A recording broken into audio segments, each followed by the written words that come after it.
Greetings, travelers, and welcome back to Goldbound.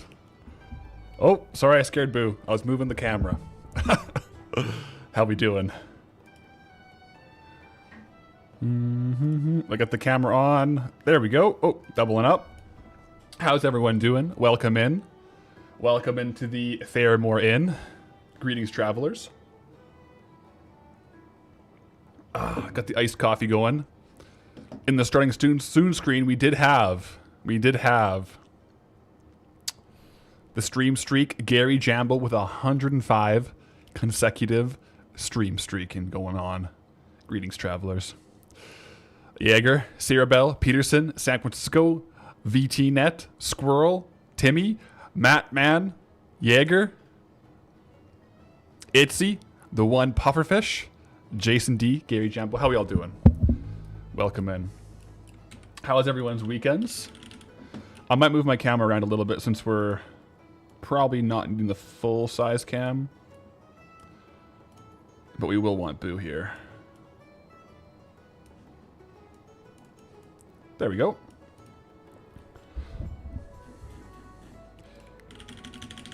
Gave up on the absurd stream streak. It could be it's a dangerous game, right? It's one of those things. It's like snap streaks. Pathwife and I have a snap streak going, and it's like almost at a certain point, it becomes more anxiety than it is excitement, because it's like at that point you just don't want to break the streak. Great, except for the time I made your eyes bleed by selling those super items for 1/10 the price. Well, here's the thing. Gold on Goldie, we want value now. So it's like, you know, maybe you get a good diamond and you go to the pawn shop and you get low price, but we get the sales. We get the sales. Still see greetings, travelers. Oh yeah. Well, here's the thing. There's three evils of selling transmog. One of them, fast selling low price, good for Goldie, avoids allegations of paid actors. The second one, high sale price, which comes with two evils. Either high sale price if it sells quick, allegations of paid actors. If it sells slow, we don't see the gold for 2 years. So that's, you know, that's where we're at. But starting off, guys, let's go ahead quickly and do our Onyxia trash clears while we're chatting here. But yeah, if I wasn't doing Goldbound, let's just say those would be slow selling.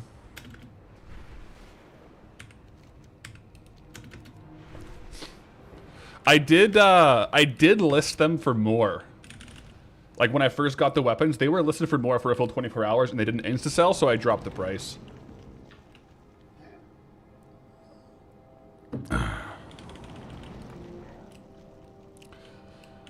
Your husband and you have a 3,100 day snap streak, so you get it? Yeah, snap streaks are no joke. I think like on snap streaks, it's a little bit crazy though, because if it expires, you can pay to renew it. I think I did that once. It was like, do you want to extend the snap streak? And we were at like 1,800. I was like, yeah, I'll pay the 99 cents to extend the snap streak. Like, but at that point, it's like, is it even a snap streak? It's not. It's just a number that I paid to keep. So I don't know. You know? What can you do, guys? What can you do? Pathwife and I still have a snap streak. Although whenever you go camping, it kind of like messes it up. Because you have to, if you're out of service, as long as you send the snaps when you're away, they deliver when you're back in service, and it counts towards the snap streak.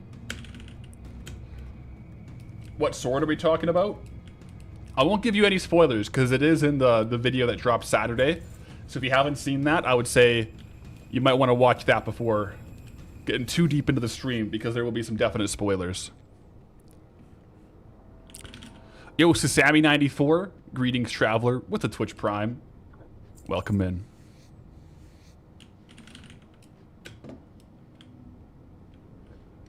You're on a 1,736 stream with your wife. She gets mental when the hourglass shows up.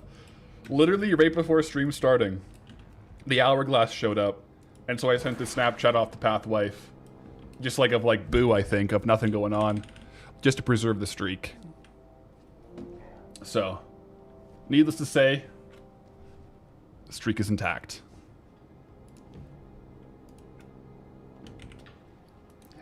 What is a snap streak? A snap streak is basically like a stream streak, but for Snapchat. So if you send a Snapchat, if you send and receive a Snapchat to someone for multiple days in a row, you get like a little number beside that person on Snapchat. And then it just keeps climbing the more days consecutively you've both sent and received the Snapchat. It's super duper, what you would call not important, but yeah. Yo, banger video. Watched all the hardcore videos today. Let's go. We've been having some fun on hardcore. The last hardcore day was pretty intense, I'm not gonna lie. Last hardcore day, I was shaking in my boots, but we made it out. No way you made it for a path stream? Greetings, traveler, and welcome in. Welcome in. Hyped for a Nixia clear? Yeah, actually, we will be getting our first kill on a Nixia today. I'll do a couple trash clears today before we actually do a Nixia. But we have Molten Core, Nixia, all those raids. I do have skinning, so we could do Blackwing Layer as well. Probably will.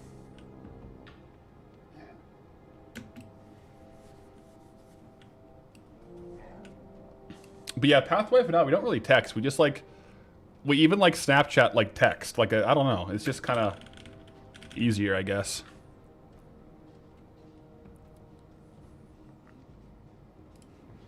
Reset instances. Going back in. Yo, Hunzilla, Path, we're killing it. Genuinely, bro. Yo, appreciate it. Out here farming. Getting after it. Stella is checking into the stream as well, so love to see it. Would I ever think about farming another Night Blade to equip it for Transmog on Goldie? The Twilight Blade? I've thought about it. I think it could be fun. If I was to farm it though, we would probably just do like this stream doesn't end until we get the blade, and it could be like 1 hour to like a 40-hour stream. If I was to do something like that. And then we would just equip it. Because that would be a pretty crazy thing to have equipped, I'm not going to lie. Like a 3 mil dagger. We'll be mad.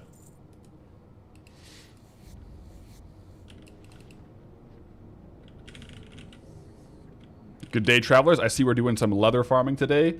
Indeed we are. I have a couple farms like on the agenda that I wanted to both farm and kind of test. But then, of course, today will be a big day for raid clears. So, we'll definitely be clearing Onyxias, like full clear, killing the boss and everything. Molten Core and Blackwing Lair. So actually should be quite a bit of good stuff.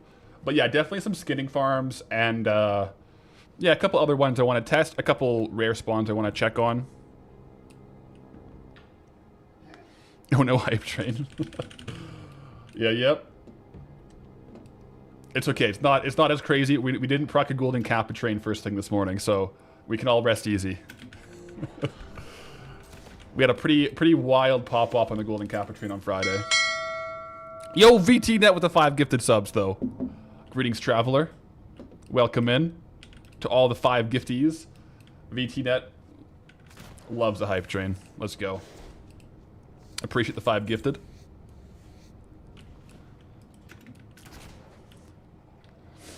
Imagine we do it. Imagine we do it next year and instantly get the mount. Oh my goodness, I would love that. Yo, VT is a good bloke. Absolute legend. Absolute legend. As you can see, I was checking out a couple zones earlier. We have some potential materials in a potential area in Dustwallow. Not bad. Oh, when Nixia drops a mount? Yeah, let me pull it up for you. The Reigns of the Onyxian Drake. Look how epic that would be if we actually pulled that.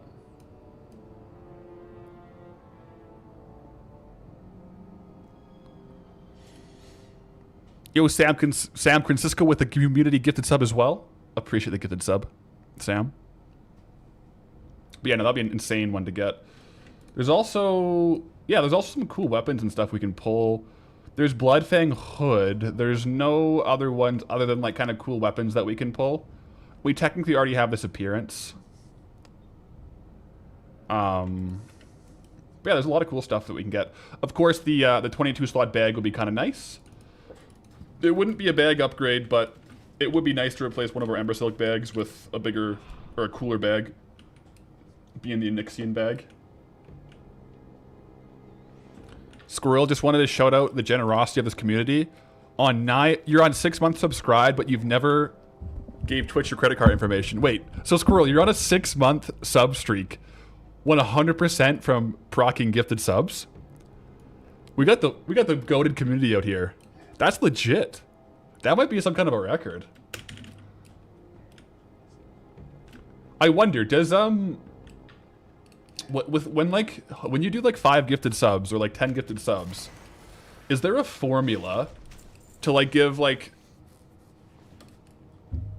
is it just like is it someone who's randomly viewing, or is it like, does it give preference to like followers or like higher stream like watch time or like higher chat frequency? I wonder, because that's like, it's just random on who follows. So yeah, like that's crazy, Squirrel. Then that's some impressive luck. Don't think it's technically a streak, but yeah. Because on what? Yeah, let me see here. I mean, you have the 6-month badge, so it is technically like a consecutive streak thing. Yeah. It probably prioritizes like people who are currently like watching, right? There are different modifiers that give a preference like higher like following and like chatting. 2 of the months were from Jaeger. Oh, like a specific gift too? Or like a random gift from him? Yo, shout Jaeger. Absolute legend as well. Oh, they fixed the streak badge requirement. Got it. Okay, cool.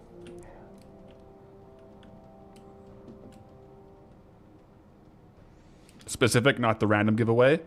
That's one thing that's kind of cool about Twitch versus like YouTube. I don't think on YouTube you can like specifically select a viewer to gift a sub to, whereas Twitch, you can like snipe someone.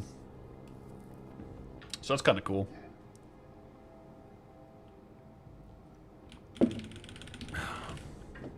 Jaeger's the GOAT. Dude's a legend. I know YouTube gifted gives a preference to chatters, generally speaking.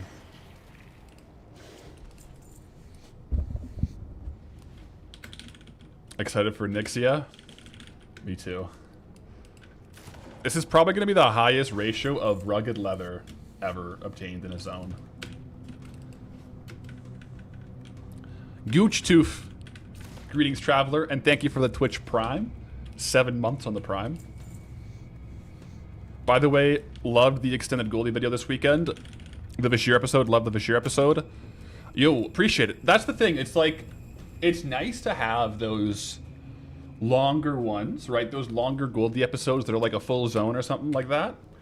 But for those, like realistically for those ones, for the editing time and also just like the playtime that goes into it, they kind of have to follow a weekend of no Goldie. So as heartbreaking the non-Goldie Saturdays are, you can always rest assured there should be a pretty banger episode coming. So I'm glad you liked it. I had a lot of fun editing that one. The some of my favorite episodes that I make are the zones where it's like one zone for one episode, like Blasted Lands, Searing Gorge, Dark Moon Fair, Vashir. I really like those episodes, so glad you guys appreciate them. Also, Hype Train level 3 guys in the books. Let me let's drop those emotes there. Wait, there we go. It should be good there.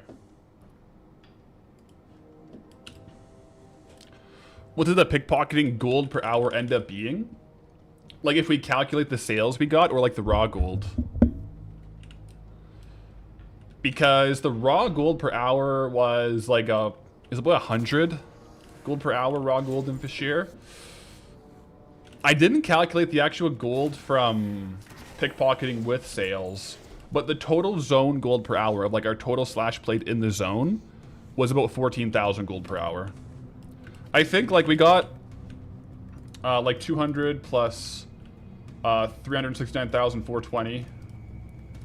And I think we pickpocketed for about 14 hours. Maybe let's average up because of the opening time as well. So like realistically, it was about 23k per hour minimum pickpocketing with the sales, which is actually crazy. It's technically our best farm, but we also got really lucky. But also, we could have sold it for a lot more if we slow sold it, so. Yeah. No, Vashir, is, when you work out the numbers, ended up being a very high gold per hour.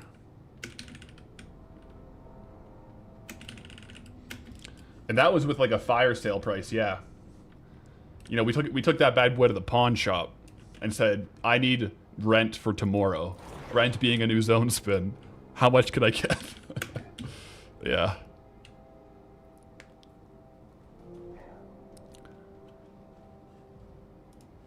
Oh, not always, but sometimes I accidentally press the wrong button.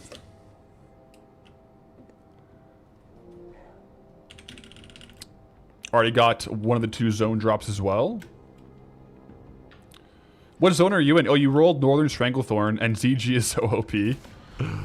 Yeah, dude, Zelgarub is so good for raw gold. Oh, it's so good, dude. I think the prices have somewhat returned as well since Midnight came out. But yeah, no, Zelgarub is some pretty good gold for sure. You're averaging like 22,000 gold per hour. Yeah, if you get massive mojos are no joke. I had a lot of fun farming Zelgarub as well. Like, Zelgarub could be its own zone on itself, couldn't it? Realistically. There's a lot going on there. Especially, like, Zelgarub is also interesting if you have other zones unlocked where you could like do the quests to unlock more of Zelgarub. But most definitely, like, skinning is the angle for Zelgarub. Skinning, mini bosses, and trolls. It's like GG.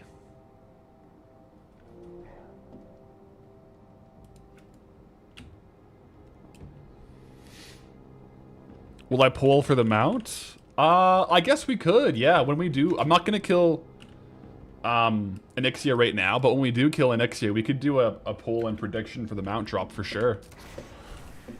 I want to do a couple trash resets today, like while we're live. So, the raid clears will be closer to the end of the stream. We're just getting started. We're just getting get it rolling.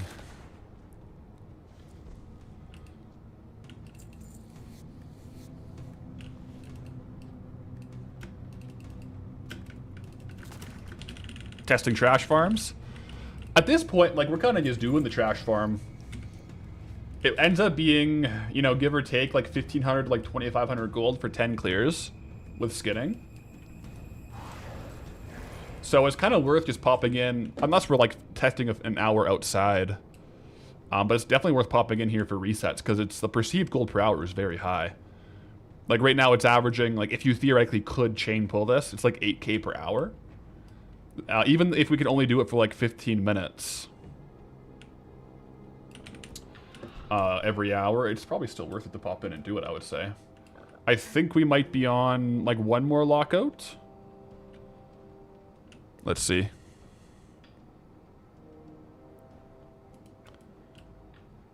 I don't have the number there. I think we can maybe do one more pull and then I think it'll be getting locked. Yeah.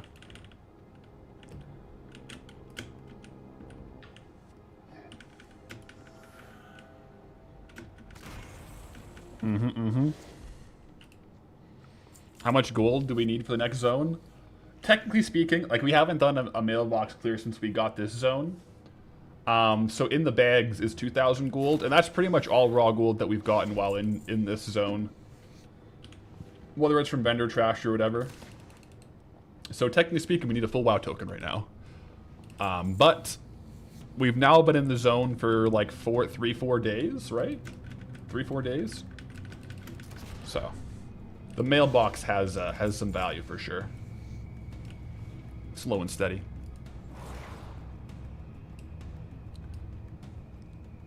Snores, you got first Maid's Hat and Stranglethorn Veil in the first hour of farming outside. Jeez. I didn't get a single world drop in Stranglethorn Veil. I didn't get the Macaw or first Maid's Hat.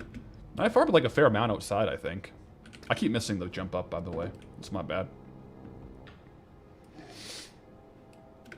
But yeah, no, we get like a ton of rugged leather from here. It's great. So this is all like trade good value. And we also get, like, these are technically Wrath of the Lich King greens. Which is kind of funny. That's probably going to be us locked out, I think. Yeah. Cool. So yeah, 15 minutes for 2.1k. Not bad at all. Not bad at all. Yo, Resident with a 35 stream streak. Greetings, Traveler. Seems good. Seems good indeed.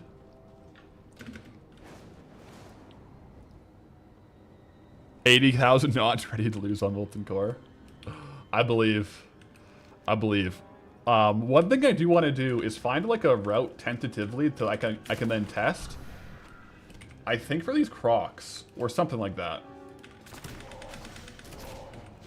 I'm either gonna test the Crocs or like the full lap around the Nixia's lair. Honestly, I might mix the Crocs into a lap around a Nixia's lair and get farming bar going. Because I want to do... There's going to be a couple different angles here for skinning, like in the overworld. I think they're all going to be pretty good. Because we're getting thick leather, heavy leather, which also means heavy hide. So let me lock in here with getting rid of these ones, maybe.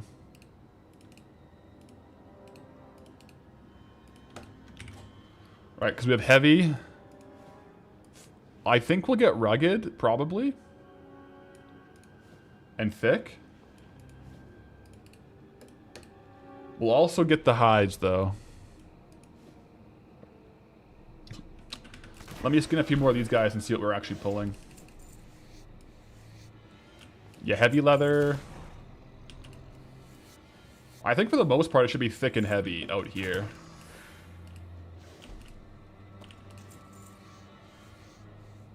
Yep.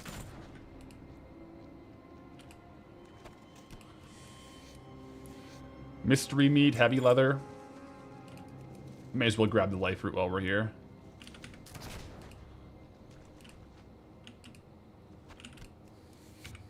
If it's just those two, I'm ready to like start farming because yeah, it's worth a lot. It's worth a lot. Thick is like 9 to 10 gold. Heavy is like 8. Not to mention it, yeah, we can get the heavy hides. Heavy leather is like 14 gold in EU right now. Jeez.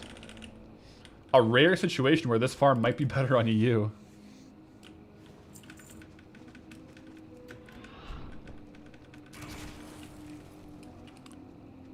Yo, Red, Battle, welcome in. Greetings, travelers. Happy Monday. I'm just making sure I have all the potential hides we can get on the action bars before I start looping this bad boy. These guys are actually pretty good to farm, I think. From a skinning perspective. There we go. That's what we want to see. So I'm going to put the heavy hide on the action bar up here so I can track it. Because heavy hides are over 100 gold each, guys. Especially if we end up processing those, right? So all of this is just raw. But we have a leather worker who we can cure these hides with and get more gold from. So keep that in mind when we're out here farming. We can cure these hides. So I think what I'm going to do is like a bit of a wide pull out here. But then ultimately doing a loop around Onyxia's lair. Just I think that's like kind of a cool landmark to work around. And it gives everything enough time to spawn while we farm. And then also, theoretically, we could... I guess we'll have to see if this farm is worth more than 8k per hour. Or if it's less. Because then you'll just be every hour on the hour doing 10 clears. But yeah. Let me clear out this inventory here. But we can also take a couple of these whelps, which is nice. But yeah, I'll clear out the inventory here just so we have a fresh bag to start like an hour of farming with. May as well get the Razor Maw hatchling out. Mount up and sell here. Quick look at the WoW token price. It's been relatively stable at about 260,000 gold lately. I saw it dip down to like 250, but like up to 270, so it's kind of within that band on NA. Which, yeah, that's really not bad. I'm just going to go ahead and post these for a bit more. To slow sell them. Because I don't want to sell them for 5 gold when they're worth more. So I'll just slow sell them like that. And normally I would hold on to these to cure, but I kind of want to clear the bags just so I have like a fully empty inventory to farm with.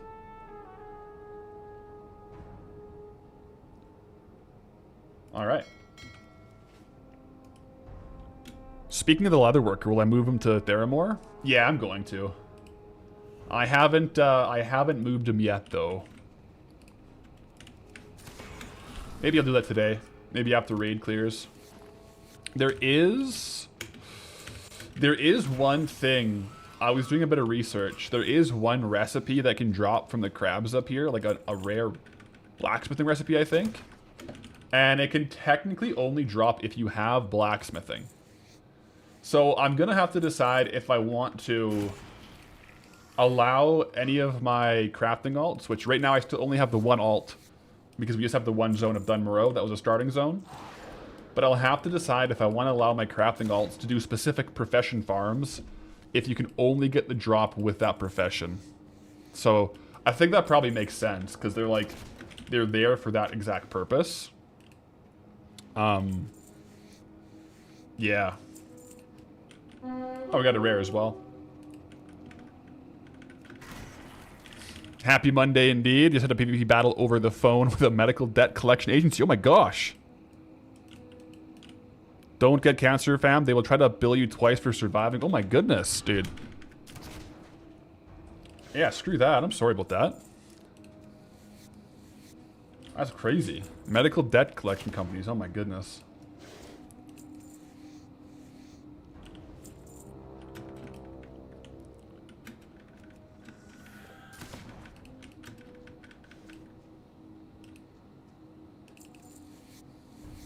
Yeah. That job has to suck. Yeah, that'll be... Yeah. That would be no fun on the either end. To do the job or to... Yeah. We don't get too many updates on the crafting alt. I try to put it in the videos every now and then, but... I mean, the reality of it is, if nothing is selling from the alt, there's not much to do on them. Like, today actually will be a little bit of an update on the alt because we sold out of our Shadowforge sconces. So when I do Molten Core today, I probably actually will do, like, a reset as well as far as farming Dark Iron ore. Although, it's so annoying now having a good skinning and a good herbalism farm because I don't want to unlearn either of my professions. But I do need Dark Iron ore, so... I'll have to probably drop skinning because it's the faster one to power level. But yeah, so today we'll be doing some like resource gathering for the alt, but otherwise, unless we get like a new pattern or sell out of some of the items we're crafting, I don't really log into it much. Yeah.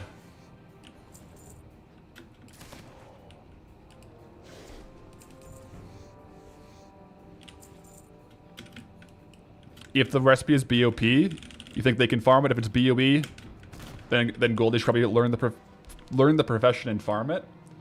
Yeah, I wonder if it... I think the question would be if it can drop at level 1 blacksmithing. Otherwise, I might just, depending on how good of a farm it is, do it or not do it. But yeah, I think if it's BOP, then it's kind of like... Probably have to do it on the alt, otherwise there's no way to get it over there.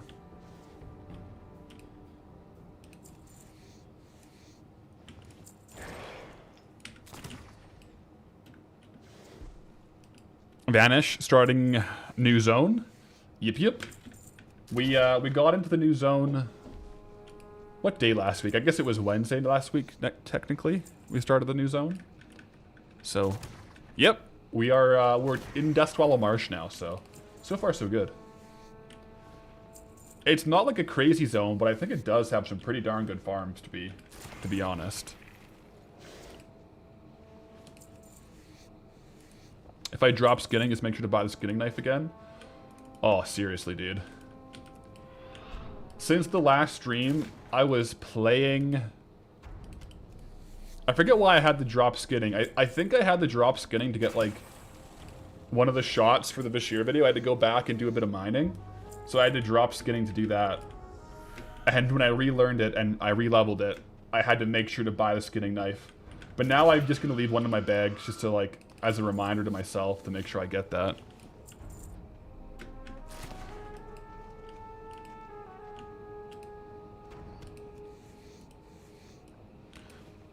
So initial rates here, about 5k per hour initial rates here, which is really good for a consistent farm in a lot of these zones.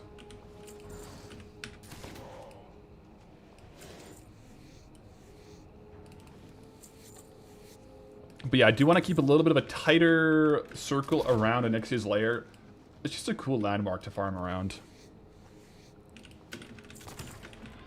Does the mining pick change anything? Not necessarily. I don't have mining right now, though. I have herb. I have herb right now, so I'll have to... I don't think in any of my zones... I could check.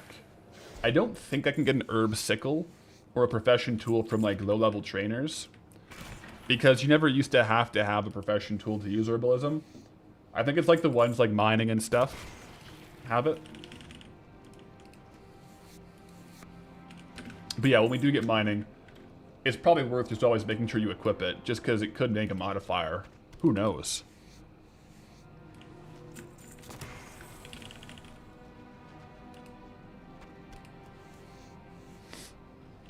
Vashir video was great, almost mistyped it as cashier. Cashier, what up? Let's go. Have to be honest, found my auction house flipper video random on YouTube while working very late. Loved the content and saw all my YouTube videos at the time, back to back that evening. Thank you for the content, God bless. Yo. Okay, wait, so actually, you found me through... that would have been probably Double Down then, hey? The first Double Down, that's cool. Glad you're enjoying the content.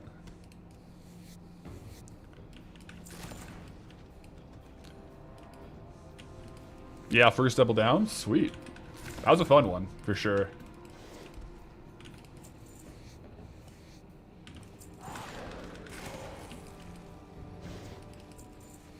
First video watch was Goldbound Elwyn Forest. Let's go. I feel like Elwyn #1 and Double Down are two of like a lot of like the where people find the videos from. Elwyn Forest episode 1 when there was no episode 2. Oh yeah. At least now if someone finds episode 1 there's like 31 episodes to watch, which is actually pretty sweet. A lot of wood to chop. How many dragonkin has Goldie killed? Just answer with yes. Oh my goodness. Honestly, dragonkin might be the highest number of kills between Sunken Temple and the Hyperspawn farm. I mean, humanoids maybe, but like we've killed a lot of dragonkin. So yes. Luckily we have Dragon's Call, which is a pretty cool weapon for fighting dragonkin. Which we could potentially bring back Dragon's Call for this zone.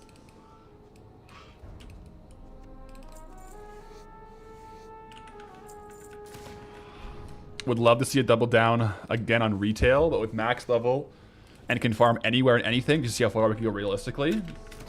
I was thinking about that because the next Double Down will either be like a retail no limits or a Burning Crusade at max level. One of the two, I think, would be the next Double Down. Retail no limits would be intense, I think.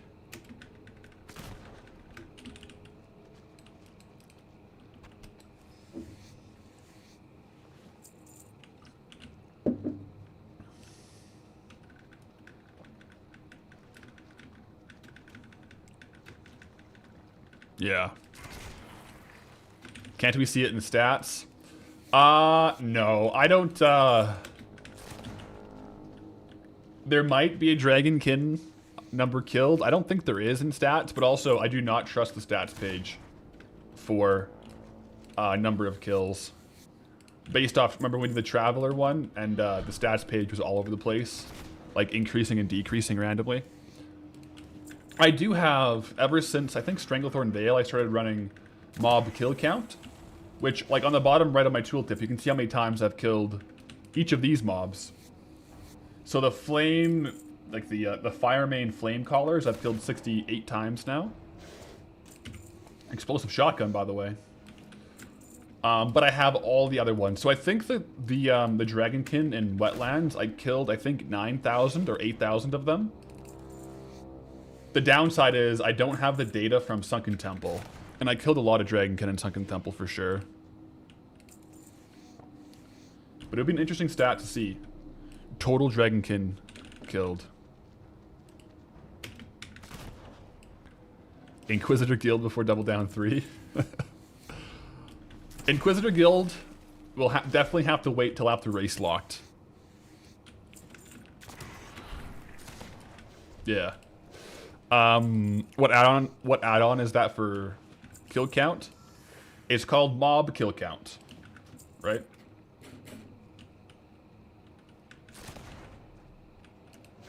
I used to run this one, Kill Track, but it doesn't work anymore. Yeah, Mob Kill Count is the one I'm currently using.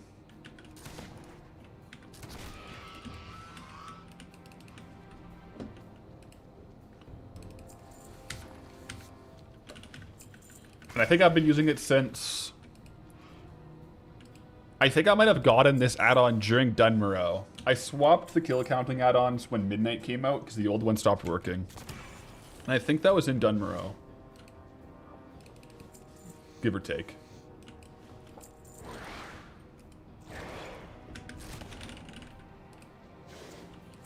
Have I explored archaeology any? Not yet. Not yet. I do mean to do it, but I haven't gotten after it just yet.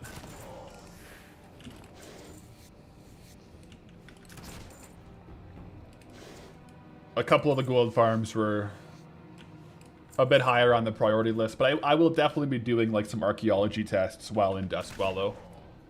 We'll have to go back to the other zones we have unlocked to see which ones we can do arc in. We have a couple spots that we can definitely do it, so.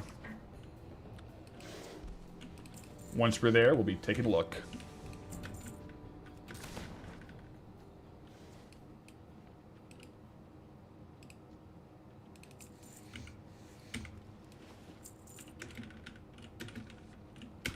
Got introduced to Zone Locked, and you had like 7 videos at the time. So you're like, you need more. Ended up finding me, Done Stuck, Tile Locked, Step Locked, and then ended up in RuneScape and Stardew Valley Tile Locked videos. Ooh. Stardew Valley locked videos, eh? That's cool. I haven't seen any of those on YouTube. That'll be a kind of a cool, like, sub-niche to watch. That could be interesting for sure. Stardew Valley.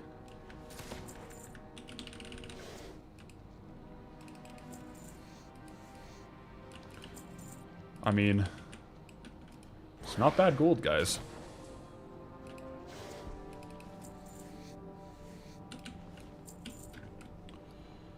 I played Stardew like a long time ago. I'm trying to imagine what a Stardew Valley tile locked would be like and how you would do it.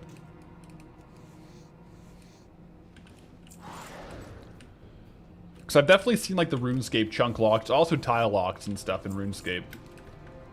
RuneScape has some pretty crazy, pretty awesome like series as far as those go.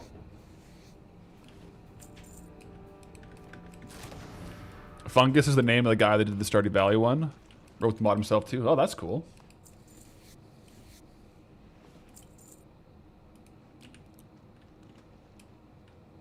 Did it with gold buyout per tiles. Okay. That's actually, that'd be pretty cool.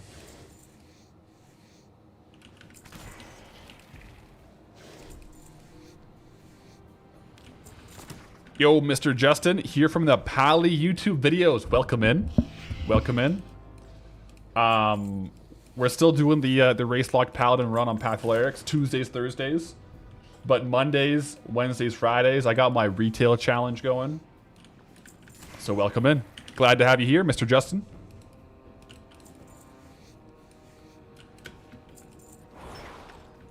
Yeah, the retail challenge, I'm doing like a character where every zone, I can only unlock a new zone after I farm like a WoW token in the current one. So we end up in a lot of these old world zones doing some gold farms, kind of like right now in Dust Wallow.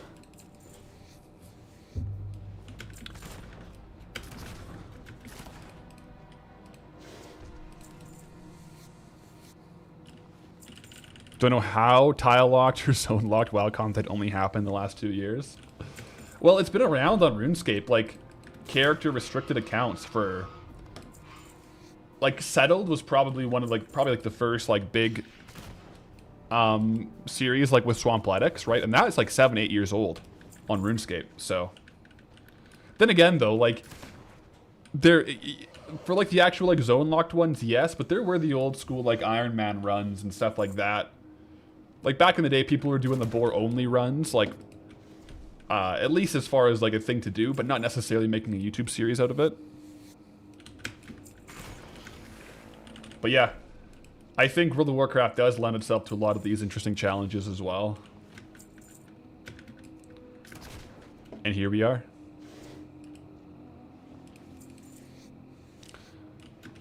Someone did tile locked on WoW. Yeah, I saw that one.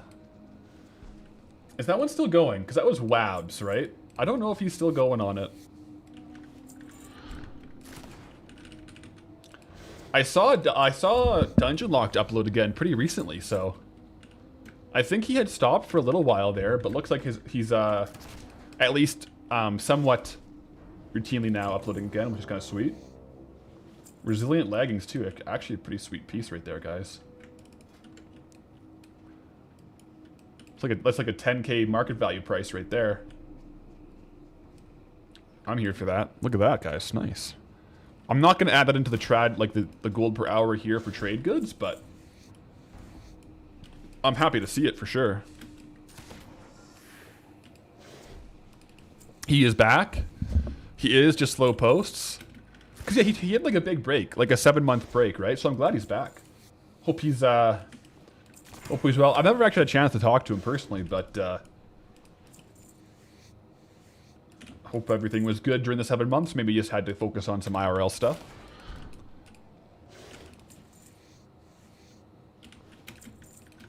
He had a change in work, I think, something like that. Said at the end of the video. Oh, okay. So he's probably into a spot now where he has a bit more time to put into the series. Sweet. I'll definitely go check that out if you guys want to see some World of Warcraft content. Dungeon Locked. Yeah, there's some good YouTube creators out there now for World of Warcraft stuff. Absolutely love to see it. Yeah, the channel is Mana Burst.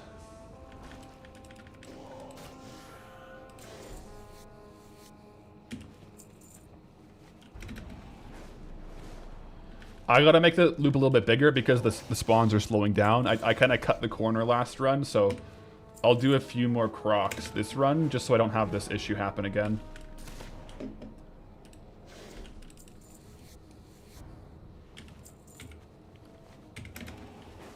Yeah, we'll do a little bit of a wider swing on the crocolisks.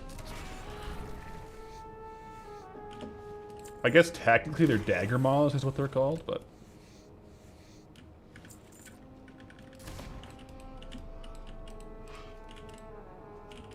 plus, these Searing Whelps, guys, they can drop the Dark Whelpling.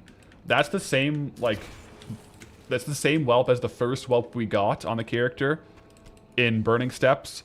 The whelp we got again in Wetlands, and it's on the table again here in Dust Wallow, so we could go for our 3rd Dark Whelp. I still haven't sold the Wetlands Dark Whelpling, but you know what? It's always good to get more whelps. Right? At least I have chicken.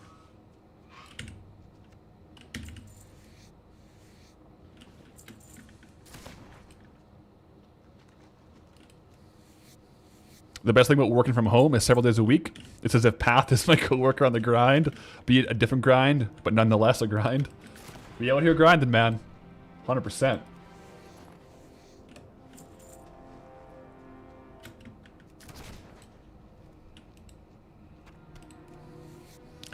Did we kill Onyxia yet? Not yet. I've been doing trash runs of Onyxia's lair, so I haven't locked it out yet. But near the end of the stream today, I will do a full clear of all the raids. So we'll be doing Onyxia's, we'll be doing Molten Core, and probably Blackwing Lair too, since we have skinning. Not gonna lie, we kind of have... We're kind of doing like a classic endgame run, like tier 1 run, tier 1-2 run today. So that's kind of fun. Kind of silly.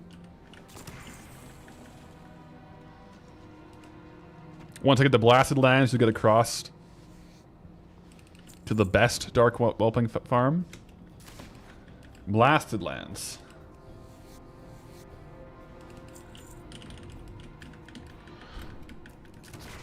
I think the Blasted Lands is the Bronze Whelpling, right? Because we just did that one, like with the time locked box. I think that's the Bronze Whelpling.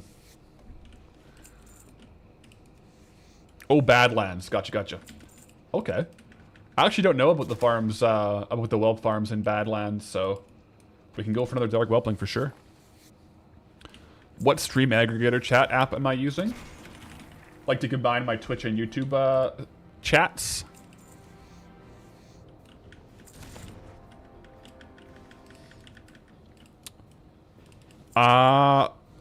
Like on my end, I use streamer.bot is like the application which hooks into my YouTube and Twitch chat. So on my screen, I see like YouTube and Twitch in the same feed. It's streamer.bot. There's a couple ways you can do it. I've had some problems with streamer.bot, so it's by no means perfect, but it's the one that I use.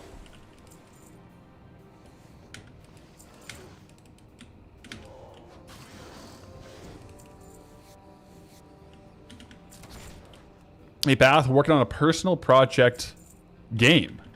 And when it comes time to advertise it, how would I go about sponsoring a video? Oh, geez, okay. So I have I work with like an agency, so any like business inquiries, as we would call it, have to go through the agency. So in the bio there should be like an email. I'm pretty sure it's just Patholerics at. Let me just look it up real quick because it's in the bio. I guess it's Patholerics at Clover Talent or something like that.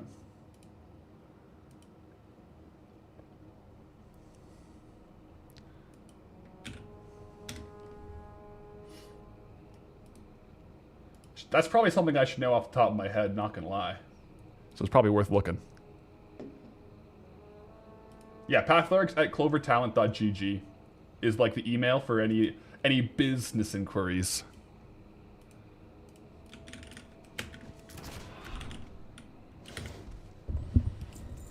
Have I tried Social Stream Ninja? I haven't, no. So I was a part of Clover. Is that Kai Snat's Clover Gang or a different company? As far as I know, it's a different company. I'm like 99% sure it's not Kai Snats. It's like, the reason I went with them is they have like a lot of like the big RuneScape creators, and I thought that was like the most similar to my content. So it's like the same agency with like Settled, Framed, kind of those guys. So that's why I went with them.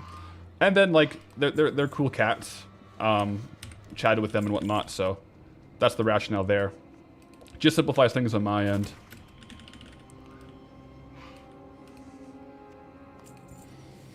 Right on, don't have a raid Shadow Legends budget, so might be out of the range, but figured you may see. Yeah, I mean, like, also, like, you know, could also do, when it comes time, you can also message me on Discord, and we could figure something out. Whether it be, like, you know, maybe like a stream sponsor or something, like that would work too.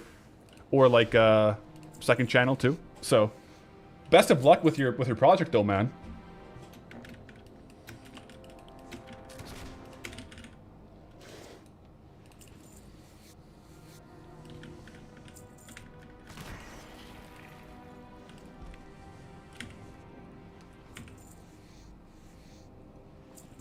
Need to try the Onyxia leather farm.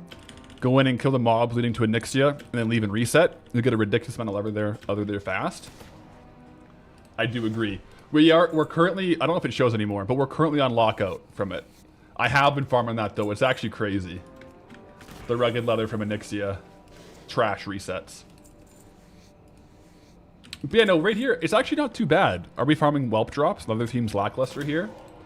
I think it's actually pretty decent. Like right now, we're averaging over 5k per hour on leather drops, which, I mean, that's not bad. That's not bad. We'll definitely test it out. I'm probably gonna test a few different spots in Badlands for skinning.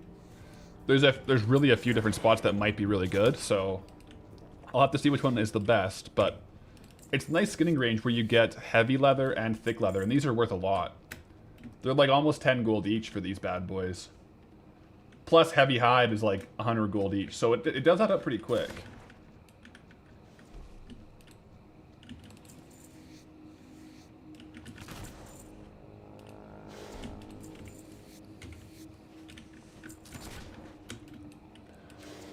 But, I mean, it's no Vashir pickpocketing, is it? Yeah, but the inside Onyxia's lair, it works out to be like about 8,000 gold per hour.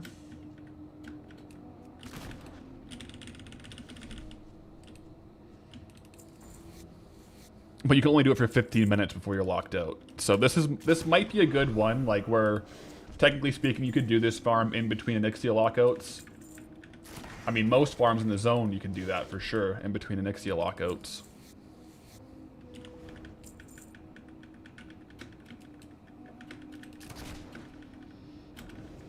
Classic or retail? Right now, we are on retail, but we're in classic zones.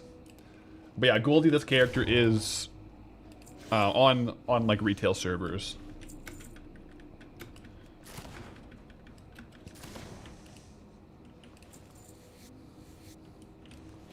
Just level 4 characters, no lockouts. That could work. Did I not skin that? No, I did. It was just kind of lagging.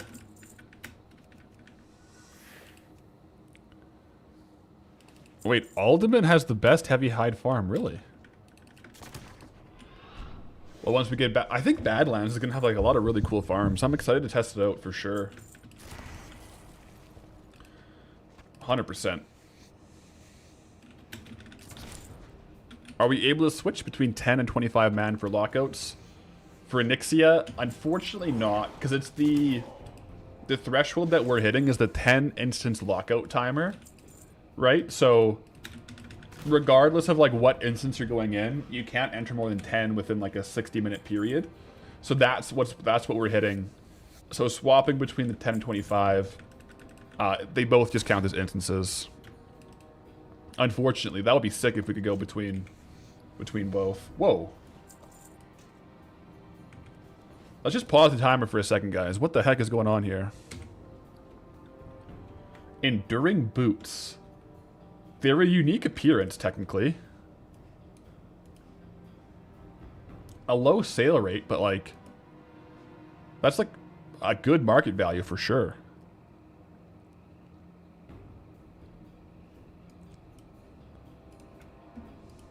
Not bad.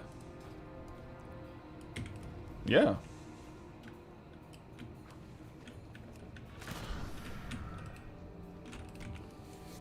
I guess we also get croc meat. I mean, if these were all turtles, this farm would be insane. There are turtles in this zone. I think they're a bit harder to farm, though. But we can try those too, like, later.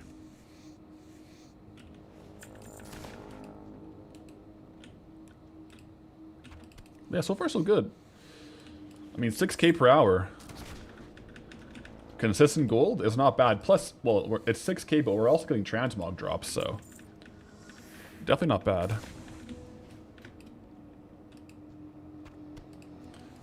Do we have anything planned for Dark Moon Fair? Nothing in particular planned for this week's Dark Moon. I'll definitely just have my Dark Moon Fair fishing hat on the ready and fish in the pools here with it, but, wait, is it on right now? It is, so... Thank you for reminding me, actually. Just going to pause my farming timer here just to get maximum value from the Darkwing Bear fishing hat, guys. That's a good call. I just want to make sure that we optimize this.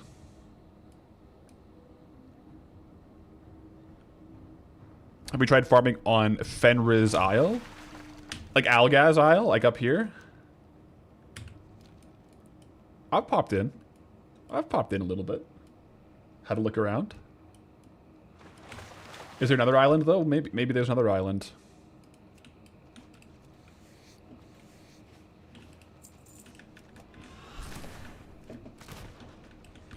Did I pay my clam debt? Well, yeah, we gotta get that clam debt set up. That'd be epic. We're definitely currently in clam debt. There's no way around it. There's definitely a surplus of clam debt right now.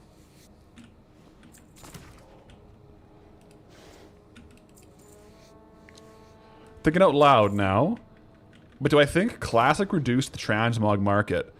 Notice since watching me that transmog picks up when updates slow down, being slower during Remix and Midnight launch. Since Classic is always available, the amount of WoW downtime though this year has substantially been lower if you do both. Yeah, that's an interesting thought process there. I think maybe some of the people who would otherwise be maybe buying transmog might not be playing the game to play retail. I don't know. I feel like after maybe 2 or 3 years, there might be more like classic only enjoyers now. There's definitely a good amount of people who play both classic and retail, in which case I think in the downtime they probably just play classic instead of transmogging, maybe.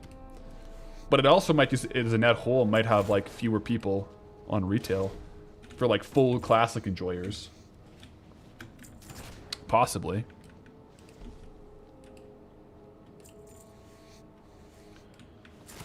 Yeah. But yeah, you definitely notice it in between updates. Also, whenever... What's that transmog competition? Whenever that comes into town, we'll see some... Trial of Style is what it's called. We'll see some transmog movement for sure. Although Trial of Style is less like the big ticket items, when Trial of Style is in town, you kind of see like the mid to low end transmog really pick up. Because people are just looking for the appearance that might look good in their like random transmog set. And if it's under like 5,000 gold, they probably just buy it. But they're not really buying the super items. The super items are like specific collectors, it seems.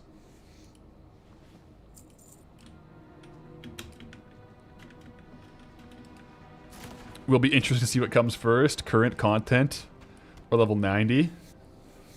It'll be interesting. I think for sure, like, almost 100% we'll hit level 90 before current content. Just because I doubt we get caught up to current content during midnight. And then when the level increases, like, even if we don't hit level 90 before midnight is over, as soon as the level cap increases, 80 to 90 will be a lot faster in these zones. But I think we will hit level cap. We hit level cap in The War Within. A couple months before Midnight came out, we hit max level. So I think we will. Max out in each expansion, like maybe close to the end. Because, I mean, right now, we have, on this level, we're 3.5 bars in. And I have 3 days, 18 hours played on this level. So it's about 1 day per bar. We can go faster than that. It's just we tend to be doing other farms because the only thing that gives us XP really on Goldie is gathering herbs and ores. So zones that are only herb and ore angles are probably going to be more XP. Also, if we start doing pet battles, we'll level up faster.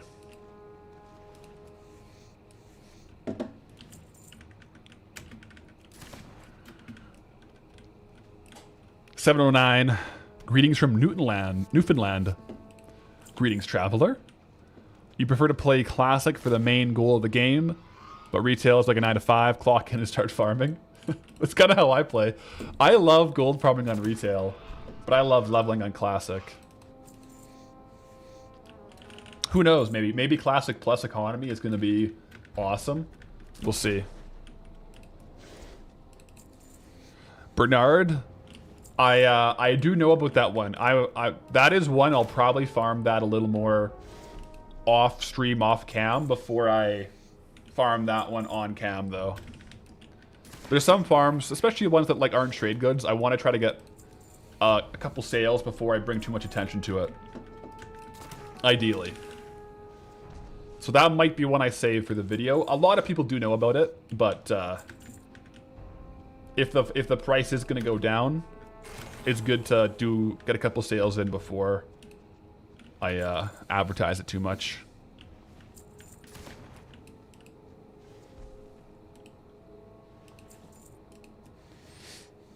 Timmy, spill. I would wager that you know the farm, Timmy. I would wager.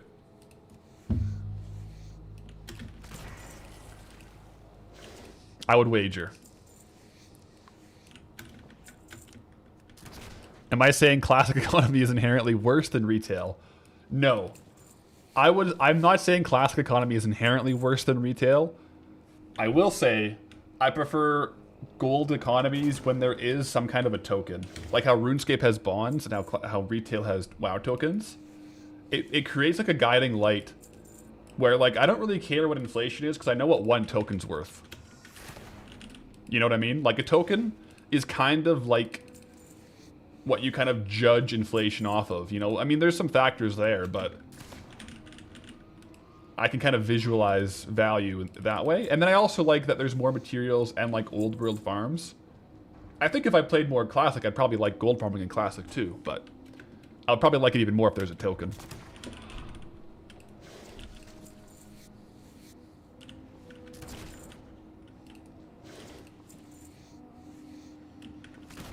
Classic plus hype.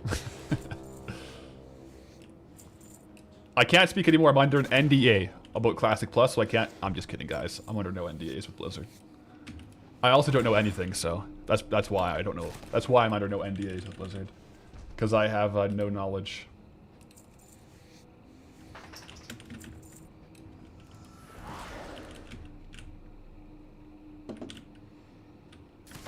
That sounds highly suspicious. Is what it is. You know, maybe it is suspicious.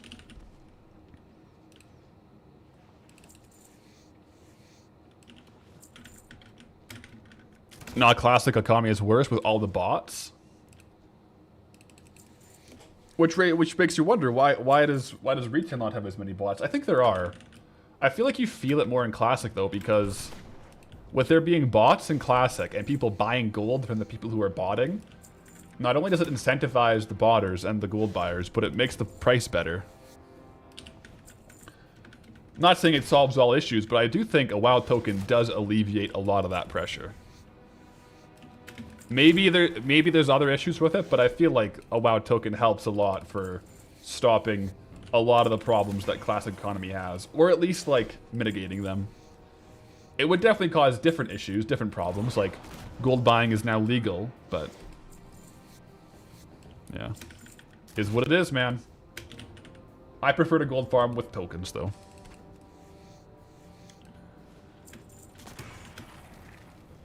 I sent Boo to the Classic Plus streamer events to maintain deniability.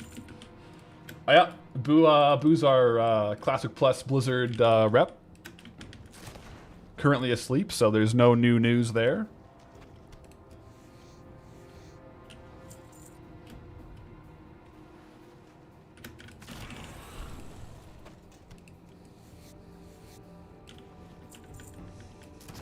Mithril ore, I can't mine it though right now. We don't have mining at the moment. We have herbalism and skinning.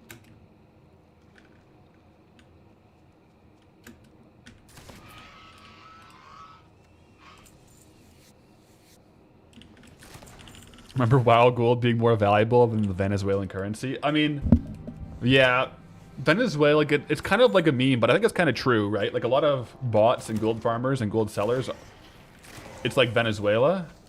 At least on RuneScape, that's like the whole meme about it. But I think there's quite a bit of like factuality behind it, which speaks to like the state of their economy if they can make more money botting in RuneScape.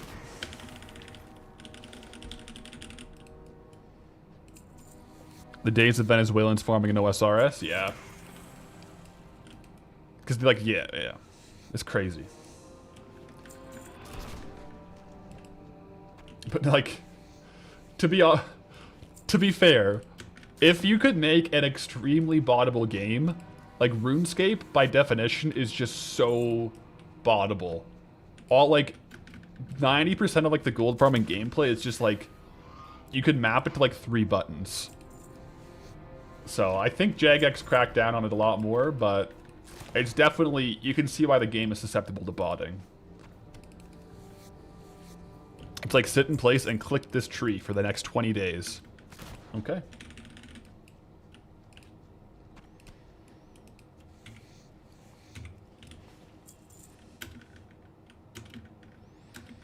Wait, that's the nice thing with the bond. The RuneScape bond, which is like the World of Warcraft token, is it kind of like reduces the value of the gold to like third market sellers because people just go through the actual official token to do it.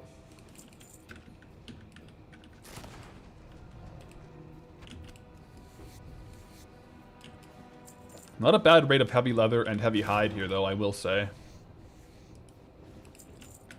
Not bad. But yeah, that was definitely RuneScape big time. That was the gold situation.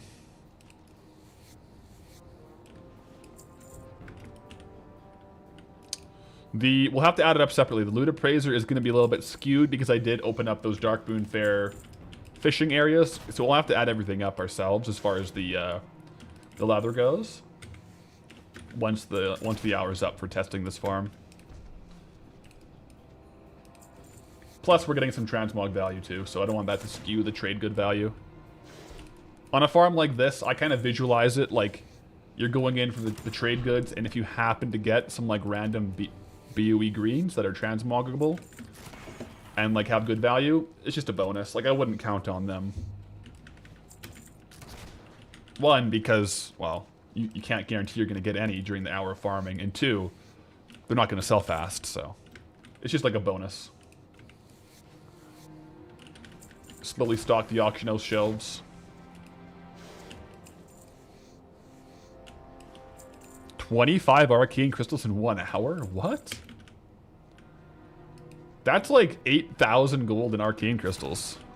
That's, where are you farming? Probably Ungoro for that rate?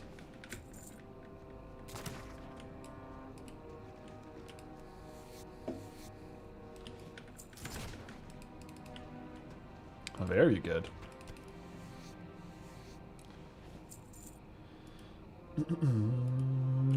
Silithus. Ooh.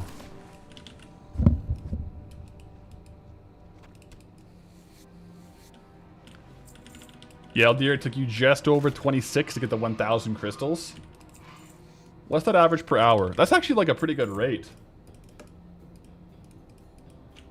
Whoa, you were averaging 38 arcane crystals per hour?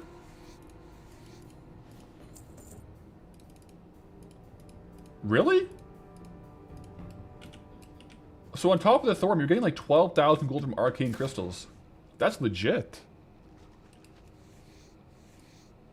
Wow. And were you farming on Guru, the Eldir, for that rate? That's actually really good. Were you doing Silithus as well? Sounds like Silithus and Unguru are both like really good arcane crystal farms, guys. We're getting closer to them. We're not that far away now. A couple zone unlocks and we could be there. Heavy hide, by the way.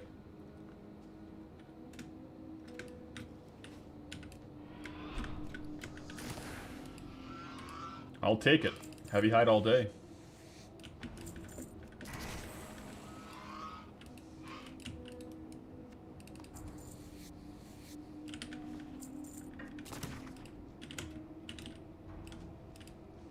"46 minutes on Dark Green Fair Firewater Hat."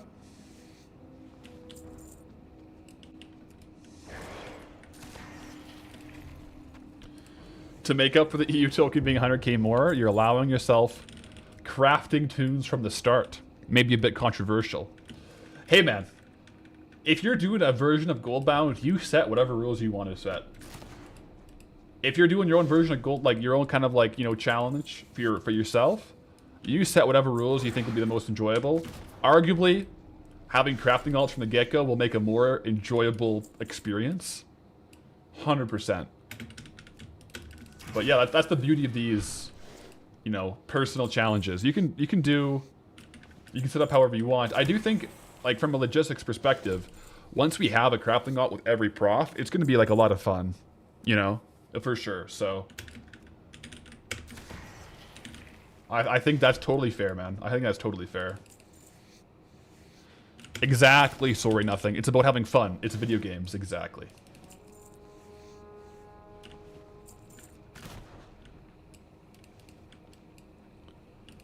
The more fun, the better.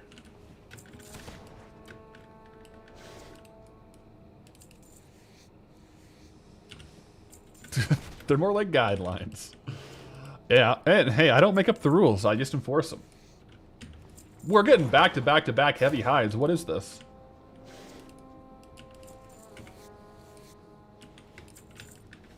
Back to back to back heavy highs? I'm here for it.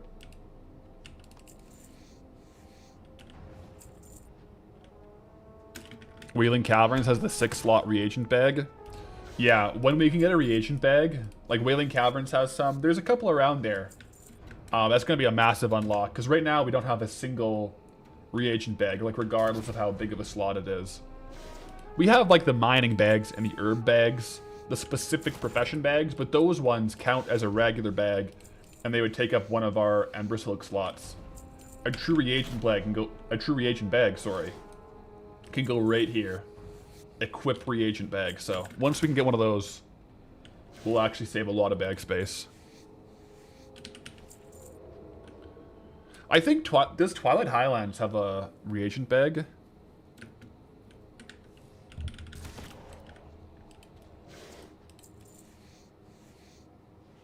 You're doing your own personal challenge as well. Only allowed in Orgrimmar with resources there. Start from 0 gold. Org is an interesting one too. I mean, you got the dungeon in Org, right? So that's cool. Best of luck to you. And may your blades never dull.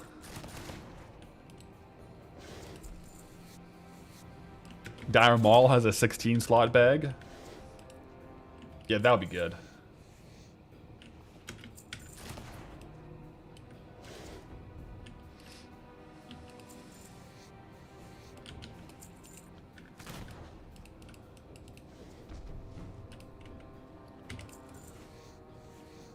Start with level 10? Yeah. Taking one of your many alts you've gotten to max level and abandoned and then turn them into a Goldbound alt. Might as well make them useful. It's fun. I mean, yeah, you can just like send an alt off to do the challenge. Roll with it.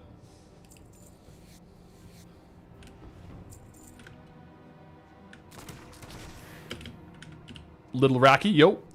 May you ask how I decide on which YouTube channel I'm uploading a video? Sometimes a video with the hardcore characters on Path Archive, sometimes Path Gold. Almost didn't watch the 2-hour one because I thought it was just a VOD. So basically, the Path's Archive is primarily just stream videos and like lower lift videos, like just kind of like whether they're like stream edits or a shorter video. Whereas like the full Goldbounds or like full kind of big drops will be on the main channel. But yeah, that's been an ongoing kind of decision too.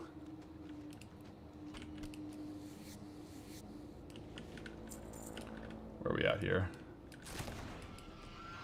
13 more minutes.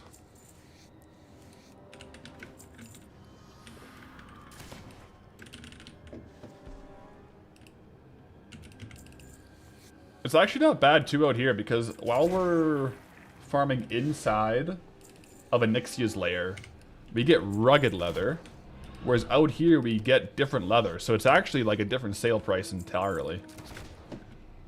Diversifies.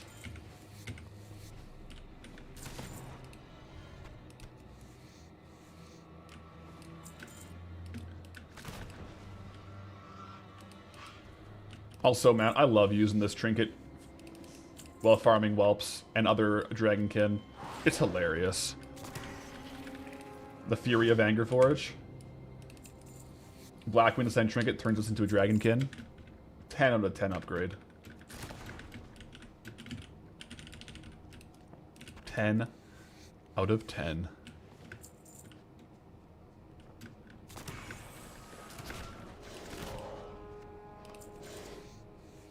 No dark whelplings either. I wonder, I'll have to look around. So far I haven't seen like a big field of the whelps.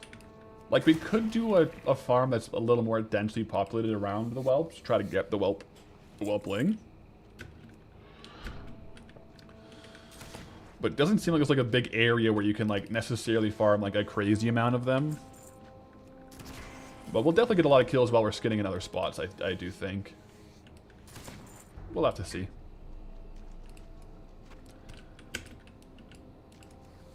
Did we get a Nixia mount yet? Not yet, but we haven't even tried. We may get it today. We haven't killed a Nixia yet. So the first Nixia kill will be today. A little bit later in the stream though, because I do want to do more trash resets of Anixia's lair. So I don't want to lock myself out before I have to.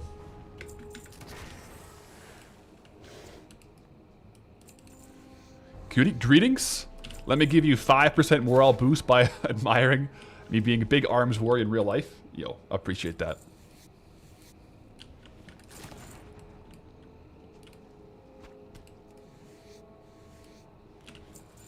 Yo, Peter, on your prep period, classes winding down. Then exams, summer at end, and then it's end of June. Let's go. Yeah, June is pretty hyped for that. Do I have Ani on my account? I don't know if I do.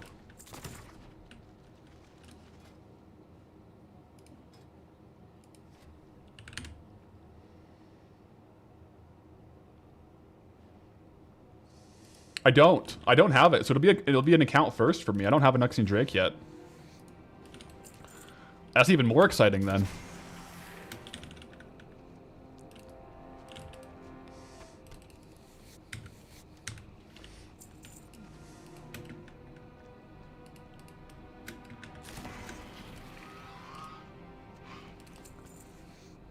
Yeah. What if we pull it first kill?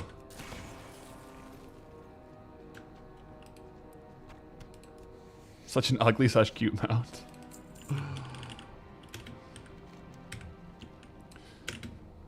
How did the 2-hour video on the main channel perform? Really sucking all the content in, but was almost intimidated by a 2-hour content bomb.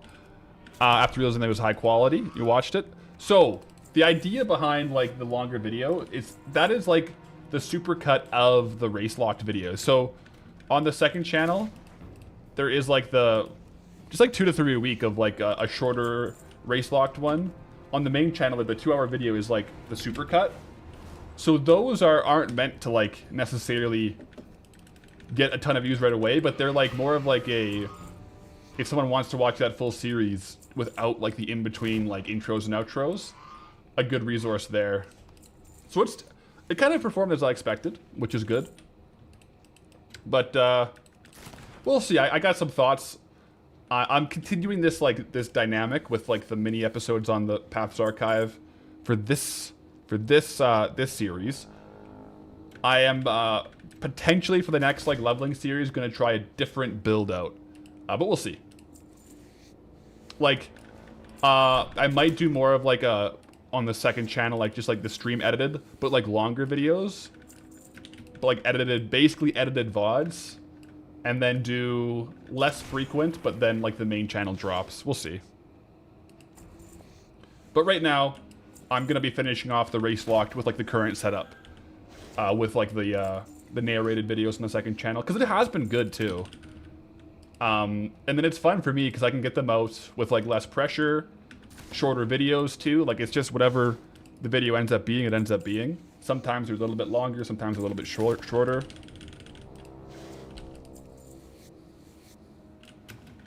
Yeah.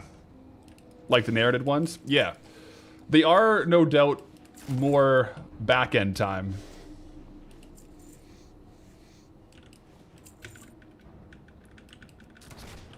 But yeah, there's when it comes to like which channel and like, you know, where, when and where I'm dropping it, there's some logistics on the back end on things that I'm trying to keep in order. If I get the first bounce, first try, probably no Night Slayer chest for another month. What if we just pull everything today? We get the mount, we get Night Slayer chest, we get the left binding. We'll see. We will see. Oh, interact key? No, that's... There we go. That was not the interact key, that was recuperate.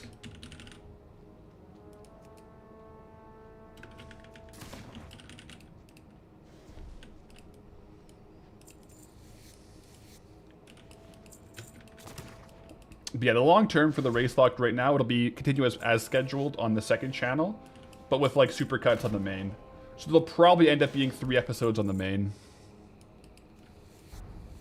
I just didn't really want to have like 12, 13 episodes of race locked on the main. Yeah. But yeah, we'll see.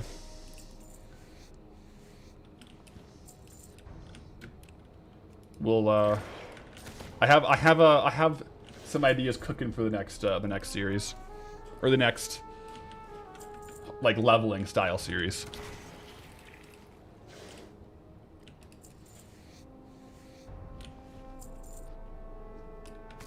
Current gear set looks really basic, almost gearless. It's pretty basic. Yeah, the Bard set. I do want to get. I mean, ideally today we get Night Slayer chest, and then I just transmog into the Night Slayer set. That would be my ideal Dustbrella Marsh set, but we'll see what happens. Almost done the hour of farming here too, so we'll add it all up pretty soon here. Wait, did I die in hardcore? No, I didn't die. We're just talking about like the kind of like the logistics around main channel, second channel race locked stuff.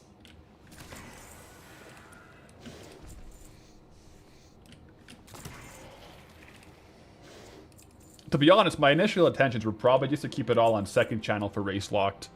But now I was kind of curious how a supercut would do, so. I'll probably keep it on there, because it's actually nice to have as an asset on the main channel. Because not everyone also watches the second channel. But yeah, ideally, guys, we get Night Slayer chest today. And then we walk around fully Night Slayer doing Onyxia's raids and stuff like that.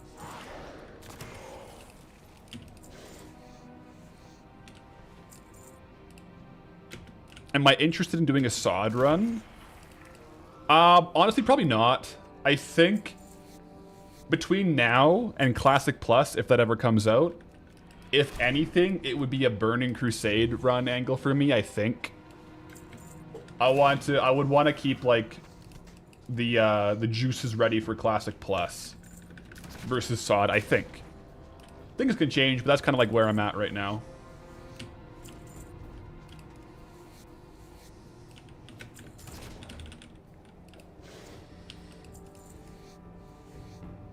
Yo, Jimses. Hello, hello. That's your idea with sod as well? I think that's a good kind of, yeah. We are in like an era right now where you could bridge, right?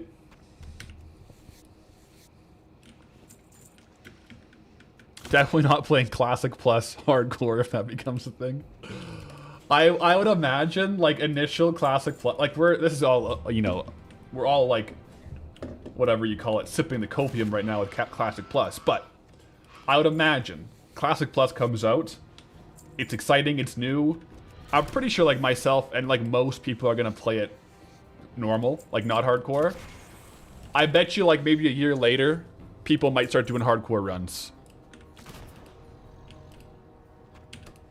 We'll see though. But yeah, I think first Classic Plus is just going to be like a normal character that can die. I do agree with that. And then maybe down the road, you know, spice it up.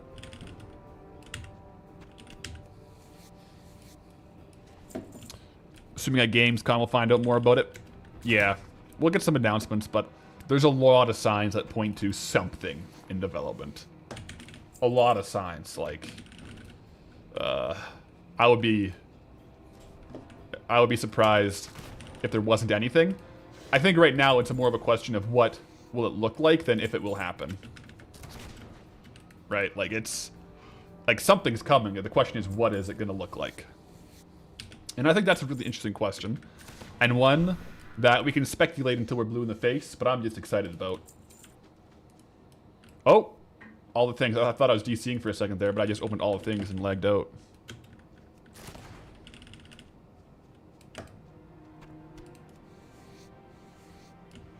Hot take, Classic Plus will just be WoW 2? I don't know if that's too hot of a take, to be honest. Like, I think the way I visualize Classic Plus being successful is arguably WoW 2. Like, it's got to evolve different enough from regular World of Warcraft that, like, arguably, like, whether it's not called WoW 2, I think that you could, like, see it as being WoW 2. But we'll see, guys. We'll see. I'm excited for it.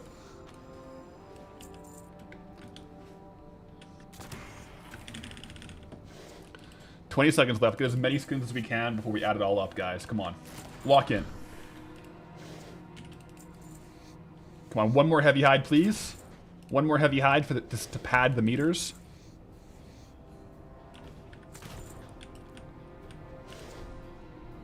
Oh, not in time. Timer's up, guys. Okay, so we have Loot Appraiser running. However, Loot Appraiser also pulled in the transmog value, like on region sale averages. So I want to just look at the actual skinning value, and we also got some cloth, right? We pulled silk, and we also got tender crocolisk meat. I just want to make sure we're not getting like any fake value in our calculations, guys. I want it all to be like realistically what is the raw gold per hour here. And well, we're about to find out. So we pulled in, let me get slash calc over here as well. The big ticket here, 347 heavy leather. I am going to use probably region market value average since it's a trade good for all of these. It's going to be higher or lower for some of them. But that's 3,245 gold of heavy hide. Already better than like any Dunmoreau consistent farm on one trade good. Heavy hide. Now this one, as is like 1,622 gold. However, this is one where I'll probably send it over to Golden Path today to process. To cure them. Make cured hides. And that should be pretty good. We also got thick leather. This is one where region market value is actually a bit lower. So 587. And then we'll just add all this up. 24 plus 2 plus 1. So plus 26 in those things. But those are the main leathers, right? Yeah, those are the main leathers. So as far as trade good value, it's about 5,480 gold per hour. So 5.5k per hour in leather. But we also did pull in a couple of transmog items. So we also got the resilient leggings. I mean, we can't guarantee that we can sell those, but it's like a 10k market value, low average sales, but good item. We also got the enduring boots. Again, like a big market value, not necessarily going to sell for that much, but always good to stack up on the auction house. And then the Hawkeye epaulets, which is actually a leather item, which we could equip for the appearance. So we're not going to add those into the gold per hour, but we did get value from them. So all in all, guys, this farm gets 2 big thumbs up. We'll compare it against other skinning farms. I definitely want to farm the raptors up here. They have pretty high density. Plus, much like in wetlands, there is a raptor pet you can get from that it can spawn in some of the nests. So like another hatchling. So we could get that hatchling while we're doing leather working or skinning farms. So I will want to test that one out while we're here, and I also want to test out turtle skinning. So we at least have like 3 skinning farms that we can compare. Make a little like mini tier list against all the skinning farms in this zone.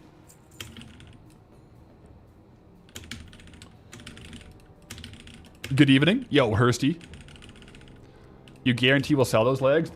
I mean, all these two items are both unique appearances, so they should sell. In theory. Did this farm include Onyxia's lair runs? No. So Onyxia's lair is better. So realistically, if you were going to farm this, like these ones out here, you would do like 45 minutes outside of the lair and then 15 minutes in. Because that would increase the overall gold per hour. Because inside Onyxia's lair is closer to like 7 to 11,000 gold per hour. But you can only farm it for like 10 minutes before you're locked out, right? So that calculation there didn't include Ani. But in practice, I will always be doing Ani runs with that farm. Honestly. Honestly, with all the farms. And we will kill Onyxia today, guys. We will kill her today, but I do want to leave these trash runs available for the first couple hours of stream. Right? Otherwise, I can't do this farm. And look at this. Already. Two... Whoa.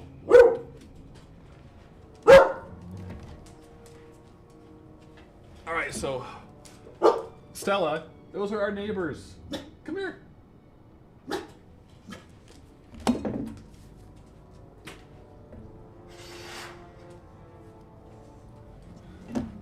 Stella. Oh, she can still see. You're okay. Come here. No barking at the neighbors. She said, hey. Don't like the neighbors, apparently.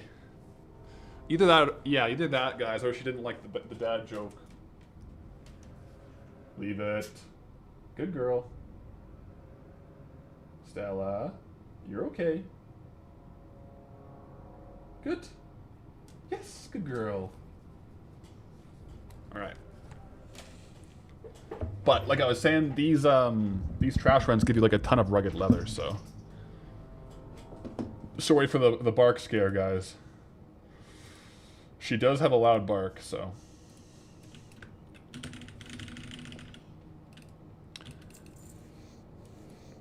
She doesn't really like consistently bark, but she does have like a sonic roar she can do. And it can be very shocking. But yeah, I'll definitely do these trash runs here. I always forget the jump, guys. I gotta remember to do the jump on the way up to save time.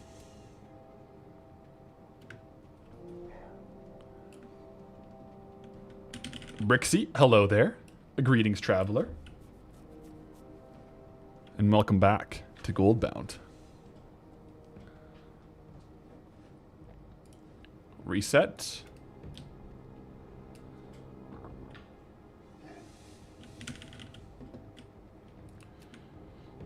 Have we killed Onyxia yet?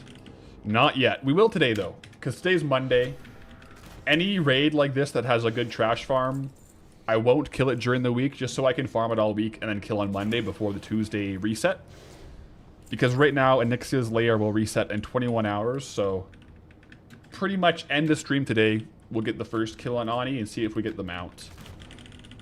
We can also skin her, right? Like, she does drop skins. I don't think they're as valuable as, like, Chromagus, per se. But we will have to be a bit smart with our clears today. So I think I'll have to do, as far as order of operations today, Onyxia first, then Blackwing Lair, because those are two that I want to have skinning for. After that, I'll unlearn skinning and learn mining, because I need rank 1 mining for Molten Core. Oh, crap, I used the extra... the extra grappling hook. So yeah, I'll drop skinning for mining and Molten Core, because I do need to restock up for the crafting alt. Are we going to farm any Dark Iron Ore today? I will. I'll probably do, like, a full reset of Dark Iron Ore. Like, 9 trash runs of Dark Iron Ore, and then 1 full clear today. Just because I need more Dark Iron Ore for my crafting alt. Because we sold out of Dark Iron Sconces, and I might have to level up the alt. We're going to have to look. Because I did sell some Dark Iron Boots. And I'm officially out of Dark Iron boots, so I'm gonna need to get all those Dark Iron recipes on the alt. Which is exciting, but it could mean our alt has to get up to level 30. To like solo BRD to get into the Grim Guzzler. We'll see. That's going to be an interesting kind of logistics right there. So many zones can just quest level 80. I honestly might... I've been thinking about this. If I have to level up the alts to do something, I could either quest or like pet battle. Like something that's not going to give me any gold. Like pet battling would just be free XP. I guess I could level up a companion pet, but like I could just get a Donna Anthea cat and just pet battle all the way up. We'll see though. Do we need to level mining? Not for molten core, so it's kind of really weird. Dark iron ore can be mined at level 1 classic mining, and you get the full amount. Use a boost? That's true, I could literally just boost the alts. The thing is, a boost is like 3 WoW tokens. Technically like 3.4. That's really steep for something I only need level 30 on. You know what I mean? Like, sure, we have them, but it kind of just seems like a bit of a waste. Like 3, like that's like 1 million gold to level 30.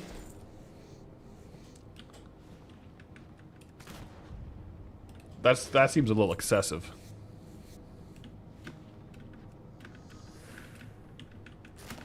But we could. If it was cheaper, it probably would. Why is a boost only to 30?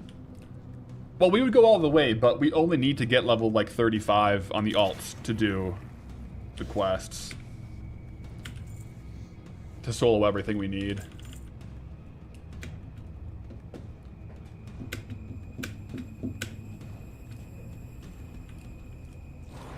Might need a higher level later on.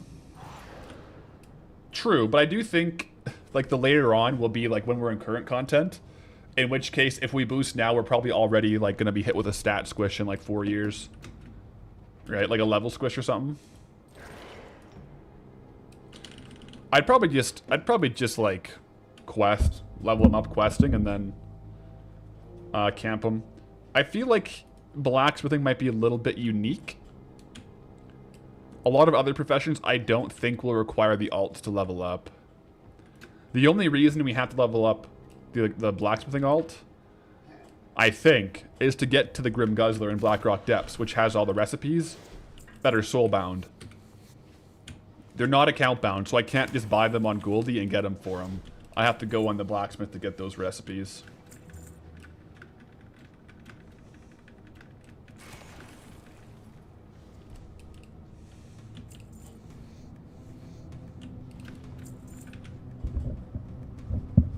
But yeah.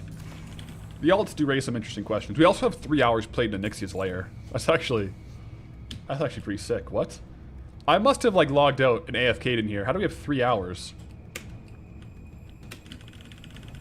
Well, I guess I have done probably like 8 resets, which would be... That would only be like 2 hours. So I guess not that crazy.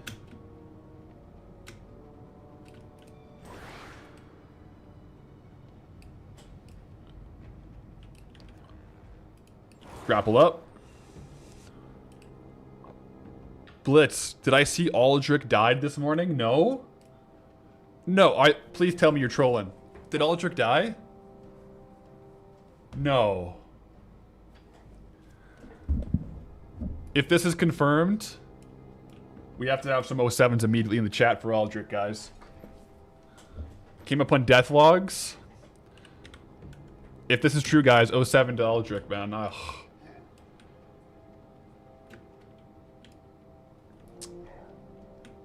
I absolutely love that. I don't think Aldrich, maybe he does, but I don't think he watches the YouTube or the streams. And I just love that we all love Aldrich. And I don't think he knows that we do. But 07 to Aldrich. 36 human paladin died in Kalimdor. 07 Aldrich. I'm gonna have to, that has to go in the next video, guys. The YouTube comments can properly mourn Aldrich. I'll have to scroll through the death log to find it. That's a very important, you know, character in the series that we have to pay our respects to in the video. He died. What zone did he die in?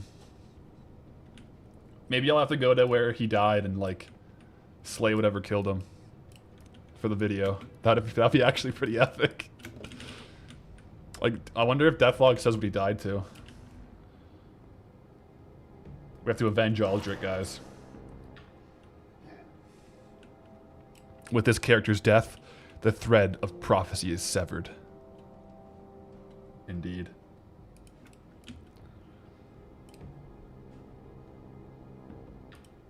Oh, 7.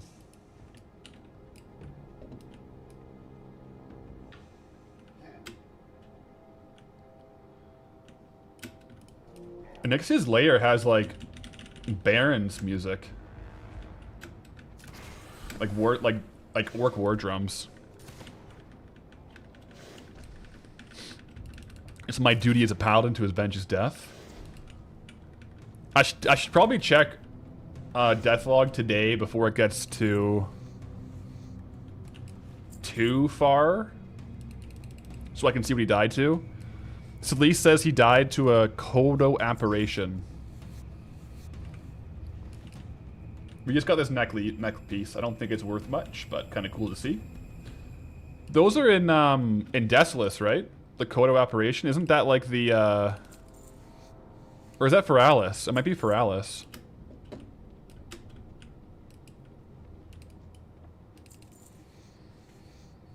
Is that during the... I think that's during a quest you get the apparitions. We're questing in Desolus, so I'll remember during that area that we have to make sure we're avenging his death.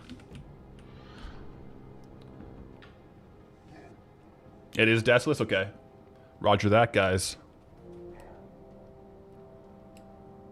There are some very annoying quests with those apparitions. Apparently. I mean, Aldrich is a strong fighter.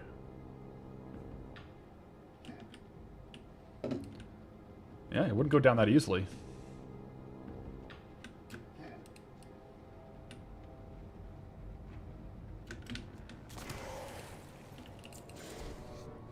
He was 36, so Desolus would make sense. Yeah, that does make sense. It all adds up, unfortunately.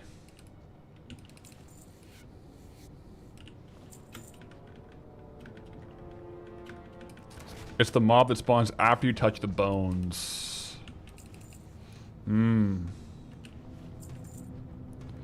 Yeah, I remember those. I remember like the ghostly Kodos or whatever. I don't remember what they were called. It must be these ones, the Kodo apparitions. I remember those being pretty tough to kill, so I could see that if you weren't expecting it and you click on the bones, you know, you could be in a bad spot for sure. No doubt in my mind.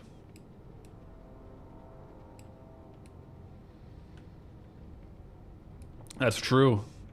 Even the mightiest warrior may be slain by a simple arrow. That's bad news this morning, guys. Unfortunately, Aldrich is down.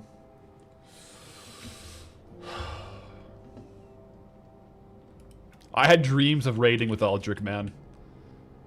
Just 2 paladins, getting pre-bis geared.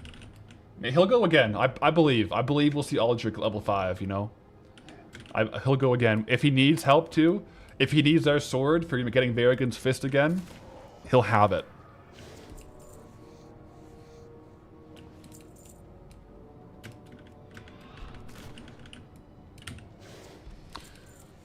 Could have been worse. Could have been Blood of the Heroes.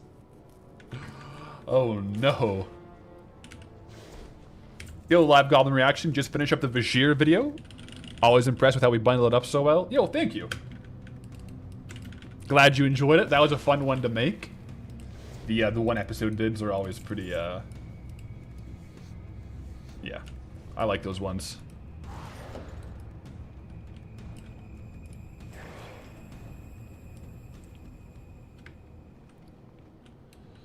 Look at all that rugged leather.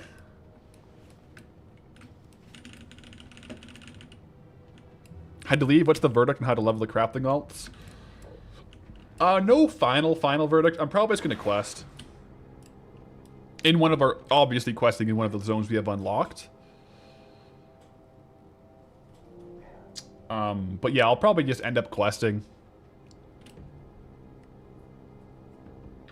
It's kind of fun to quest because, like, maybe I'll even, like, come over here and quest here. Should make a poll on YouTube for the alts.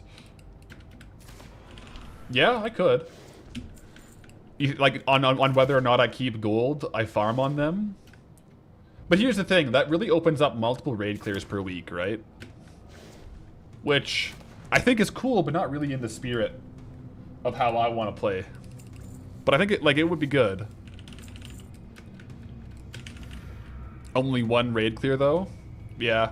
I mean, we could also just like keep the gold on the alts and then like it just pays for training. You know, and we just have alt gold. That's also kind of like a very low lift way to do it. Like not necessarily like sending it over to Goldie, but they just have their own. Yeah.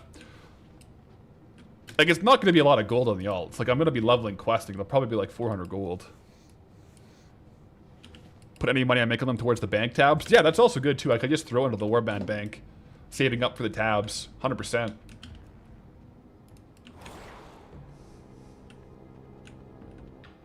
Gotta earn their keep. Dude, the most expensive thing is the transmog seller, dude. That guy chews through gold. The amount of times I have to top up the listing prices, like the gold in the transmog seller, so that I can keep listing auctions. Dude's the most expensive vault we have, dude. He takes like 3 to 4K a week just to list auctions. Also, 15 minutes for 2.1K. You like those? You like that? Good odds right there.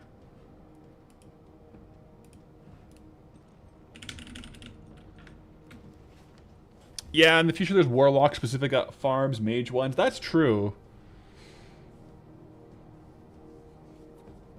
Yeah.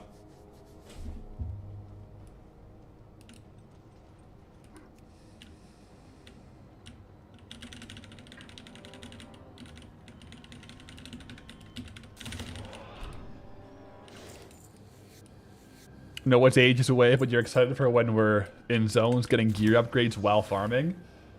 I think that's going to be the current content, right? It will be a while, but that will be cool. When we're farming in current content zones. Yeah, like getting actual upgrades.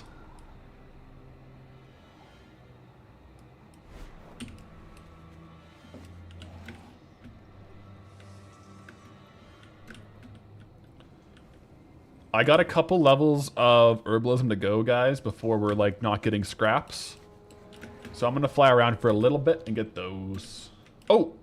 Oh, 7 minutes on the Darkmoon Fair cap, guys. 7 minutes. If I forget about it, please shout at me. It's right here. This is the countdown. I can't put it on here. Like, if I put it on there, it just doesn't show the countdown for the cooldown. Otherwise, that would be ideal.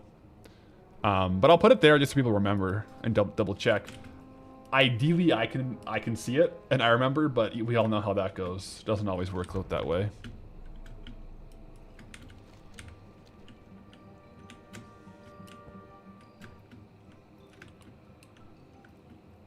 Hello, 7 minutes on cap. Thank you. TUI. Speaking of Darkmoon, I should drink some if we're going to be herbalism. How long did Elwyn Forest take me in hours, by the way? I can't remember off the top of my head. I think in the last Elwyn video, I did show the slash played. I want to say it was 4 or 5 days played. I think it worked out to like 2,000-ish gold per hour. Yeah, so I think it technically was like 120 hours, maybe?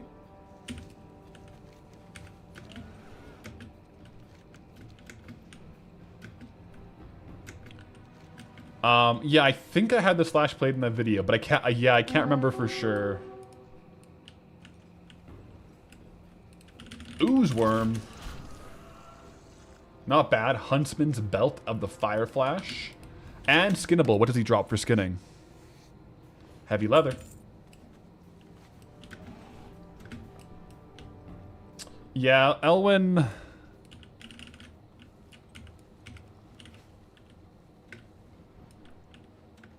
Elwyn was also an expensive token. Yeah, as far as NA goes. I think the token was like 320, right? Or something like that when we bought it. So yeah, Elwyn was pretty pricey.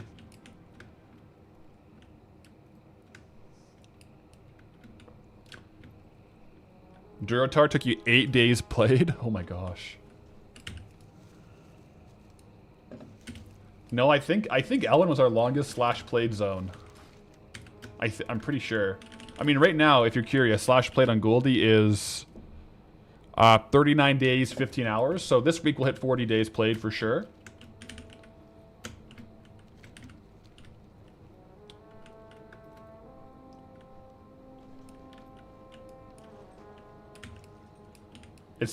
I'm gonna stop tracking fish. It's kind of throwing me off as far as herbs go.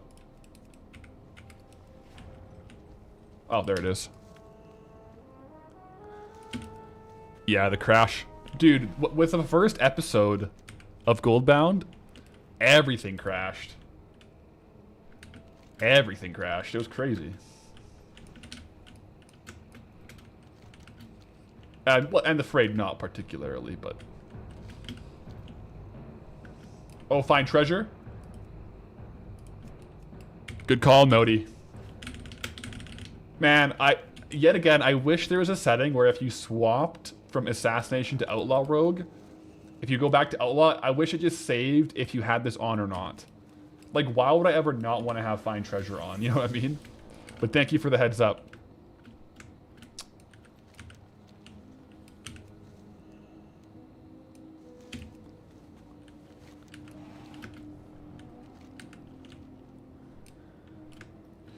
But yeah, Elwyn, like as far as the videos too, it took a bit longer because, well, A, the gold farms were low, so the actual like value we were getting was pretty low. And B, I was still working full time, so I wasn't playing as much. So between playing and editing, the actual played time per episode for Elwyn, I think is lower than the played time per episode by far now.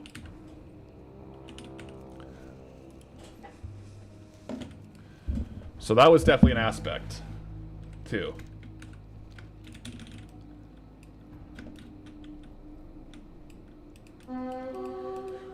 Drogoth the Roamer.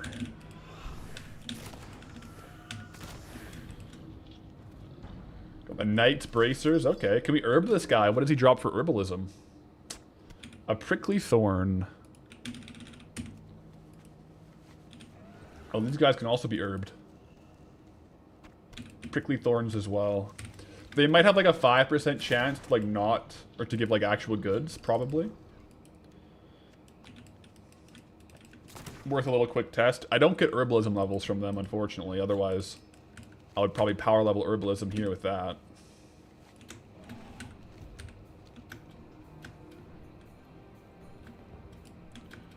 Oh, there's treasure here, guys. There's treasure in the tent.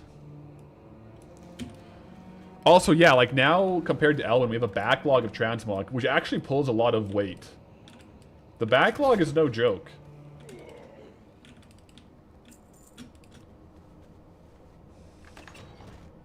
Oh. Look at that. Pads of the Venom Spider, guys. Actually a pretty sick pull from the treasure chest. Actually really sweet. I have to save some bag space here by vendor trashing. Sell all junk.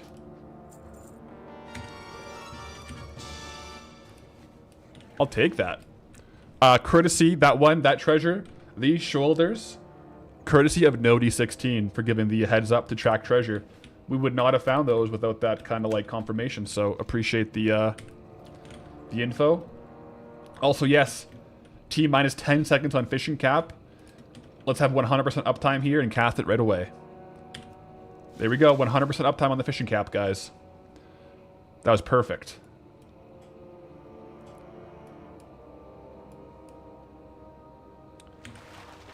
And it's just a single crate. That's okay.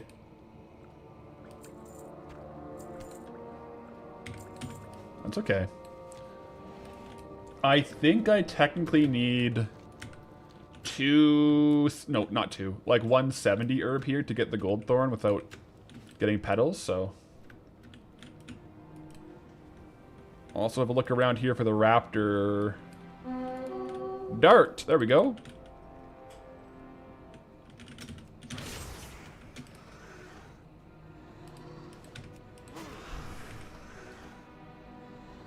Sentinel's Boots of the Quick Blade, 0.012 sale rate, so decent sale rate. Not the craziest value, but I think still worth listing.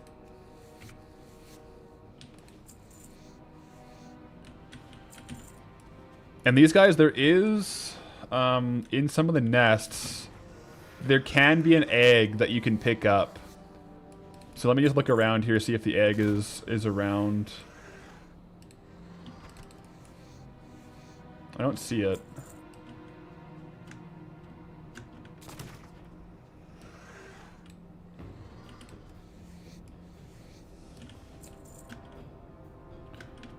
Just a quick look around. Where I think there's 4 spots. Where's the 4th one?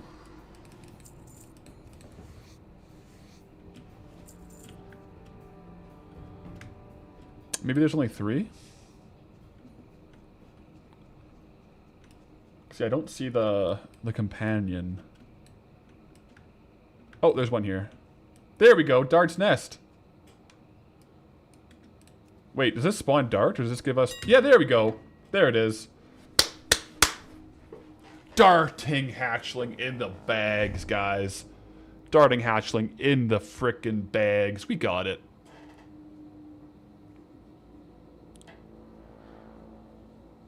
Not a bad little pull there. No, Stella came to say hello because she got excited with the hype that the energy I exuded there when we got the drop. That one we should be able to get quite a few of. What's it look like though? Looks like that. Cute little guy, little T-Rex dude, little raptor. So, yo, live goblin with the Pathel 2 Stellas. Let's go.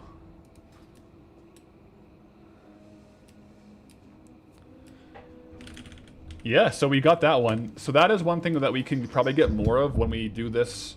I'm not doing it right now, but I probably will try the raptors for a skinning farm. How much does raptor meat go for? Not that much. It's like 10 silver, but nice. That's a good little thing to stop by to get. Let me not track pets right now, though. It's kind of hard to see. I do want to test these guys as a skinning farm at some point, though. Oh my goodness, guys. We're pretty much getting every single rare today. That's a classic leather helm. Oh my goodness, I almost want to equip it. Sentinel cap of the Fire Flash. That's beautiful.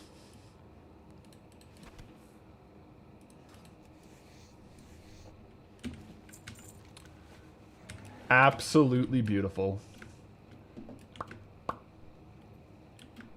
And also, oh, wrong one.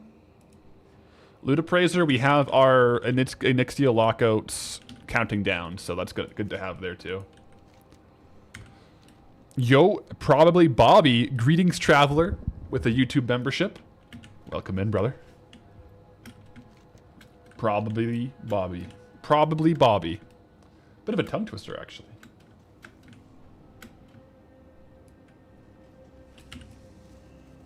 Love these classic designs. They're so silly. Yeah, they are. The classic designs are something great. Oh, Risen Husks. And Risen Spirits. I haven't seen these mobs yet. That's kind of cool.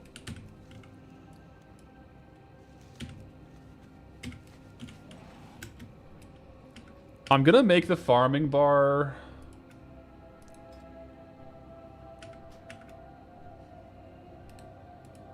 I want to have extra bars right now because I want there to be, like, I want to track some of the herbs that we're getting to. So that once we actually get full ones of these, I want to track it. We're getting full King's Blood now. We're not getting full Goldthorn yet, though. Oh. Can't type like that. There we go. I think we also get a couple other herbs, though. I mean, those are the main ones, no doubt, though, that I want to get. My content proves that your attention span isn't completely fried. That's funny. Yeah, we have some long-form content. That's true. Oh, Khadgar's Whisker. Yeah, I also want to have that on there. Those are good.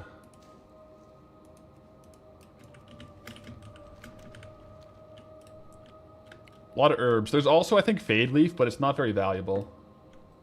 Maybe I'll put one more on there, though. But that's, like, a lot of the stuff we're gathering here. Life Root as well, yeah. Fade Leaf? Maybe I meant Life Root. Oh, no, there's Fade Leaf. That's worth more than Life Root, so. We'll put that up there. A lot of different herbs, though, for sure. Right now, the only one with our current herbalism skill, which is 137, that we can get full ones of, is, I think, King's Blood. So I can't do the Gold Per Hour yet. Not until we get the full versions.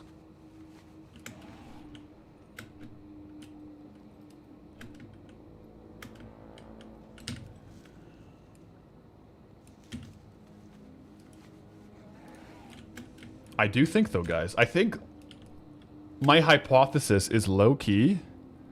Herbalism's actually going to be insane here. I think it's actually going to be nutty.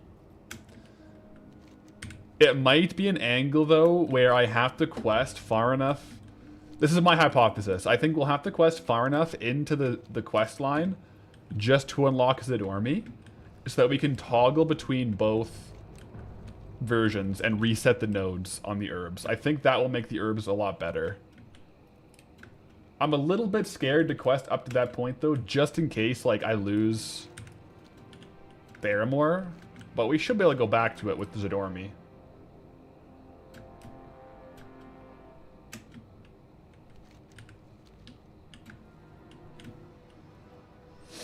Right? But yeah, no, I think it could be actually, like, pretty darn good. Gold per hour.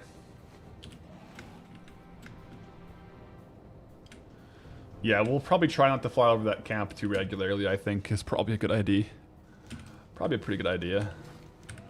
I think you guys are... I think you're right. I forgot that it's simply flying over it toggled ya.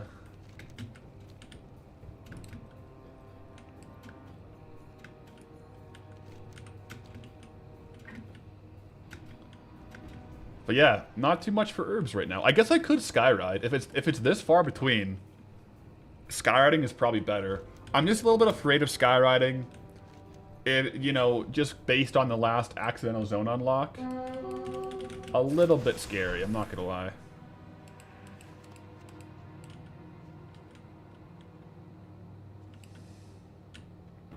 Oh wait. Thought Zadormi unlocked only after the mob questline, not the Kata revamped version. Really? Okay. I don't know. I was a little confused, Specatula. Because on my main, on Path to Larix, Zadormi's here. But not on this character. So I just assumed it was in this questline. But that might make sense. It could be other questline, in which case I can't get Zadormi on Goldie. That might be worth looking into before I do the quests.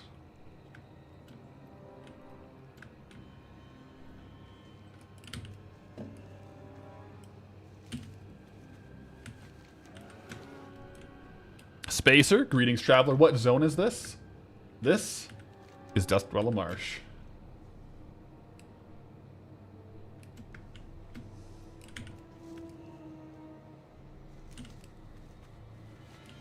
Skywriting is not an issue. Definitely a way to go. I just think, like, if I'm... The thing is, skywriting with reading chat is a lot easier to do to go, like, fly over the zone by accident. Like, if I was only farming, only looking at my monitor, like my game, I would probably skyride right now, but it's probably a bit safer to do steady flight, to be completely honest. That way, if something's going wrong, I can just stop. Skyriding, if I don't pay attention for like a second or two, I can't instantly... I guess I could aerial halt, but I'm not going to remember to do that. Unless you just want to see D-pull, then we should start skywriting right now. Do I have a new zone for Eastern Kingdoms now that I've used the wettest land? We have the tentative of just like a token in the old zones. Once we're back in Eastern Kingdoms a bit more, I want to look into maybe like Tol Barad and stuff, but I haven't set another zone like that yet. The other thing, like Tol Barad is probably a portal, right? Because if it's not a portal, I wouldn't be able to access it. But we'll see. Right now, I have like a placeholder.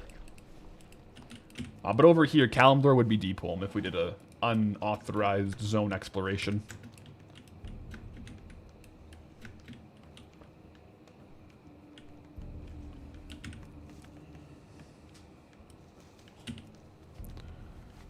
Okay. Spactula. To interact with Zadormi in this zone, your character normally needs to have completed the Theramore's Fall scenario, available via the Lore Walkers in Pandaria. Okay. So, my hopes of swapping the zone timeline over with Zadormi is now lost. But that's good to know, Spactula. I appreciate that. Otherwise, I would have probably done the quests and been really confused.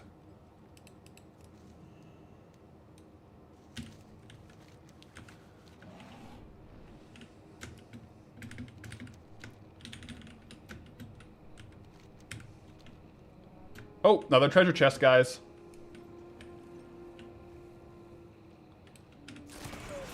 What's in this one?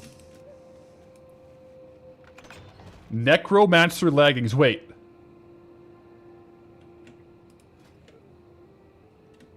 Those rang a bell, and for a second I thought they were really expensive. They were pretty good, though. Good sale rate, like 1 to 4,000 probably.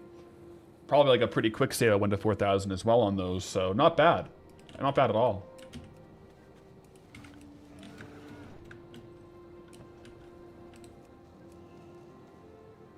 Wait, there's a way back to Old Theramore? Well, on Goldie, I just walked in and it was here. And I haven't done the quests. Like, I haven't gone far enough in on the quests for it to be bombed. And now that I know Zadormi isn't here, I won't ever. I'm not going to do the quests here. I want to save Theramore. I don't want to go far enough in the story where it disappears. There's just so much good stuff there for us. Profession trainers. Bank.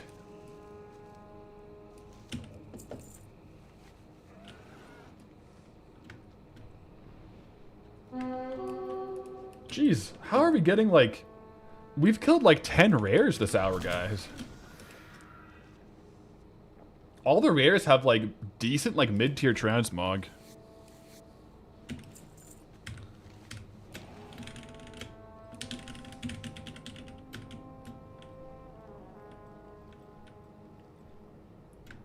We're getting full Goldthorn now. We aren't getting full of the other ones, so let's keep going until we're getting full versions of all the herbs. Fade Leaf? Okay, full Fade Leaf now. That's good. How about this one? Life Root? Well, we're going to get full Life Root for sure.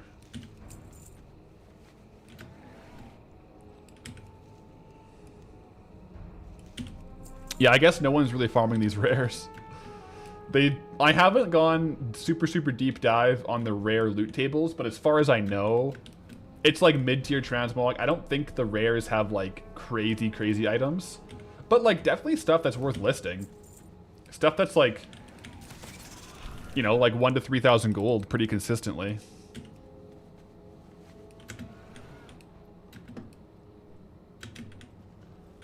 Also, guys, for the fellow travelers here that are interested in the powerlifting storyline, I did my last like big workout yesterday before the meet. So yesterday it was a squat, bench, deadlift day, and I basically took like my openers, like the like a heavy squat, heavy bench, and heavy deadlift yesterday, all in one day. And now this whole week, I have 1 week. We're like 6 days out now from the competition. And it's going to be pretty much like a deload week. Like I'm resting. I will train on Wednesday, like with like 60% of maximum loads, just for like getting some blood flowing. But yeah, so all the hard work is done now, guys. Now we just got to relax, rest up, and then show up to the competition this weekend. So all the heavy lifting is done. Let's go. Good luck and kick some ass. Yo, GSBet, appreciate that. I will do my best. I'm looking forward to it though. I think we're gonna have a pretty good. I think we're gonna have a pretty good showing. I'm expecting PR. I'm expecting PRs on all the lifts, but we'll see. I put on a lot of strength this past year. I better beat Chug. Well, technically I did beat Chug because he had to withdraw. First, he was going to still do it, but in a different weight class. Like, he wasn't going to make weight. So I won that bet, and then we set a new bet.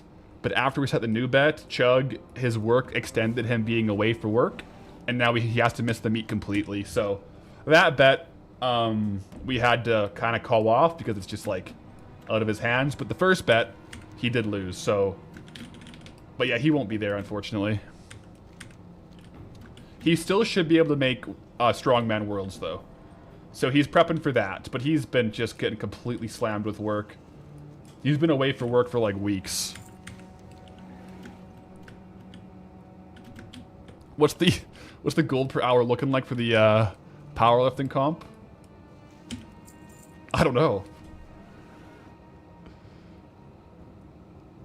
F for Chug, yeah. Yeah, he was in chat the other hardcore day talking about it. So F for Chug indeed. I'm not gonna lie. If for him, I do think it was a good dodge because he wasn't able to train, and I've been able to string together like a really, really good training like cycle for this competition. So I think I would have had a good chance of beating him, like, straight up. Normally I compete at a lighter weight class. But the thing is, for this competition, I bulked up to his weight class instead of cutting weight to compete against him directly, because normally I'm competing at a lighter weight class. That's why I was going to be so hype. Unfortunately, maybe another day. Maybe another day. But yeah, F for Chug. But greetings, travelers. Elon, coming in with the raid. Welcome in, Raiders, guys. Hope you had a good stream, man. Elon. If you got a raid and run, all good. Get some grub, get some nutrients back in you. And I hope the gold was, well, profitable today. But welcome in, Raiders. We are currently still doing Goldie. Still doing Goldie. We're out here in Dustwellow Marsh, testing out some new farms. So, yeah, welcome in. Currently talking about some powerlifting meets that we're having coming up. We have a powerlifting meet this weekend. So, any World of Warcraft lifters in the chat, you're in the right place. F for that poor guy making serious dollars. I mean, yeah, but yeah, you know, he's working pretty hard too. Yeah.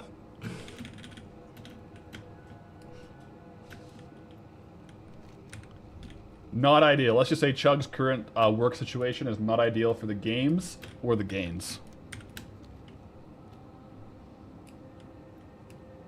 Hey, I missed the Vash pot. Seems it went well. Yo, Braveris, greetings, traveler, with the tier 1. Missed the Vash lives. It seems to have gone well. Yeah, it was, the video, you know, tells the story a little bit, which if you haven't caught it yet, came out Saturday, the full Vash video. But things were looking pretty dull, or pretty dreary as far as gold per hour, and then we pulled some pretty crazy loot, so went for broke and it worked out.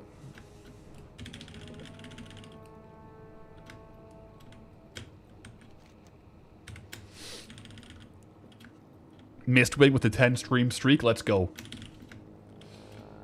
Yeah, maybe our next forfeit should be like, have you guys ever seen the Will Tennyson video where he like stayed in a gym until he lifted 1,000,000 pounds? It'll just randomly be like one of those. Like, this forfeit, I can't leave my home gym until I... Just so completely different than the actual challenge.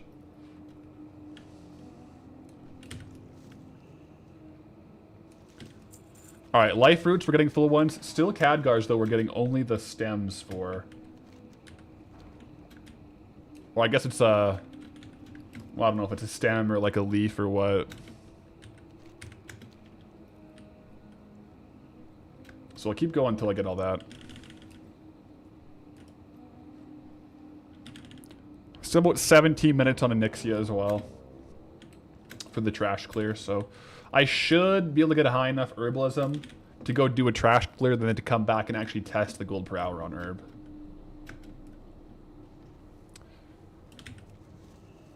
The lockpicking or the pickpocketing farm was amazing. Yeah. I mean, it was pretty sick. Just like the total amount of pickpockets per hour you can do there. The total junk boxes you can get. The thing is that like the junk box rate is so high. Like so high. But it's literally like an all or nothing farm. Either you get the item or you get like 200 gold from like raw gold. Another good spot for the Twilight box though, the Twilight blade through the Flame Scarred junk box is Uldum. I think that's like a pretty meta place to farm it because you can also get other rare items like the dice, or if you use Potion of Treasure Finding, you can get like materials and stuff too. So if you farm it there, it's lower junk boxes per hour, but more average, like, consistent gold, I think. We'll see. I'll definitely test that one out when we get Uldum.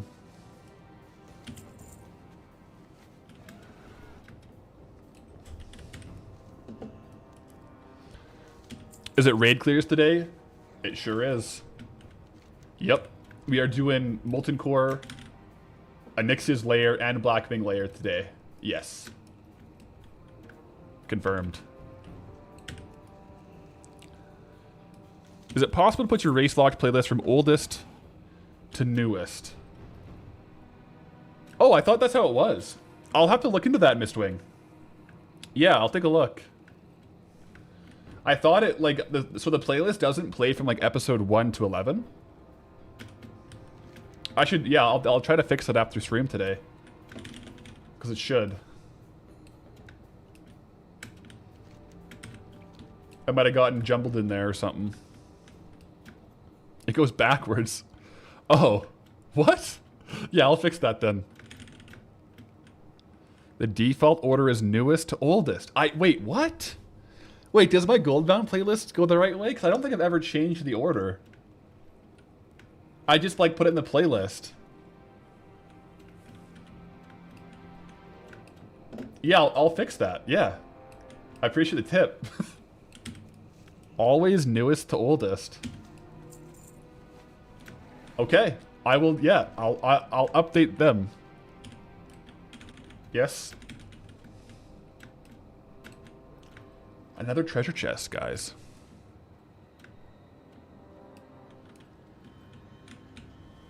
Let's see what we get from this one. Third treasure chest of the hour.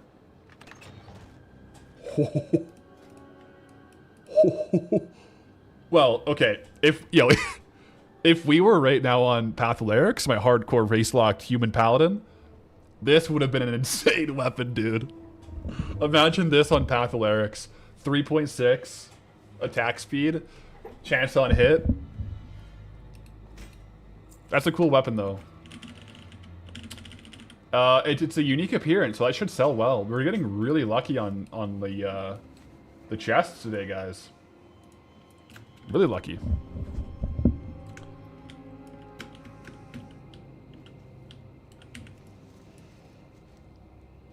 Nothing annoys me more than when a playlist isn't done properly.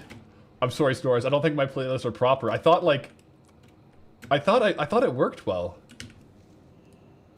Because, like, when I see it on my end, I guess I haven't tried playing through and, like, skipping through.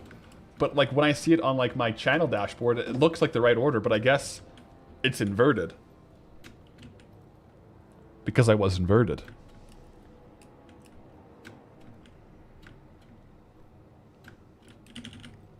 The grill's warming up. Yo, we grilling today?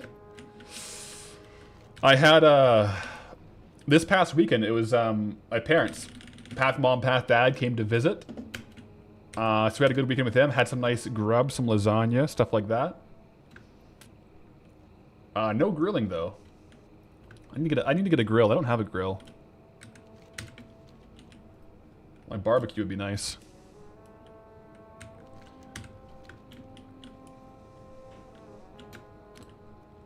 You've looked and it's only race lock that's in the wrong order. Huh. Maybe there's a setting I changed early on on the Goldbound playlist to play like oldest to newest. There must be like a setting there. So only race locked is inverted. Okay. And did I just quote Top Gun? Yes. That is confirmed.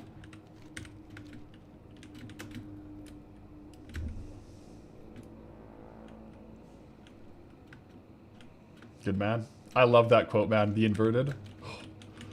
I love those memes too. The because I was inverted memes are like 10 out of 10, dude.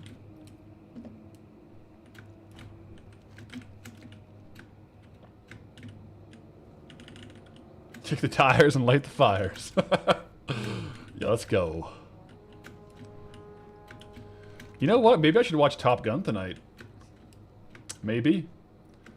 I feel like this week I have so much time on my hands because, like I said, we're prepping for the powerlifting meet. So I'm pretty much just resting. I'm not like training. I'm not working out. Like Wednesday, I'll have like a 40-minute like little light workout. I'll go for walks and stay limber, but like I feel like each day I just have like 2 hours freed up. It's kind of weird. I don't know what to do with myself. Maybe I'll watch Top Gun.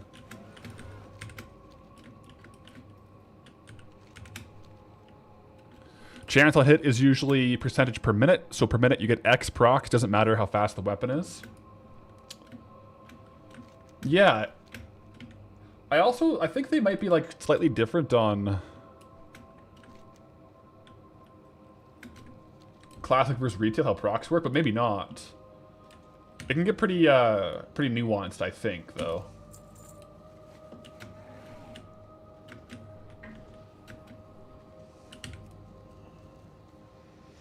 How about having Battlegrounds as the next forfeit zone? Maybe. I would have to wait though until we unlock a zone that has a battleground in it, right? So like if we get a Rothi Highlands, we could then do a Rothi Basin. But there's a couple things if I was to do battlegrounds I would want to have access to, I think. Because if I can't buy gear with the honor, I'm just gonna like routinely die. So I would have to have access to like an honor quartermaster and like one of those current content honor quartermasters where you can buy trade goods. So I think potentially it could be cool. But I feel like I would need a couple access points that objectively I probably shouldn't have on Goldie yet for it to be kind of a positive experience. And by a positive experience, I more so mean like from a content perspective of like actually able to make gold. Because like we could make some pretty rough forfeits that like are terrible for me, but would also just be terrible to watch, like make no gold at all. But yeah, I think down the road, Battlegrounds could be a very interesting forfeit zone. Especially once we unlock the zones that have the Battlegrounds in them. Yeah.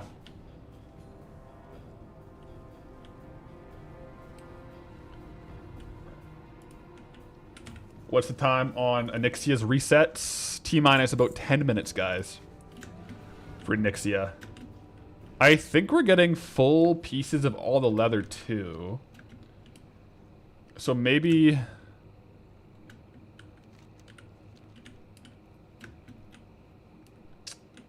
Yeah, we should be good to go with like a full hour of herbalism after Onyxia's lair. That'll be good.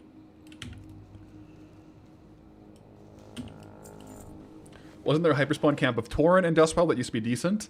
I think the Grim Totem is a good farm. I will be testing it at some point. I don't know... Some of the old school hyperspawns are still good. Some aren't. Like, some got kind of nerfed.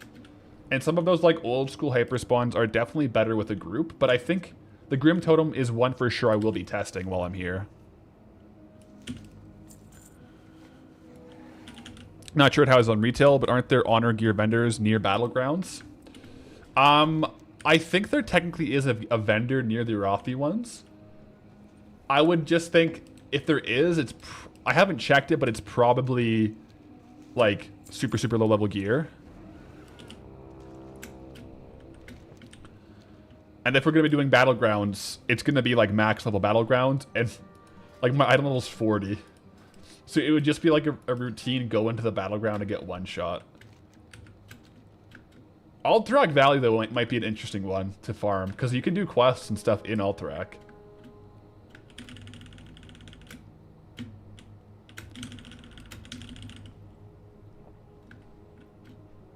You know what Grim Totem means? Some junk boxes. There's also the humans there.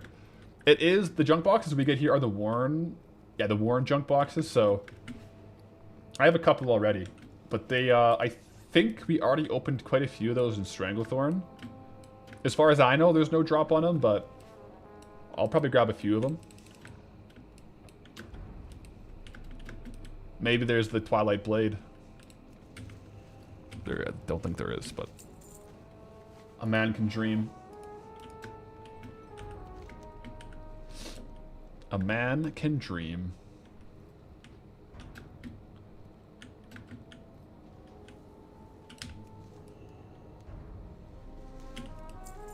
Time to lock in for an hour and test gold per hour. Oh yeah. When we combine the last little bit, like we're getting a lot of value from the drops too, like the region sale prices for the transmog, but our actual value is very high between the skinning, the herbalism, and all the boxes and rares. The treasure chests and rares, I should say.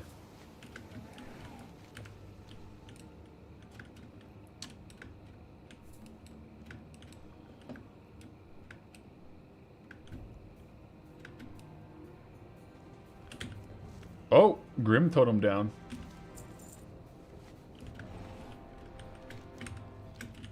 My luck with junk boxes means I'll find the Ashbringer in them. Imagine just like randomly pulling a item that doesn't exist anymore. Oh, on a rogue though, and I can't even get it to my paladin. That would be cool, but that would be kind of painful.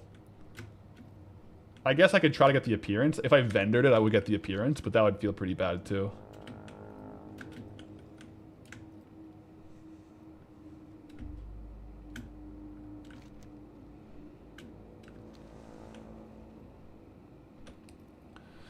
Is this the first this zone won't end until X herbs instead of ores? Maybe. Maybe it'll be herbs, maybe it'll be leather though. It could be leather. I think, now that I think about it, we can get dark iron ore from molten core today, like with low level mining. But I think I will have to level up my mining on Goldie to smelt the dark iron ore. To train the recipe again.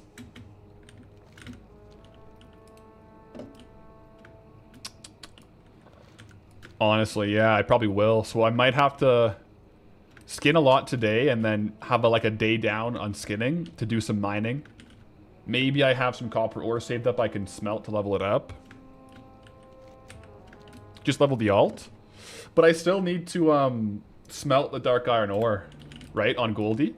Because the dark iron will have to be smelted on the miner. So I still got to do that.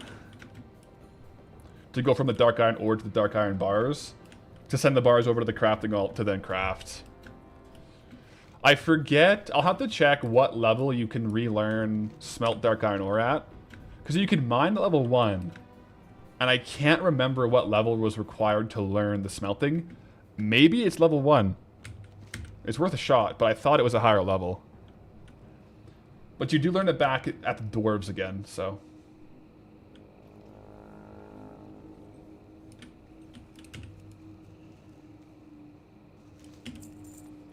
$230. Yeah, that's a substantial amount of levels on mining. Luckily with mining, though, as we gather it, we can smelt it, and we can use the smelting to gain more mining levels. So it's not as bad, I guess. But yeah, I'll want to make sure I do that once I have a lot of dark iron ore, I guess.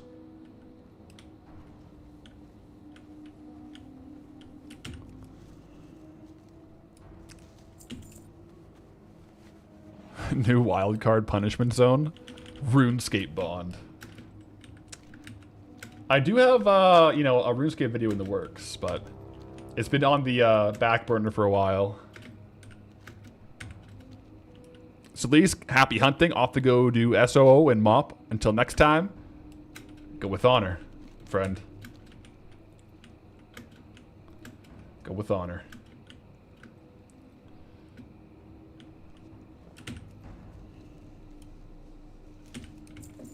Goldthorn stack is at 700 gold. Very good. How much gold are we doing today? So far, looted gold, I guess. I mean, raw gold, we've made like 250 gold, but we have a lot of item value as far as trade goods. And that is, we've been farming for more than this hour shows. So, give or take a bit more than that, actually. Is RuneScape main channel or alt channel thing?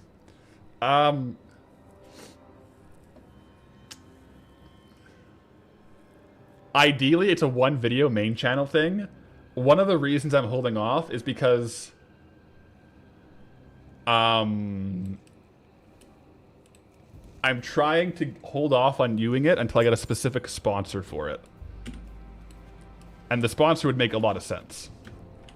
I won't say exactly who, but you could probably put 2 and 2 together for who I would want that to be on. Because I think that'd be really cool. But also, I started it... I have a lot of footage, but I haven't edited any of it. Yeah. So, we'll see. It is what I want to do, though.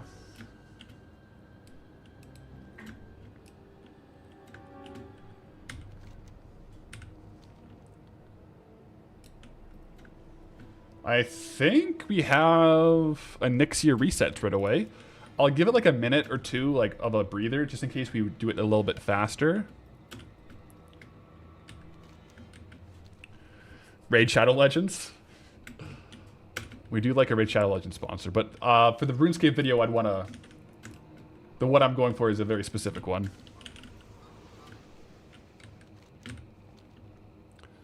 What was the last video sponsor? I haven't watched it yet. The Vashir video didn't actually have a sponsor in that one.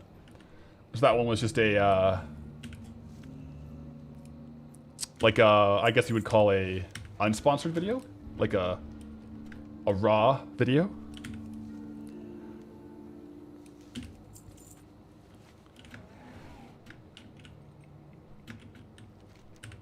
Sponsored by us. Exactly. Sponsored by you guys.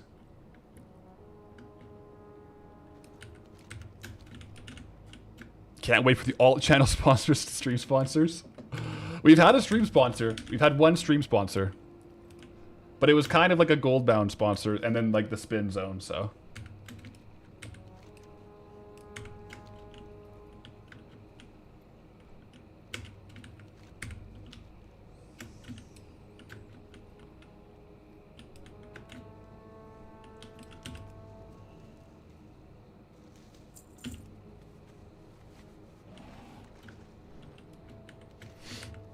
When I don't have one, I should put in an ad for my merch or Twitch.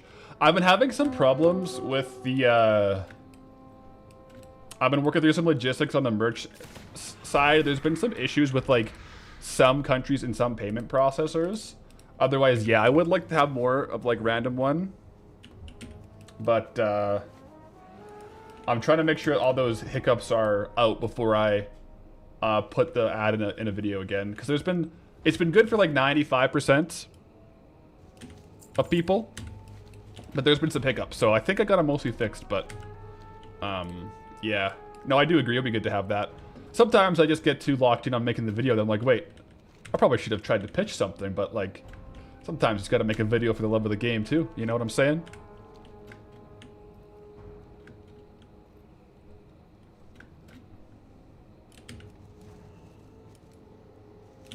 How much to sponsor a challenge? Depends on the challenge. Depends on the challenge. Alright, we can go down to, for sure, Anixia's lair, though. For sure.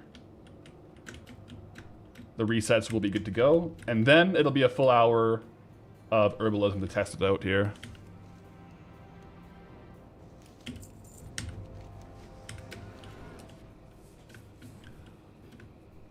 Sell before going in. Yeah, I could clear up bags a bit.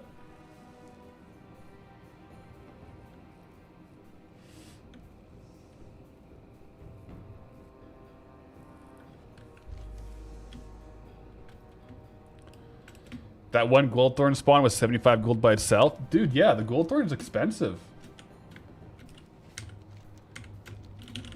24-hour stream when? I do want to do a 24-hour stream before end of summer. But no set date yet.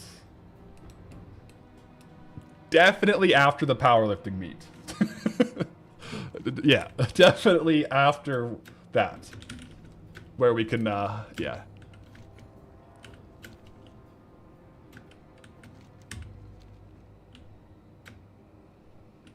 That's true. After Worlds might be good, because we're going to have to take a little time off streaming for Worlds, for traveling. And we'll come back, and it'll be September. So we could, I think, you know, that could be a good time, too, for some, like, marathon type stuff. Yeah. All right, yeah, let's vendor some stuff here. No more laptop streams in the hotel. Laptop streams can be rough, guys. Yeah, they can be a little bit little finicky.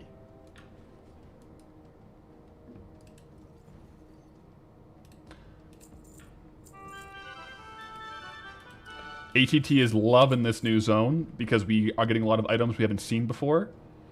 A lot of which I'm selling, a lot of which I'm going to vendor. But like as you can see here, like a lot of these have some pretty good value. I do need to get this over to the bank alt soon. Actually, we have a lot of stuff, like a lot of good, valuable stuff I do want to sell on the auction house. So I should after stream drop this all in the bank and get it over. Wow, all this is good. That's all transmog that I want to sell. Oh my goodness.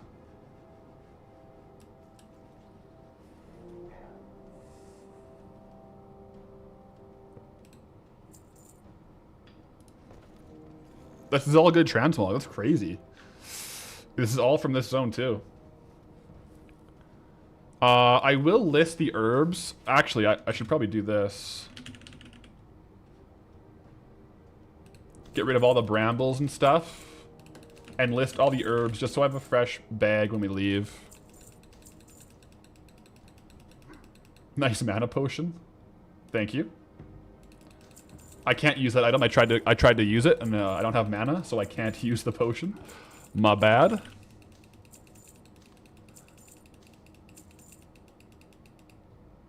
Yeah, the bank in the zone is actually really clutch.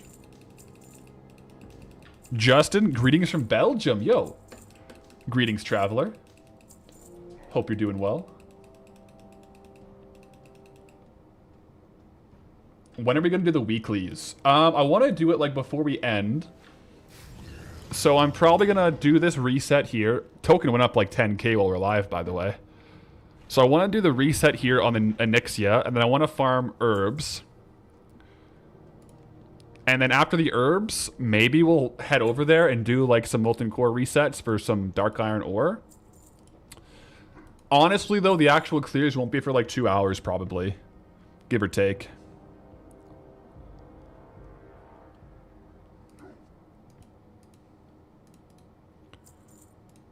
Because, yeah, I have a couple of things I want to test first.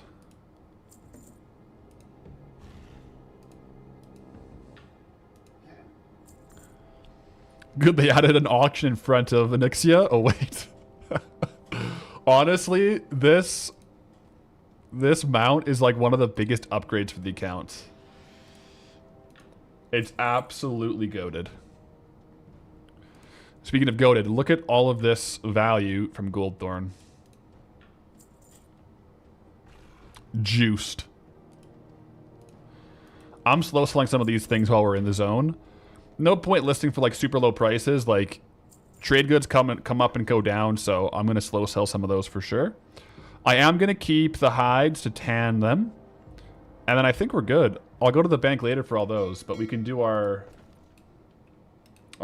skinning clear here. And ooh, it's actually gonna be perfect, guys. We'll do Onyxia, and there'll be 15 minutes left on the Dark Moon Fair fishing hat, and we can go do Dark Moon Fair fishing. Actually, perfect. Greetings from South Africa. Yo, greetings. How long will we stream today? It'll be a bit of like probably like give or take somewhere in the ballpark of 5 to 8 hours, assuming no issues. Knock on wood. I mean, we're already at 3 hours. Time flies, guys, when you're having fun. But yeah, I do want to do a little bit of editing tonight, though. Always good to keep a head on the edits. But yeah, we'll stream for a couple more hours for sure. I don't have a gym today, but based off the group chat messages, I may have to sub in for slow pitch today if there's not enough players, so we'll see.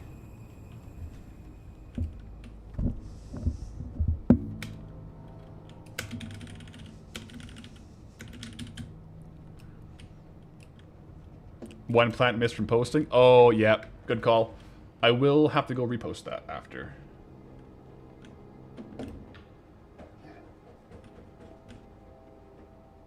Good, good. You got something to watch while driving the wheel loader at work then? Oh, yeah. We'll be going for a while here. Assuming no issues with connectivity. Knock on wood. That being said, I think we're kind of nailing down exactly what we're going to be ordering for boosting our network. It's gonna be juiced. It's gonna be, people will say, wait, why is there like a commercial grade server in this residential house? And I'll say, gotta farm gold, man. This copper ore ain't gonna mine itself. That's right. Optimal route time? Yes. After this Nixically, we will do optimal herbalism. And it'll all be a tax write-off. I think it should be, like, because the thing is, my actual internet is not a full tax write-off. It's like the percentage of my house that is home office. I can deduct that percentage of my internet expense. But I think the actual server, because I wouldn't need it unless I was streaming. I'll talk to my accountant, but I'm pretty sure that'll make it like a full tax deduction because, but for the business, I wouldn't have to get it. I should make the biggest room in my home my office. I should knock down the wall, just make the whole basement the office.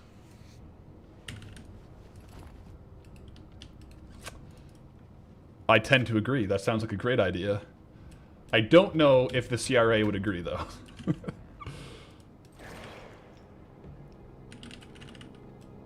I don't know if they will agree. I have a pretty modestly sized home office, I would say. I do quite like my stream room, though. The stream room, I think it's in a good spot, especially with this chair now. If I wanted to, I could read a book there. Have I? No.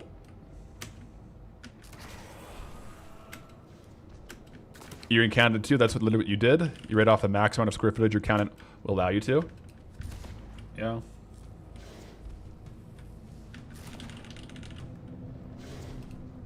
Then make a rent agreement for the office and... Wait. Make a rent agreement for the office space and you can pay yourself money. Wait, is that actually 5 head?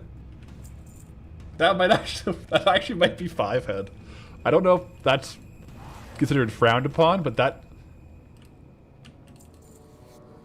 that's just 5 head right there. I probably won't do that because, you know, we don't want to have any issues, but...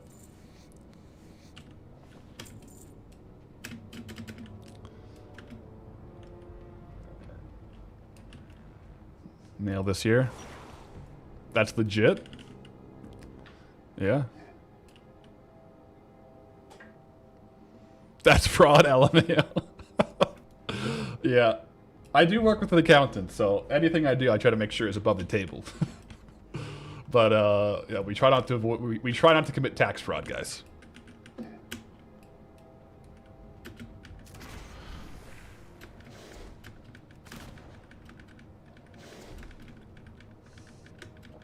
It's not fraud? Yeah, I don't know. Keyword try. Do our best. You know.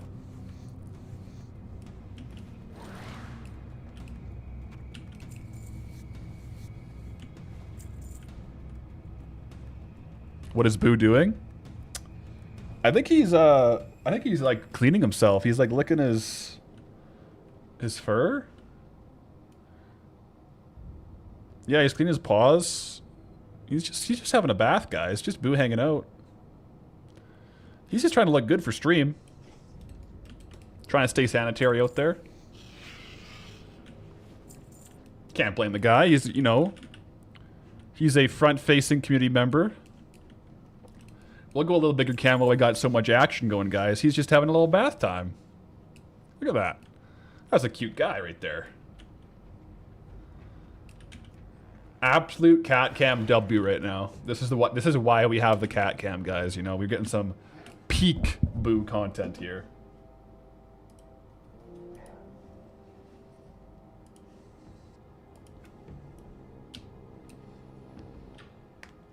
Boo is just excited for the Nixia trash clears. That he is. And for good reason. This is good stuff.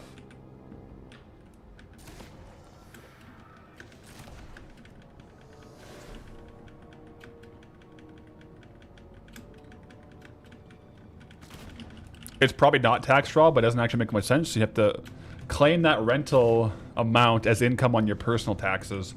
I think it might make sense only in a situation where, like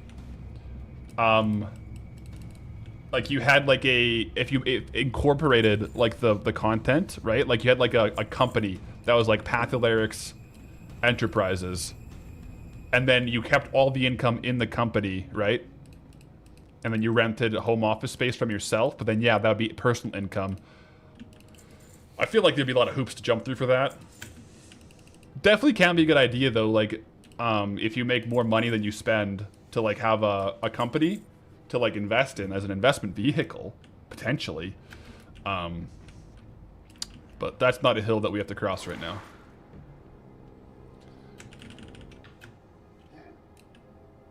Nice to see the rest of the team behind the series. Wouldn't be possible without them. You're right. Sometimes, you've probably heard like in the voiceover, sometimes there's like a little meow. I usually don't edit out the cat meows. I think they're kind of funny. A little bit like of a...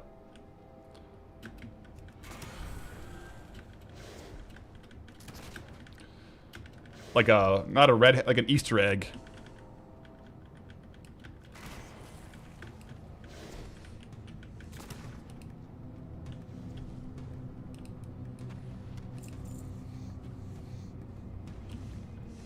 Yeah, Boo turned around now. He's a big boy. Still just hanging out though. Someone scrape through every video and clip every cat meow. It's doable. I feel like one in 4 videos probably has a cat meow somewhere.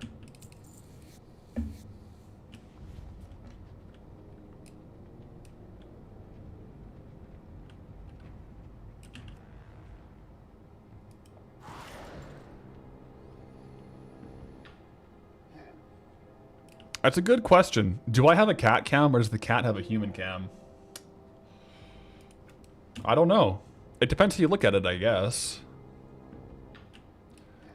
Yeah, that's a good question. Heyo, the guy who was trying to earn expansion here. Yo, greetings, traveler. Still trying to level up. Let's go. You getting any gold on the way up? You doing dual gathering while leveling? Because you get some good XP and some good gold if you're getting a lot of XP from gathering nodes.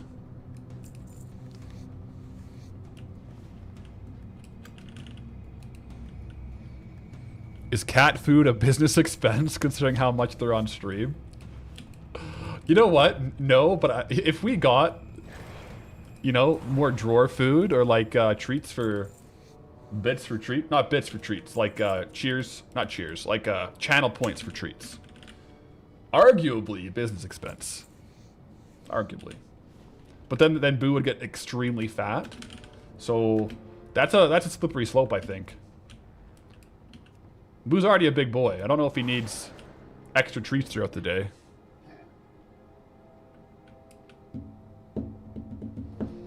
Was the cat hammock a write-off? No, I bought the cat hammock before I was doing content. I've had the cat hammock for years.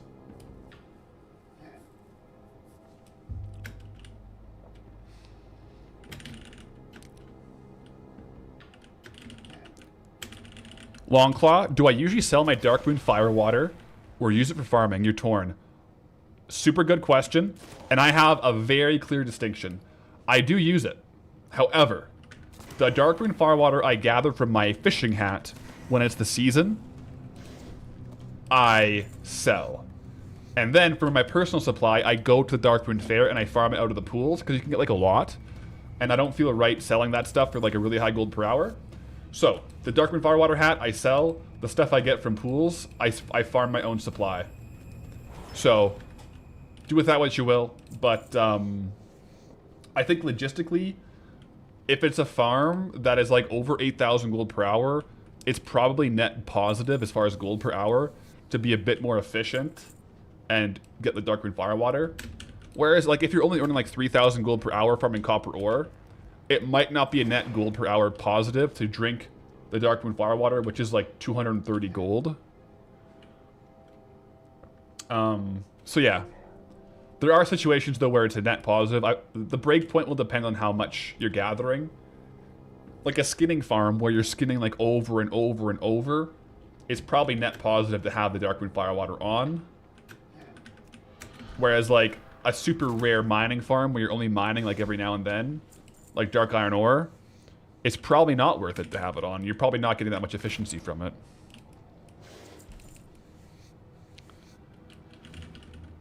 What was my job before content? Yeah, GS Bet's right. I haven't said.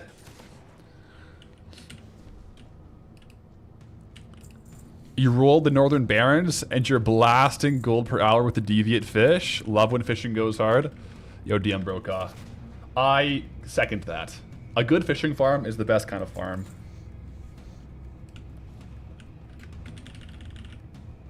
Makes me excited for Barrens. We're close. We're like right beside your zone. We could technically get the Barrens next zone spin.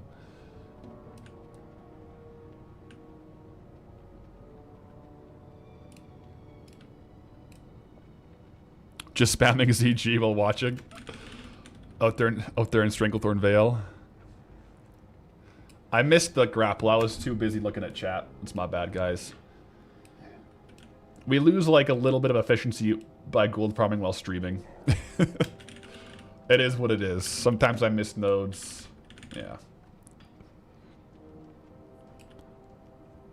Miss Mate, catching me live for the first time. Love all the videos. Yo, thanks for popping in live. And greetings, Traveler. Thanks for watching as well.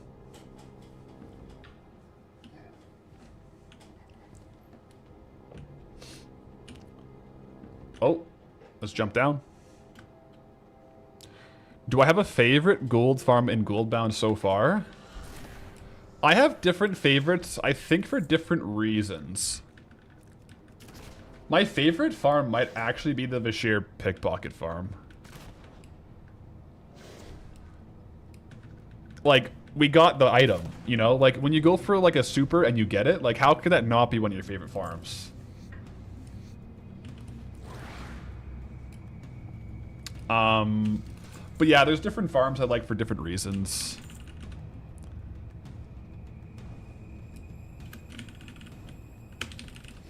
We actually got lucky in the time we got it too. I mean, we would have gotten lucky if we only got one of them, but we got both. I was ready to be like doing way more pickpocketing. I thought I was gonna go and like, my plan was to say like in the video, we tried 3,000 lock boxes, 3,000 junk boxes, didn't get the drop. That was my plan. I was going for 3K, and then we got it like halfway before that. We got lucky on the Vashir boxes for sure.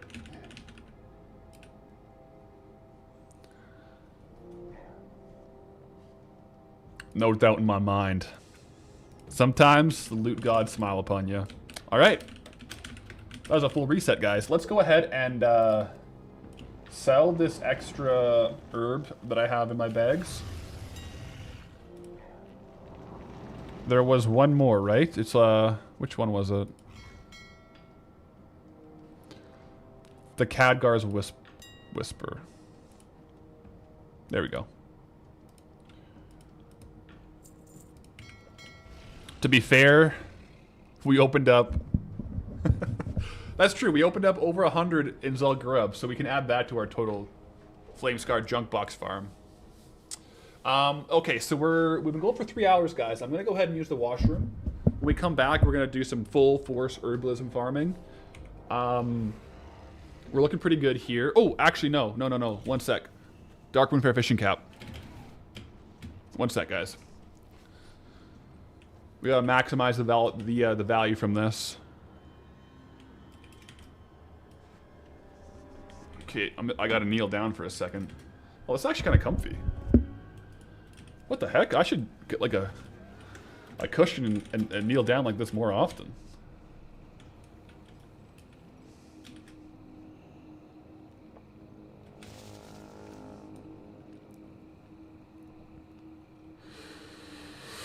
How long do I think it would take to make a token? We are allowed to be in Stormwind and aren't allowed to flip. I don't know.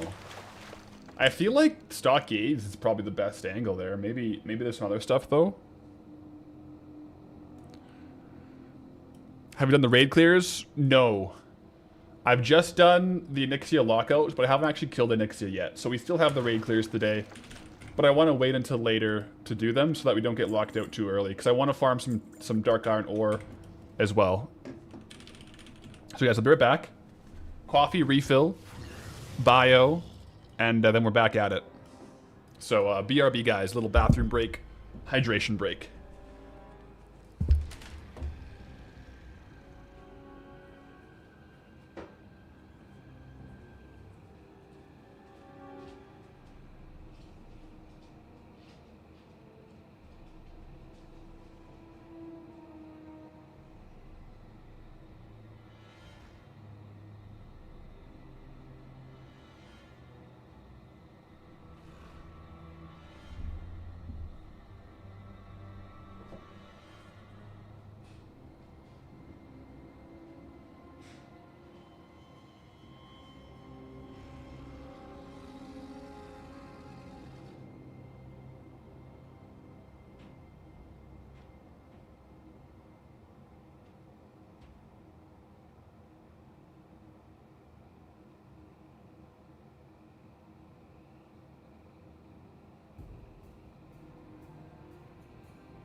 Red heart emoji.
Welcome back. Yo, Alrek, greetings, traveler, with the Twitch Prime. How we doing? All right, so we have 55 minutes on the Darkwing Fair fishing cap. Swap back over here. Get farming, guys. We need to see how much gold will we earn from 1 hour test. Herb only. Okay. We have all the things up here that we're going to be gathering. Let me just double check my loot appraiser. See, it's on market value, so... Let me just see what they're saying for prices.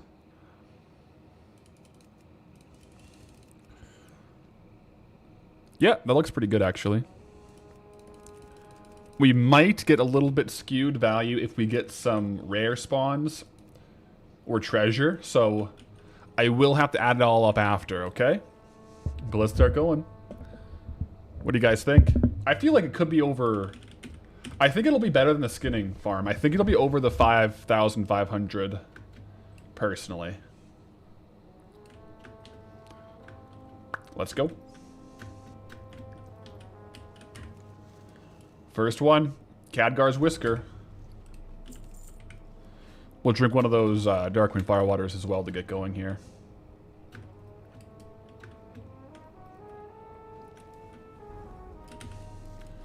You were getting word that I fell in and drowned? No, we're okay. We made it out. We're all set.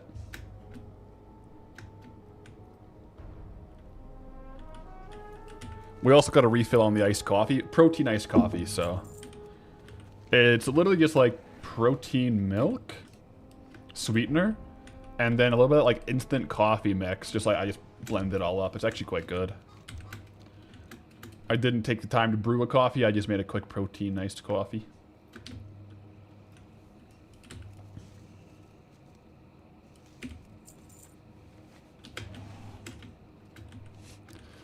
Gold farmer wear a diaper? Maybe we should. Maybe we should have some like built-in desk thing so we don't have to use the bio.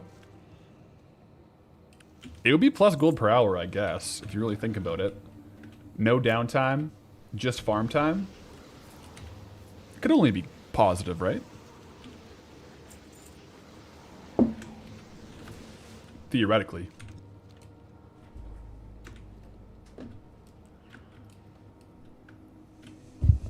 Hypothetically, at least.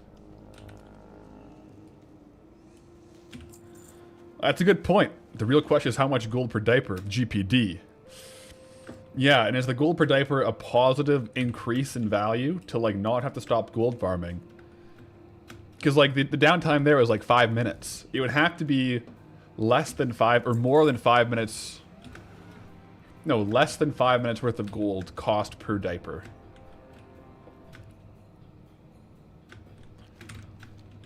So, I don't know. Like, that's a good question. I guess we'll see how much gold per hour we are here, and then how much some kind of like a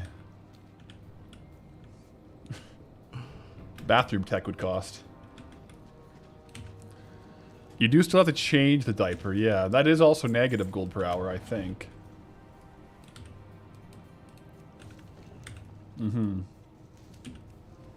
Perhaps something for the first 24-hour stream, you're right.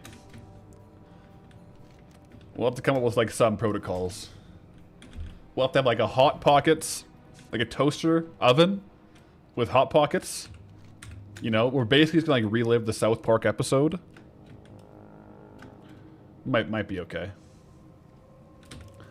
How do you kill that which has no life? Honestly, a goated South Park episode. Make love, not Warcraft.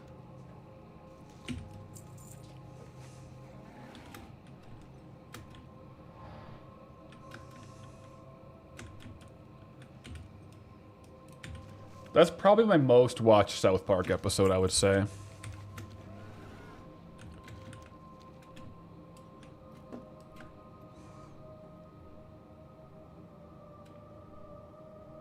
It's funny that Hello Kitty Island Adventure actually came to reality too. Wait, did it actually? I didn't know that.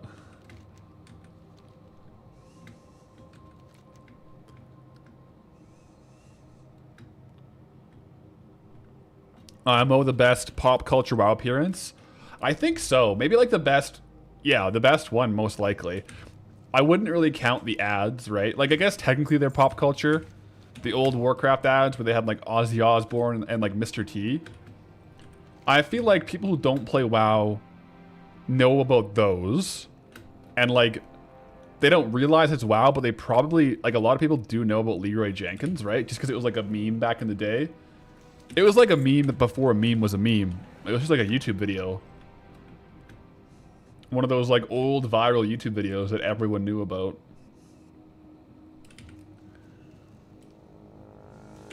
Wait, Hello Kitty Island Adventure released in 2023. That's quite a while after that episode. I wonder if they used like the idea from the episode or if it was just like it so happened to be named the same thing.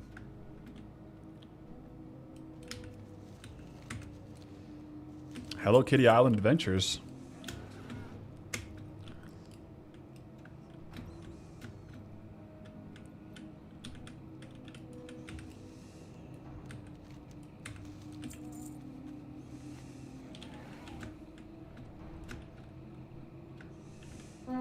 Oh. We'll take out the rares whenever we see them. Nice helm. That's going to skew the gold per hour on the loot appraiser, but we are going to add up all the herbs after anyways, so we don't mind that. We take it as a W as we go. Careful not to go over the Horde town so I don't get flagged for PvP. Oh wait, that's just ogres there. That wouldn't be Horde. The Horde is lower. Okay.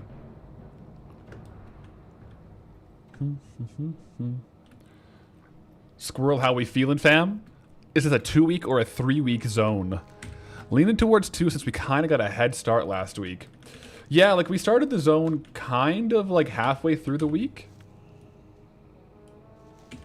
Right? Like we got here on Wednesday last week, so Wednesday this week will be 1 week in.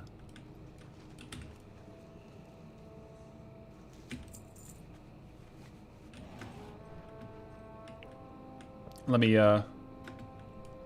make sure I'm not missing any of these things here. We have like some really high density all of a sudden, so I want to make sure I'm capitalizing on that.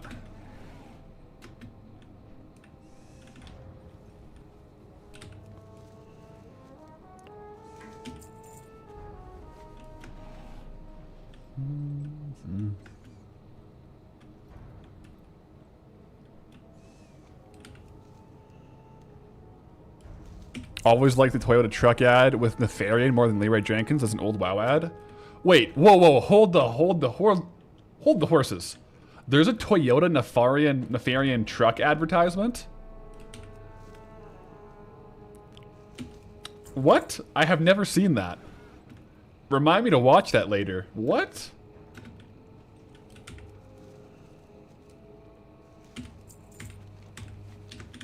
That's crazy, dude.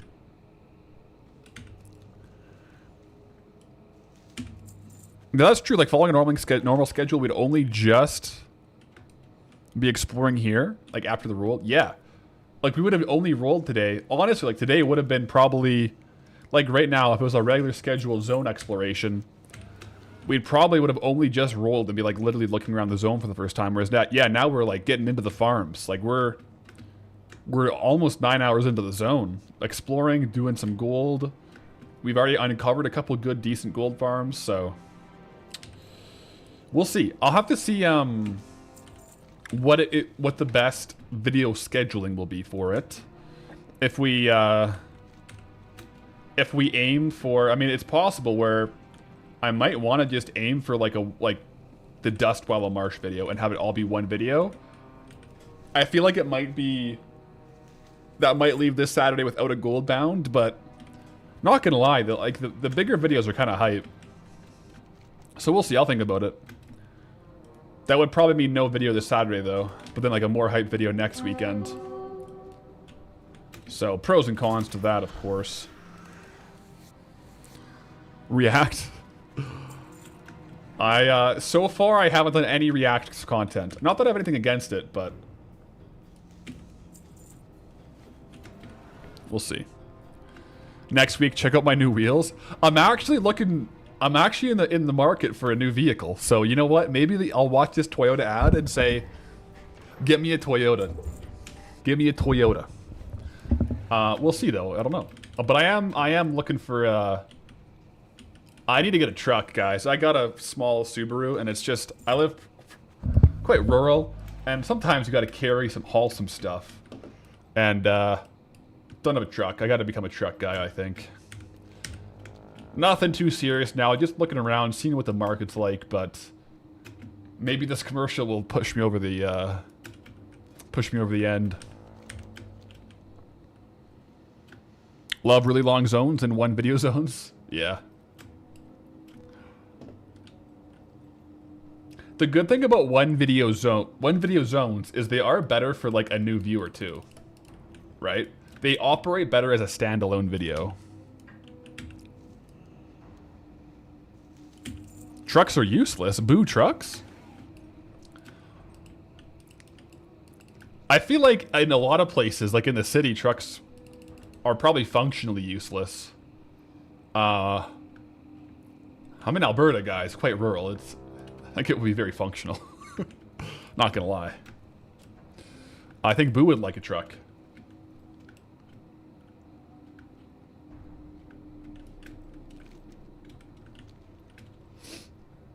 Let's see here.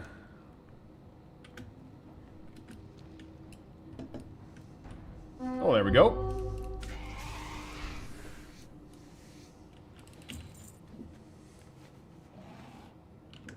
But yeah, the reason I would get a truck is for certain specific use cases that no other vehicle right now that I have access to or that I would be able to do. Yeah. But where it probably would be beneficial is like a 2-vehicle household where one vehicle is kind of like commuter, long traveling, and one is more like the work vehicle. But yeah. Minivan gang rise up. Man, I went deep into the YouTube rabbit hole of the have you guys seen those like the stealth camper van, like the gaming ones? Like it's like Ryan Toomey and Trent the Traveler have YouTube channels where they like kind of travel around gaming and they're like converted basically camper vans, but they have like full-on gaming setups in them. Man, those are some fun videos to watch.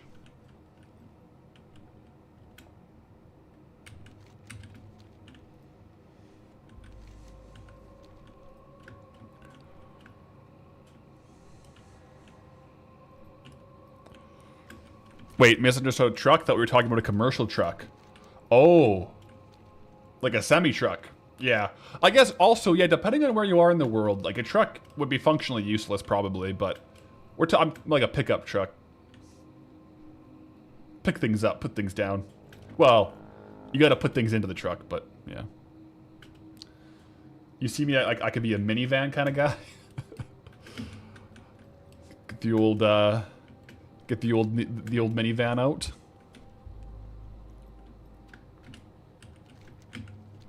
We'll see. I do like the car I have right now. It's just not getting all the jobs done that I would need to do.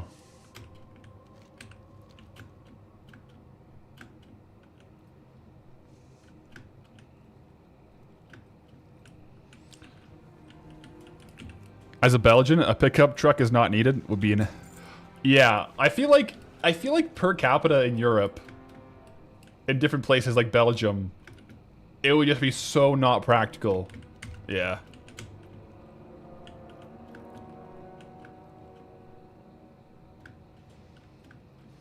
But yeah, I feel like if any vehicle I would buy right now would probably be like I wouldn't buy new. It would be like probably like a 2015, 2019. Look for like a good, not super mild out, but like something good and reliable. It would be like kind of the range, especially for like a pickup truck in Canada. That's like where you can get some good value. They have definitely come down with COVID pricing. Oh my gosh, dude, COVID pricing on trucks? Forget about it.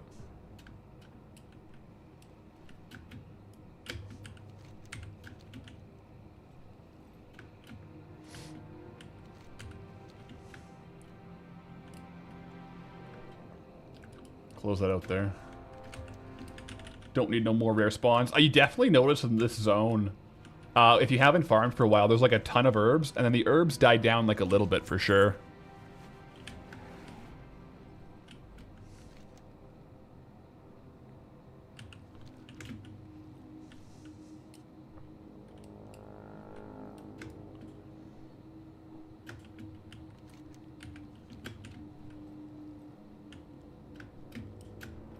Yeah, there's not that many. Dying down quite a bit. You test drove a Ford Ranger today, rated 100k miles. Pretty sure you're gonna buy it. Right on, right on. We'll see. Maybe this this Nefarian World of Warcraft Toyota ad will make me more of a Toyota. I do like the look of the Toyotas, but they're quite expensive compared to a lot of other models out there.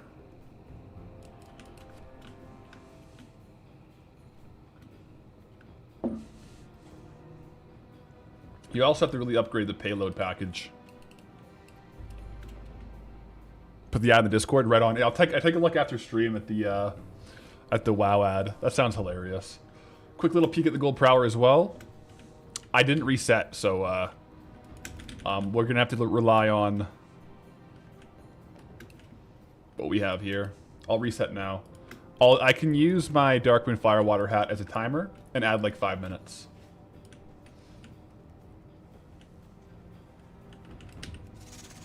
Whoa. Got that guy.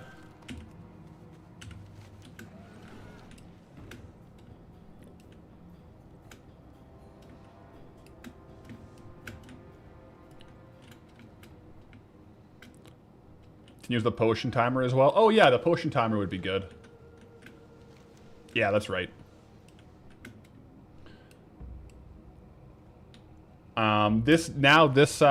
If we look while we're going, the actual estimated gold per hour, it'll probably be a bit lower because the first start of the zone, you have way more nodes to pick from. So, like as you can see here, it's already dying down quite a bit. Shopping for something like a RAV4 Honda CR-V. Yeah, you can get some good stuff in that size.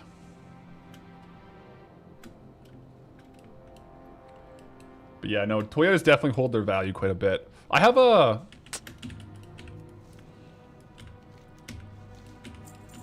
Subaru, like a smaller Subaru, and those are similar to Toyotas, especially in like the North American market, where they, well, I guess, I don't know what the market's like elsewhere, but they do hold their value quite well. They're quite reliable. It's just too small for what I need. It was good for like, I've had it for like 8 years, but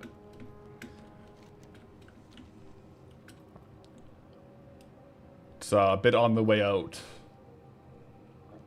I've put on, since I bought it, I've put on about 230,000 kilometers, which in miles, that's probably like 115,000 miles.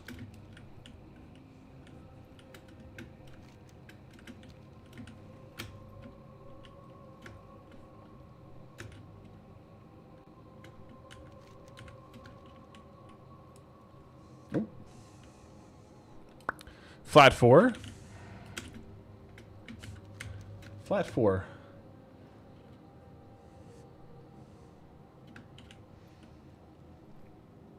Yeah, maybe we do swap the skywriting. I'm just a little bit nervous to swap the skywriting because, like, well, A, it's pretty chill doing steady flight, but I think I'll continue with this right now, and I might have to test a skywriting off stream.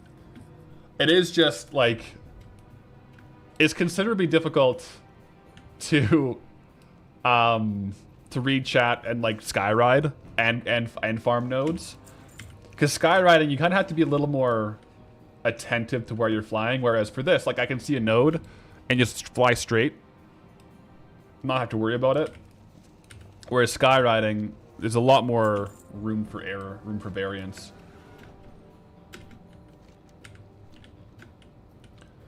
But yeah, it is faster between nodes.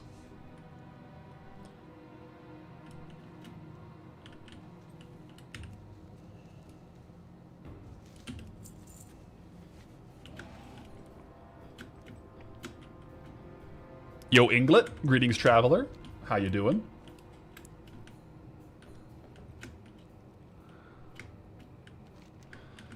Your car just hit 1.848 billion hot dogs covered.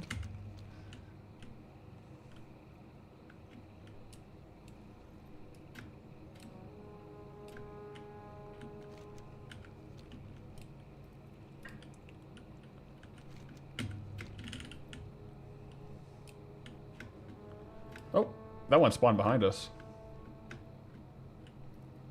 Target acquired.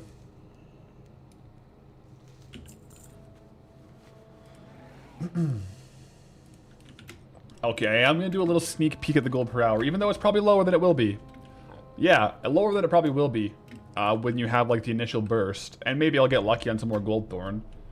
I kind of thought it would be faster than skinning, or higher gold per hour than skinning.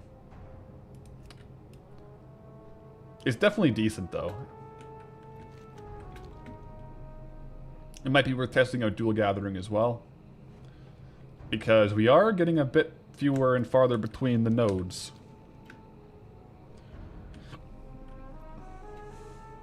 Yeah. Vehicles are one of those things where depending on like where you live has such an impact on like what a practical car is. You know, like what kind of driving you're doing, where you're going to be parking.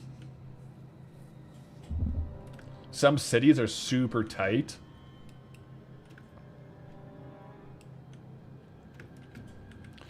I'm going to try going like straight up the middle here.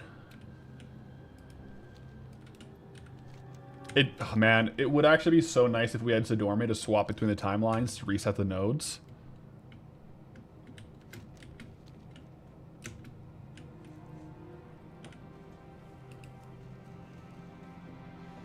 These herbs really died down. Must not be enough water. Yeah, you think they'd have? You think they'd have like enough water? We're in the marsh.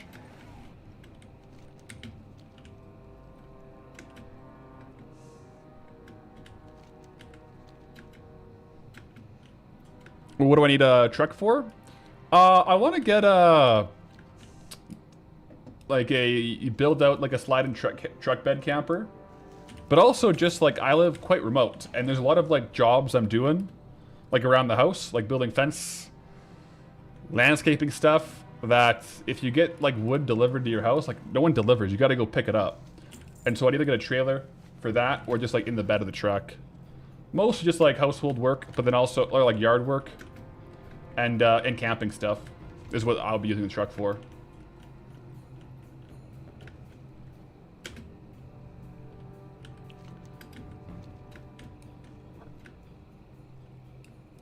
Also, yeah, just trailer stuff.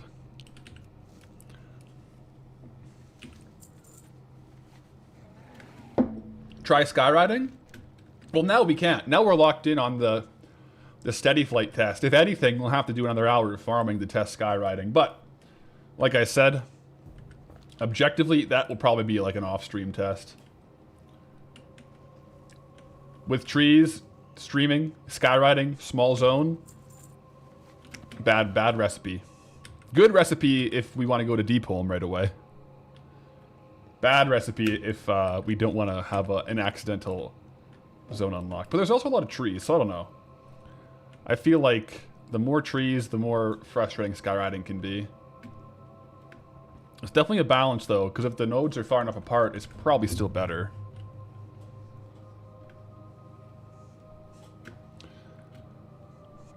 But also, whichever one is more like enjoyable or chill can also be better because you might farm longer, right? If I'm sitting over here sweating in my boots skywriting, I might not farm as long. Maybe.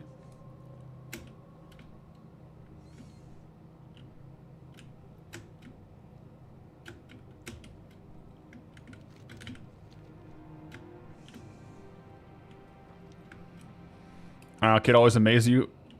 Of having a truck is so common across the ocean. Yeah, Europe almost nobody has it. Yeah, I mean, there's also like, I mean, there is, you know, off-road stuff in Europe, right? But Like, a lot of the roads I'll drive are, like, logging roads. Like, not... Like, there's... It's, like, off... It's, like, basically off-road driving. My Subaru handles it quite well, so that's no issue. But you gotta be careful what you're getting.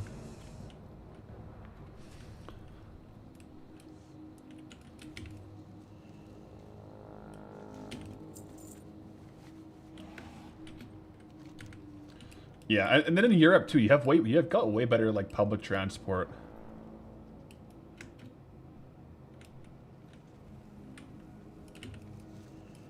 How did the raids go? Any fun drops? We haven't actually cleared the raids yet, so stay tuned. We will be doing Anixius. We will be doing Molten Core and Blackwing layers, so plenty of chances for drops.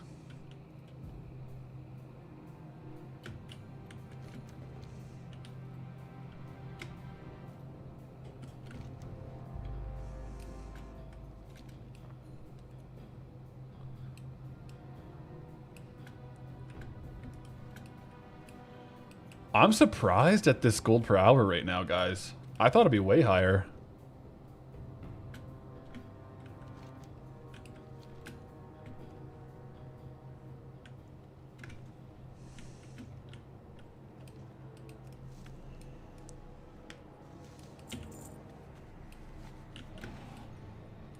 Skywriting diff. We'll see. I'll probably, I mean, like, for science, I'll probably have to do an hour of herbalism only skywriting at some point. Logistically, though, since I'm going to have to level up mining for dark iron ore anyways, I'll also be able to do a dual gathering test during that time when I have mining. Yeah. Lots of logistics when it comes to professions here. We got to make sure we're min-maxing, but also testing everything.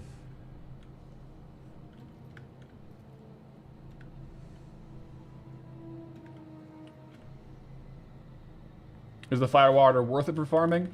I think so. I mean, right now it might not be for this herb farm, just because there's like... The herbs are kind of few and far apart here. Generally speaking, I like to have it, but I'm also farming the firewater myself. I would be a little more strict on it, maybe, like, to make sure it was profitable if I was actually buying the firewater. But I find it enjoyable, even if it's not necessarily, like, a positive gold per hour over, like, selling the firewater as is. I kind of like getting use of the firewater itself.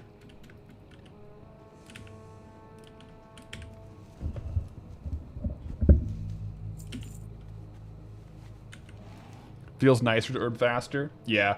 I do think objectively the best farms for Darkmoon Firewater are probably skinning farms, right? Whichever farm you spend the most time actually doing the active act of gathering, which is like going to be skinning farms like 9 times out of 10. Darkmoon Firewater is probably the best there.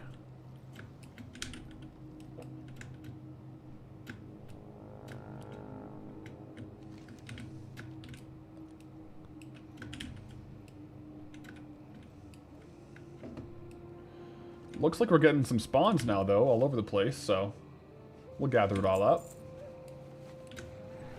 There's one down here, and then Goldthorn back up to the north, so let's get that. Useful in Sunken Temple for sure. Yeah. Well, like, we really saw use of it, too, in the Wetlands Hyperspawn farm, like, with just how many nodes we were getting. Like, Darkmoon Firewater for sure there was doing some work. But yeah, it could be like slightly marginal. But I think it's nice to have. One of those nice to haves for sure. I mean, the nice thing with the Darkmoon Firewater cap is when the Darkmoon Firewater is in town, like, you can just always get your own firewater every hour. Sometimes an extra one. And then even if you're using the Darkmoon Firewater yourself, you're still getting the Dagger Maw, and sometimes you get an extra Firewater, so that's just bonus gold. But like I was saying earlier, I've been trying to, when the Darkmoon Fair is in town, like it is now, I'll probably go and farm the actual Firewater for a while, just for my own supply. I farmed up like 35 or 40 last month, and it lasted us the whole month. we got kind of low, but now it's back. So it's kind of good to go for an hour or half an hour and just farm like 25 to 40 firewater just for ourselves. Just so we can use it when we're farming during the week. And then not sell those ones. Dart is up though. I will take out Dart.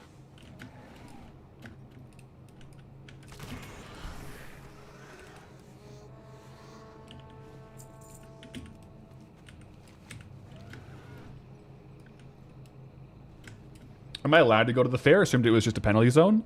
I can go, yep.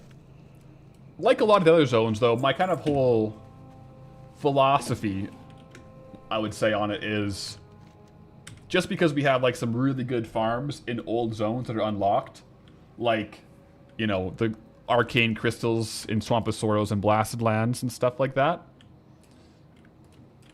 I don't go back and farm them for hours and hours. I will go and farm them if I need the resources, though, right? So if I'm doing a craft that requires arcane crystals, we'll go do it. But I'm not going to try to get out of this zone by farming the old zone farms. But it's good for the material access.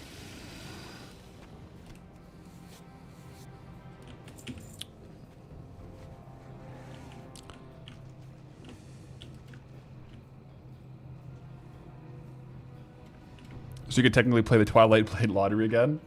Yeah, I could go there and farm pick boxes, but that would I feel like that would fall in the category of farming an old zone to make gold for a new one. Versus like using it for access to resources. Can I get another one? Yeah, actually I can. Sweet. Now we have 2 of these. So does this spawn... Okay. Does that nest spawn every time Dart spawns? It must. That's good to know.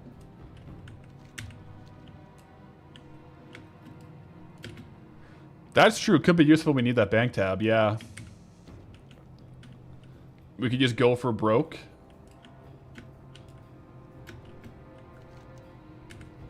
Yeah, that's true. It would also be cool to equip it. Imagine that. Just walking around with, like, dual-wielding actual Twilight Blades. Absolutely insane loadout if we did that.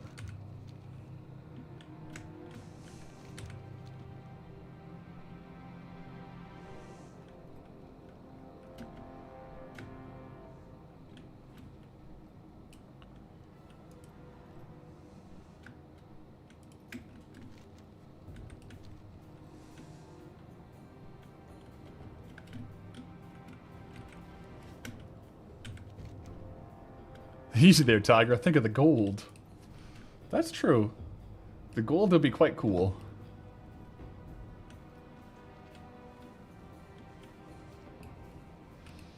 There's no one in the zones that would even notice my Twilight Blades? Yeah, but I would. I could hover over them and say, look at that. 3 million gold right there.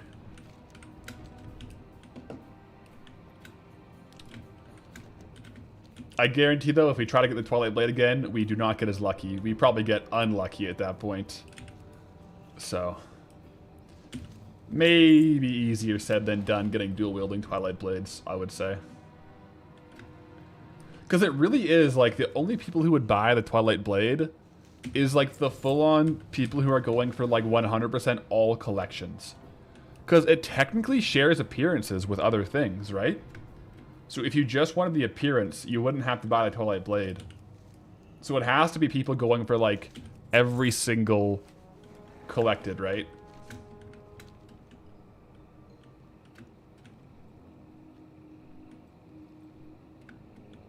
That's why I feel like it'd be kind of hard to sell.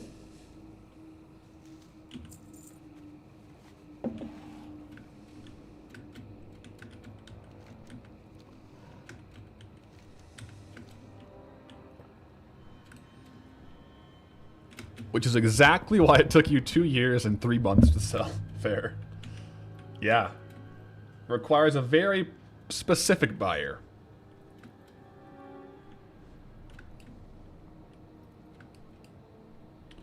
What price? Snores, like you sold the Twilight Blade. What price did you actually sell it at? Was it like 2 point something, or did you sell it in the 3 millions?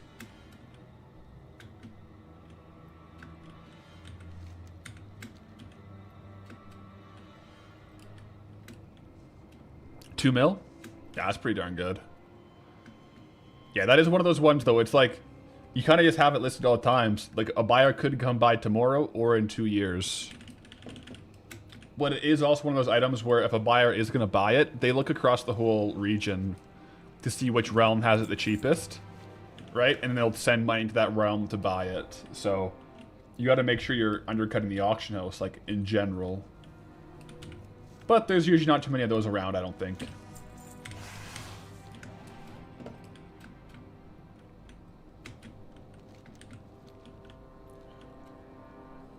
You sold it before the cross auctions. Gotcha. But yeah, the fire sale price for us in our current use case really helped. Yeah. We're getting a decent amount of like levels from this.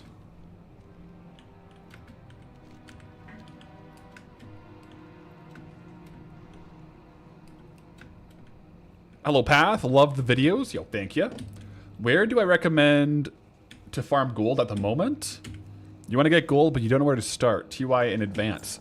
Well, most of my advice is kind of off meta because I farm these old zones. I have a very bad touch right now on like current content gold farms. Usually, like for dual gathering, like herbalism and mining in like the highest level zones you have access to is pretty good. Especially if it's like current content zones. I know that's gone down in price recently though, but I don't know what it's gone down to. Because dual gathering was like super, super good at midnight release, and it's come down slowly, but I think it's still probably like... You still gotta be able to pull in like 20k an hour, right?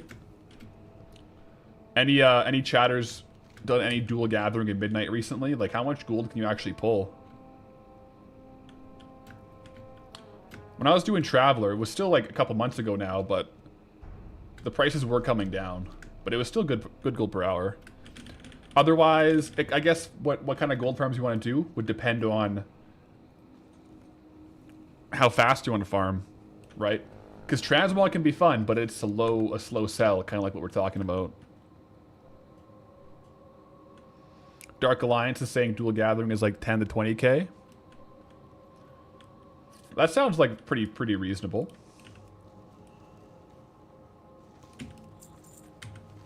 Yeah, dual gathering rates were actually pretty nutty. Start of the expansion. Things have died down a fair amount, though. How she goes. New expansion things, right? Dual gathering is always going to pop off. It's like the first 3 months. It's just, like, insane.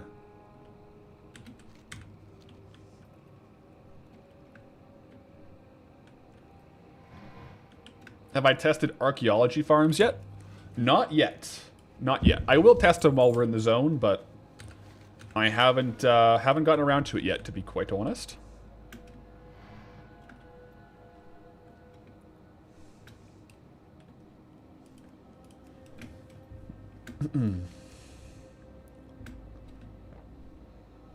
Treasure chests were a gold mine. Walked away with some good coin there.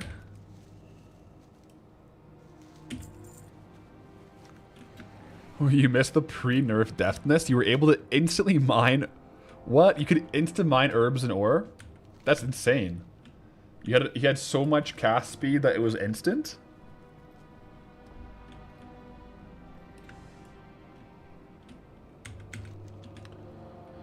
Yeah, I mean... I think people made a killing on every profession, just with different angles at the beginning of the expansion, right?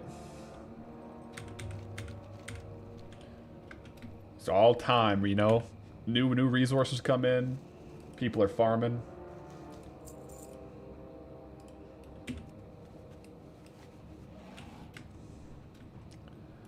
Yeah. Luna made some gold with skinning.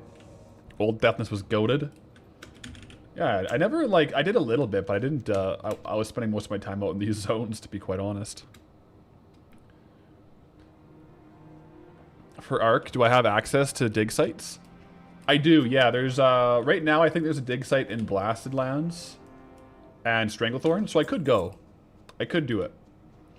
And I do mean to, I just... There's a lot of farms to test as well, so I will do it while we're here.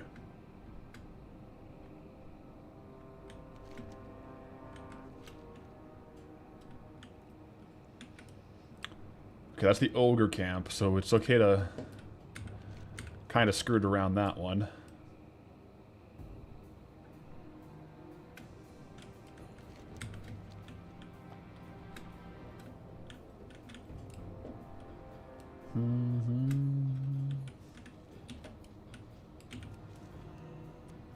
As a classic player, it's very difficult to get back into for retail. Returning a player experience is not good. Made it to 80 and totally lost. Yeah, I mean, I get that. I could definitely see it being hard. It's such a different game. It's such a different game. Yeah.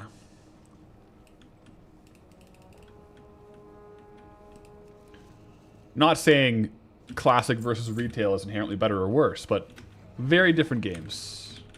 Classic is the leveling. You know, the leveling experience. You know, there's some endgame content as well.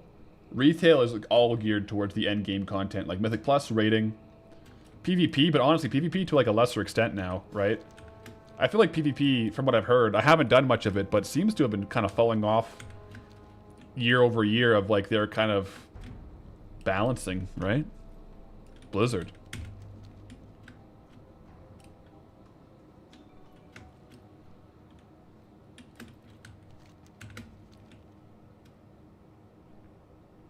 That being said, if you're doing Mythic Plus at endgame, that can be a lot of fun. It can be a lot of fun. The combat is fun, but yeah. Probably still one of the few that watches the AWC. Ah, I should watch that, man. I haven't watched it in a couple of years. That's true. Yeah. Am I gonna follow the World Cup? I'm kind of like, you know, I prolifically keep in touch with sports in general. But for like more so traditional sports, I'll generally watch like the World Cup or like the Super Bowl or like the Stanley Cup Finals. I'm usually not super in touch on the seasons or even like during the playoffs that much. I'm a little bit more of a strength sport enjoyer. You know, I'm a bit more in tune with like the strongman circuit and stuff like that. But I do enjoy, you know, going out to like a sports bar and watching like the like final game or like a game in general. But I'm not really, with any sport, with any mainstream sport, like really following the season, personally.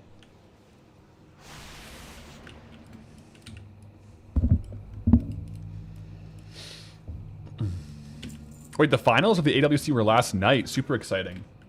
What comp? Like, what comps are meta right now in AWC?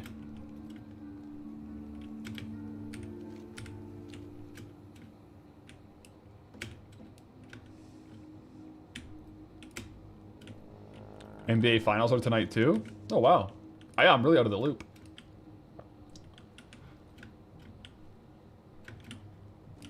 It was all mage, rogue, healer. And then Ellie, Shaman, Feral Druid. Mage, Rogue, Healer. Okay. So, like, basically, like, RMP, but, like, the priest could do anything. Is still, like, super strong. Makes sense.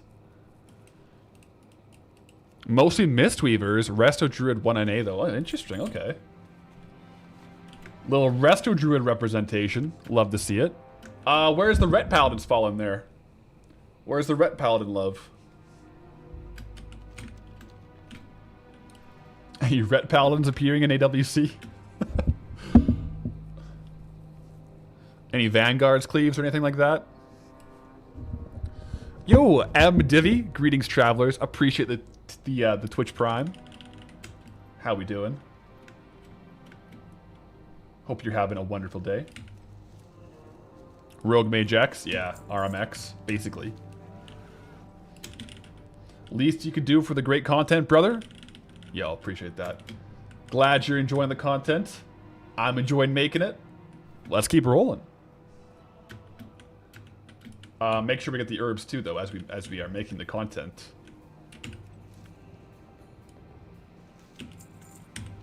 BlizzCon will have an arena event, though. Wait, there's going to be arena at BlizzCon this year?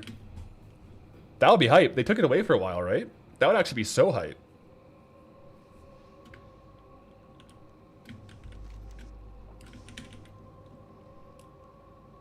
First time in years. Oh, that's going to be really cool for the PvP like hardcore community. I'm a little out of touch with it. I used to be way more involved, not involved, but like just like a viewer of like the PvP scene, like a lot more. So yeah, that'll be cool. Even Warcraft 3 at BlizzCon, really? Okay, I'll have to watch. Have the BlizzCon qualifiers happened? Like, is that AWC? Like, are they playing for like BlizzCon spots then, or how's that working? Because I would love to watch some of like the matches on the way up for like the qualifiers for BlizzCon.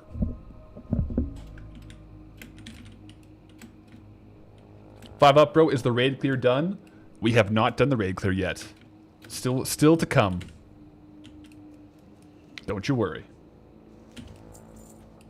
Nani, greetings, traveler. How we doing? Welcome in. Welcome in. Currently, we're just testing the full herbalism only lap to see kind of how the gold falls out here. It's not bad. Not so far, not crazy, not bad, but that looted value is higher because we have some transmog as well. Yes, the first and second NA/EU qualified. Okay, first and second qualified. Third place NA will play third place EU for a spot soon. Oh, sweet. I kind of want to watch that. I can't believe I missed out on the AWC event this weekend. I had my parents over, so it makes sense, but that's cool. And then China qualifier too. Well, I don't know if I'm going to make BlizzCon this year, but I'll definitely tune into that, to like the arena. That'd be cool to watch.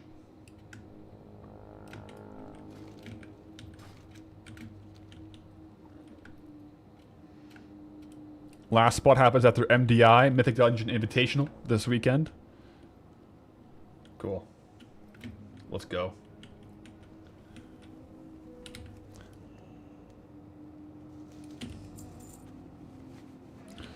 They've been playing a season with different stages and prize pools rising.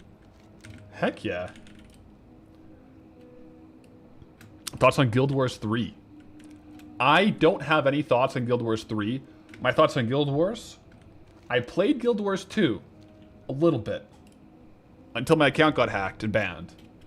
I thought it was a beautiful game, Guild Wars 2, so I'm assuming Guild Wars 3 would be a similarly beautiful game as far as like, I'm talking visuals, like the zones, the movement, the spells. I really liked how Guild Wars 2 looked.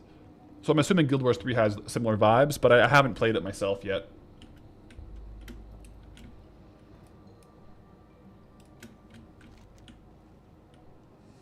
Always viewed Guild Wars as a poor man's WoW.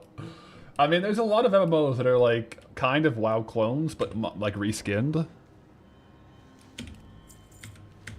No one has played it yet?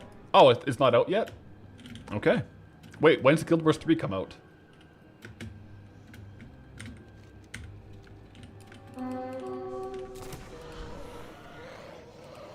Beta 2027. Oh. Yeah, to be honest, I haven't seen anything about it, so I can't really speculate on Guild Wars 3. It was only announced a couple days ago. Okay, okay. Double down Guild Wars 3, 2027.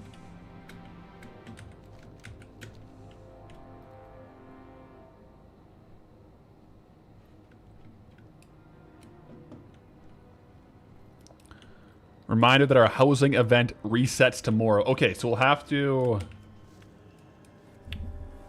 Yeah, we'll have to make sure we select it tomorrow. Hematrix Guild Wars 3. The revival of Hematrix in Guild Wars. Imagine that. That would be something.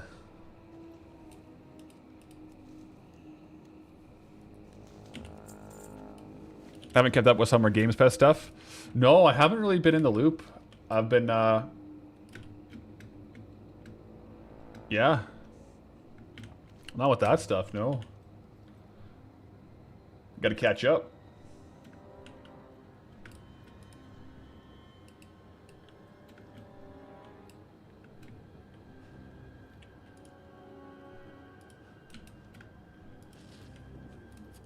It's a nice little spread, though. Like, you get a pretty even amount of all these different herbs. So it's kind of nice to see.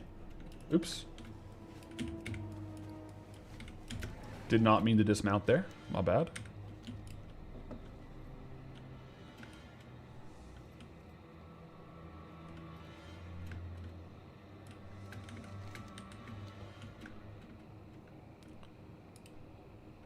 Do I think WoW would benefit from a wave survival game with progression and special talents like Torghast? Like World of Warcraft zombies? Kind of. But like, you would get bonus... I don't know. I feel like it might be cool, but it would probably have to be something like Plunderstorm. Right? Where it's like a separate thing, but you can get like maybe cosmetic boosts. It sounds like it could be fun though.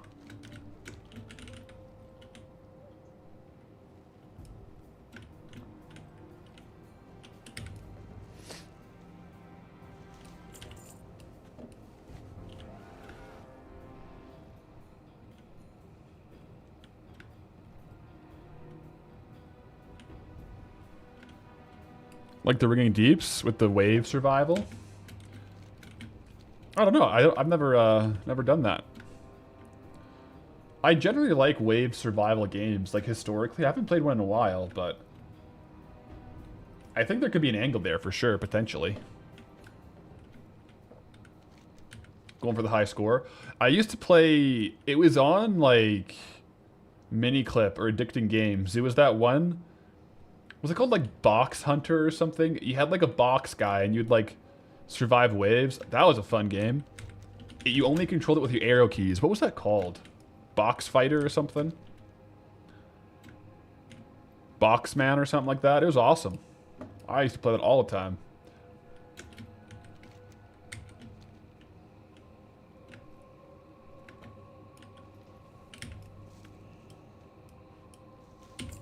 T-minus 1 minute on Fishing Hat, but we have a couple minutes on Dark Moon.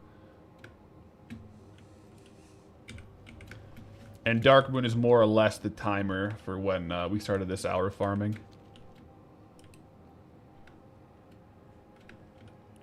After this, guys, we will... Alright, actually, after this... Actually, hype. After this, we're doing our... We'll do a full lockout, probably. Or like a little bit of a lockout on... Onyxia, but then we'll kill Onyxia. Because I want to do Onyxia while we have skinning. So I can skin her. And then we'll go do Blackwing Lair while we have skinning. And then we have to swap to mining to do Molten Core. Because I want to have mining for Molten Core to get Dark Iron Ore. So, yeah, it'll actually be kind of hype. Onyxia first is what we'll do for the raid clears.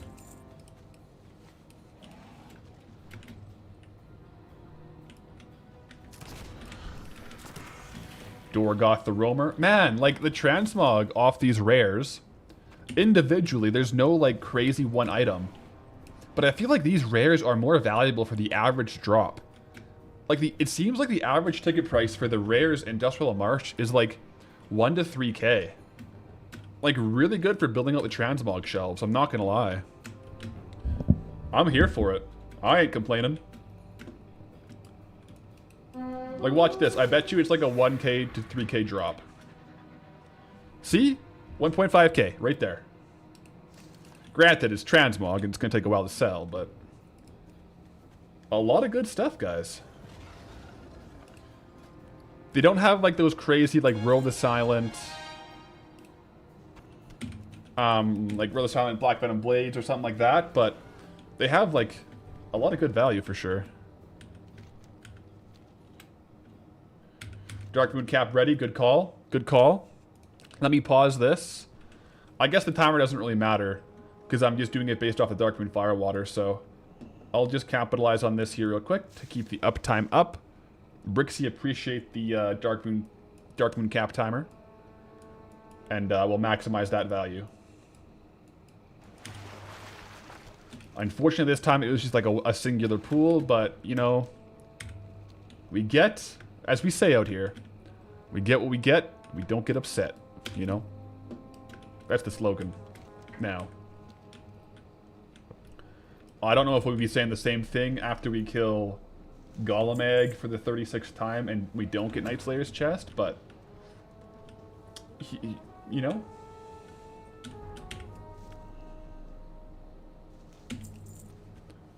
Kalimdor has all the fast-selling transmog. Eastern Kingdom has the high-ticket items. Okay. I guess, yeah, a lot of the supers are in Eastern Kingdoms, aren't they?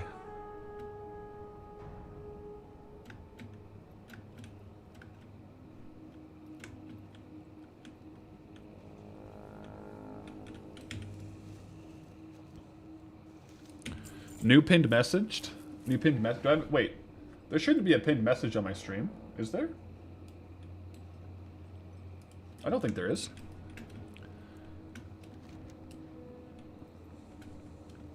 Oh, no, I just coined one. Gotcha. We don't get upset. We'll see, though. We'll see. Is Alcaz Island in retail and is it still a part of Dustwell Marsh? Yes. What I will say is there's a couple farms I sometimes don't put in the videos or on the stream intentionally to not that they're like fully unknown, but to not bring as much attention to them before I get a couple sales.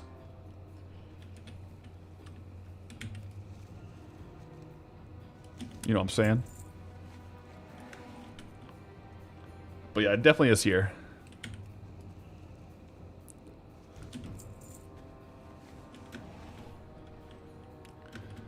Guys, shh. Shh. Guys. Hey, everybody. Fake news in chat on the drops, guys. Don't mind that. I wouldn't follow those red herrings in chat. Definitely farm light leather. Probably the best farm you could do right now in the game is the wetlands hyperspawn where you get like unlimited light leather. So that's probably what you should do. Don't worry about Alcaz Island, guys. It's just a bunch of bolts over there. Not much value. All you get is this. You get like I listed on the auction house. You just get like some bolts and stuff. Yeah. Sorry for asking. No, it's all good, dude. It's all good.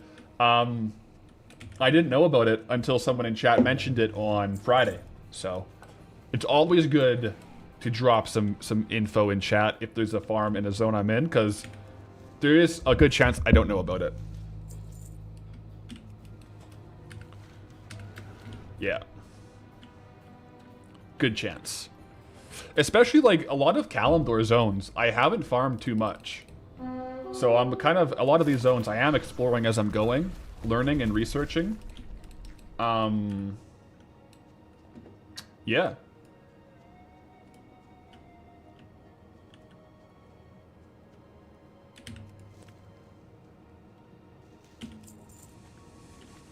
Good if you're a collector.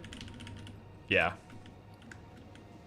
Again, look at these bracers. What the heck? What is going on with like the random rare drops here, guys? I swear we've gotten like 30 items that are over like 1k just from the rares here while farming. Absolutely insane. Like they may not sell fast, but it's all a good transmog to like stock the shelves. Did I know there's a big dragon in this zone? I think called Onyxia or something. Drops a mount. Really? Where would it be? Could it be in Onyxia's lair? That might make sense. We can check it out later. If it drops a mount, we should kill it today. That'd be cool to do.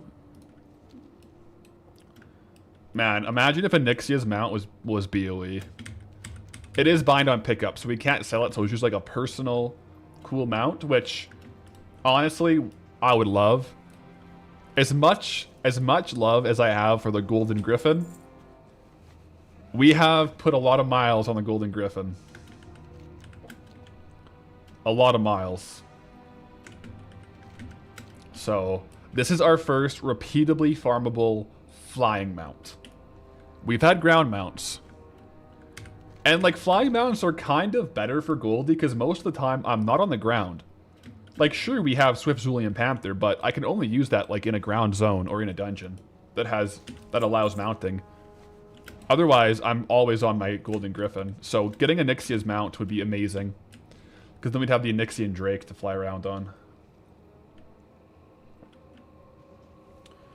Oh man, imagine Goldie in full Night Slayer riding around on the Nixian Drake, just looking like the ultimate classic mini-boss. Then with Thunder Fury, Blessed Blade of the Windseeker as well. Now that will happen one day, just stay tuned. 60 seconds on this farm, guys, before we add it all up, okay? Let's see if we can't find 1 or 2 more nodes. Yeah. Once this timer ends too, we can check. I got that mount add-on that tells you your total time on each mount. I downloaded it at the beginning or like kind of the middle of Blasted Lands. So we've had a couple zones on it now. Although a lot of our playtime recently was Vashir, and so I obviously didn't use this mount in Vashir very much. But I'm interested to see what my total flight time on the Golden Griffin is. At least since Blasted Lands, which we had a lot of time played before Blasted Lands.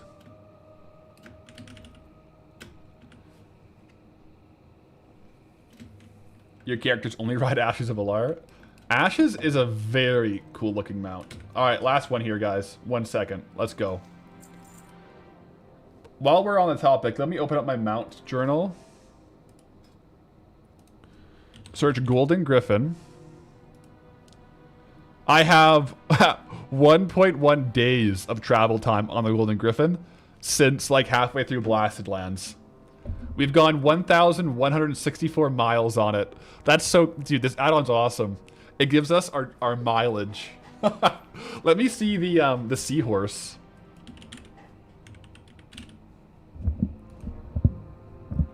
We have 13 and a half hours on the seahorse. 184 miles. Let's look at the Swift Zulian Panther. 2 hours, 16 miles. So we've done a lot on the Golden Griffin. This isn't the whole character though. I only had this for the last like month and a half, but we've put a lot of time on this. 1,000 miles. That's such a cool aspect of this add-on.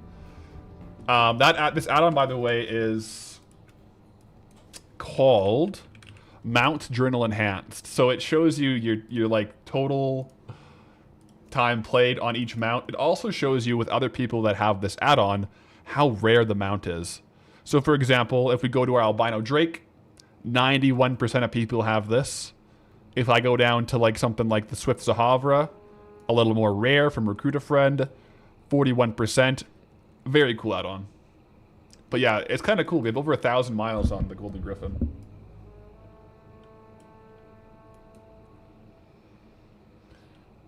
You've gotten Night Slayer chest 2 weeks in a row? Are you serious?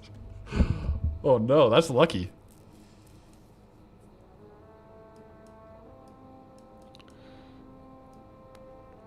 Do I have Time Lost Proto Drake? I do not have TLPD, no. I will definitely go for it once we are in those zones in Storm Peaks, though. Okay, so let's go through the herbs here, guys. Our bags are getting pretty full, but I want to have all my herbs in one bag here. Just to add it all up.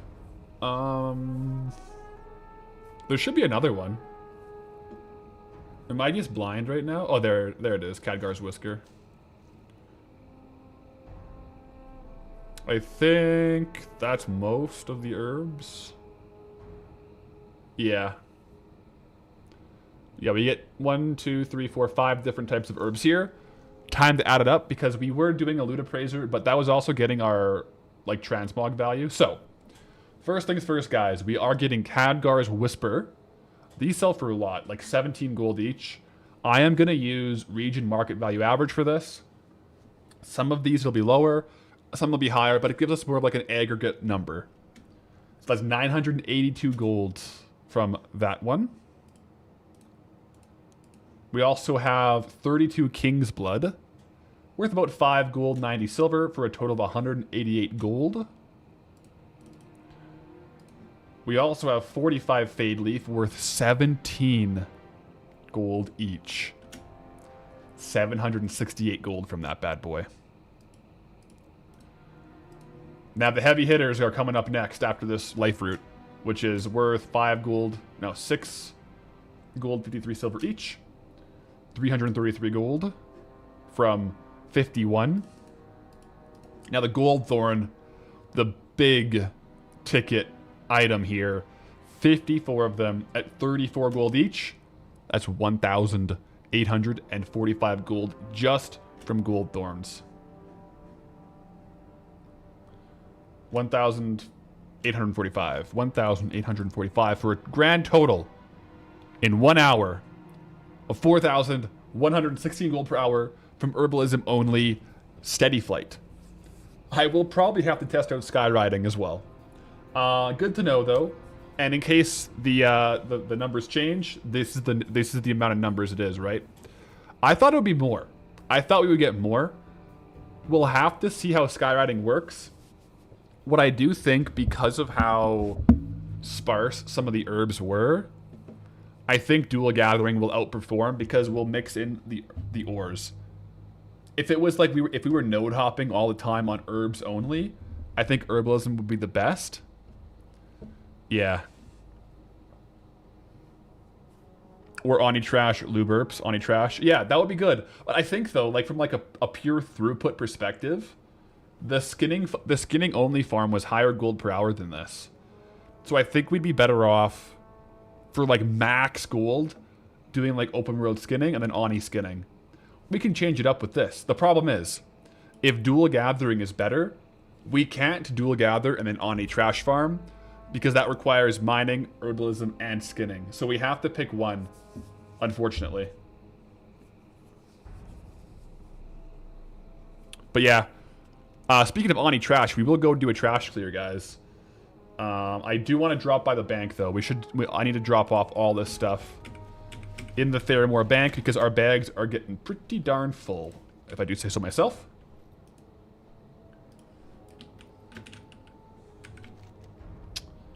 Theramore Isle, guys. That's our new city. Let's go.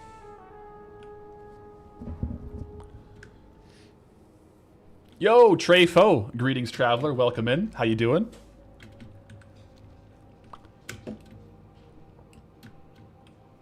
Blizzard should sell a mount with profession trainers. Dude, I've been saying that forever. I would buy it. I would save up like as many tokens as it requires.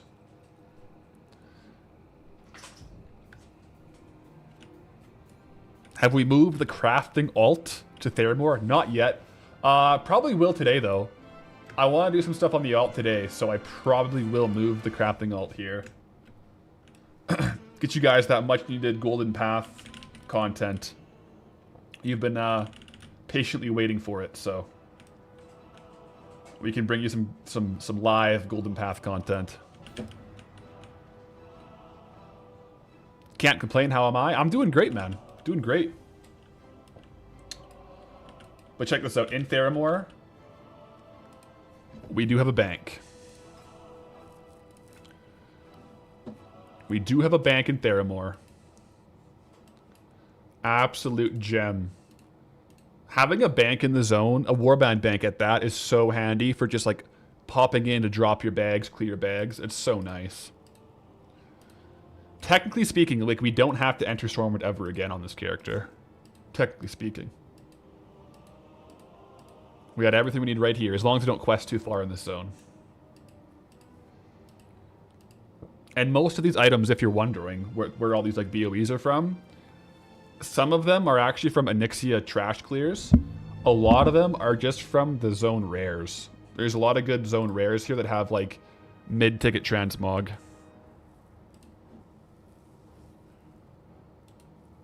Don't we have the Warband Bank skill? I actually don't have it unlocked in my account yet. We need Tanaris to do the quest to unlock the Warband Bank. Like the skill to use it.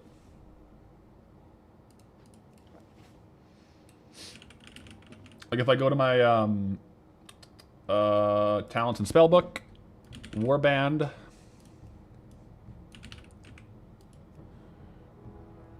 If I go to all my Warband skills, I only have map to everywhere at once. I don't have the Warband Bank.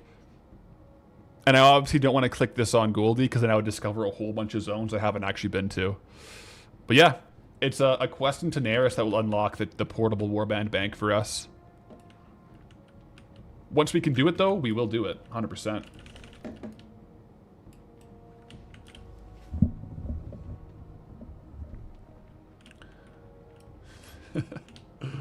Let me get to see if this guy's limited supply is up.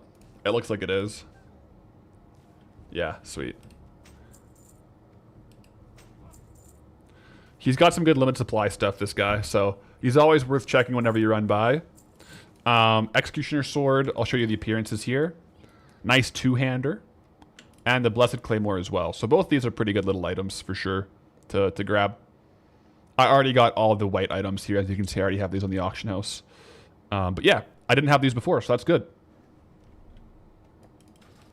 Thank you, Peter. Peter? How do you pronounce that? Piter? Piter Variance, probably?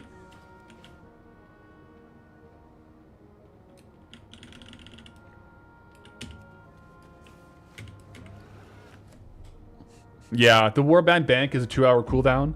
It would be good in a situation like if we have a full bag and we're like halfway through like a raid clear, right? I feel like that's the best use case for it, where it's like I don't want to vendor stuff because it's valuable, but I want to finish this dungeon run or something. But yeah, 2-hour cooldown. I wouldn't be able to use it like every hour or for like super big bank drops, but yeah. 2 zones away, Lucas. People should get a mount for 1,000 interrupts in Mythic Plus. Do we really? Is it really that bad out there, guys? Do we really need to incentivize the interrupts that bad? I haven't queued Mythic Plus in a while, but is it really that rough out there? Yes? Oh no. Oh lord. We need to put interrupt into the 1-button rotation and all our problems will be solved, I think.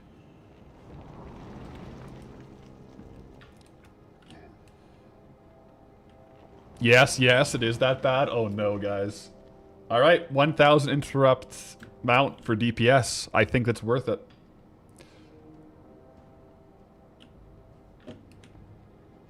I am going to do a couple runs here.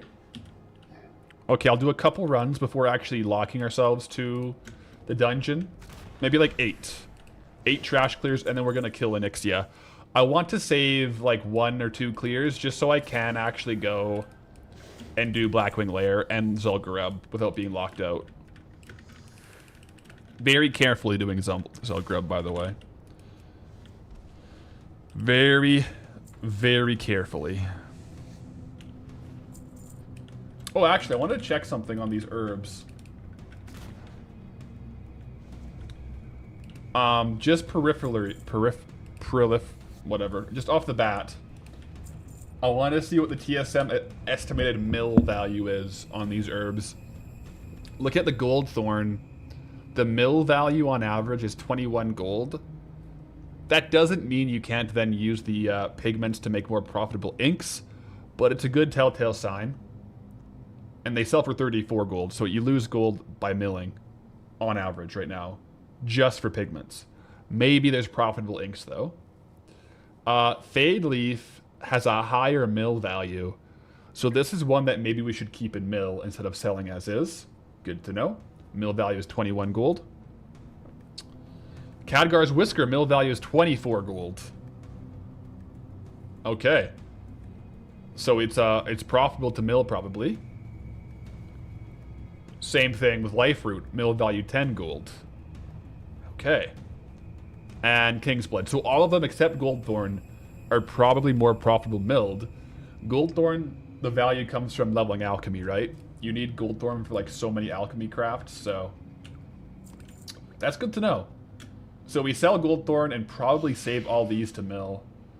I will have to level up Inscription to do that though, so I would want to save up a whole lot. Although wait, can you mill all herbs at level 1 milling?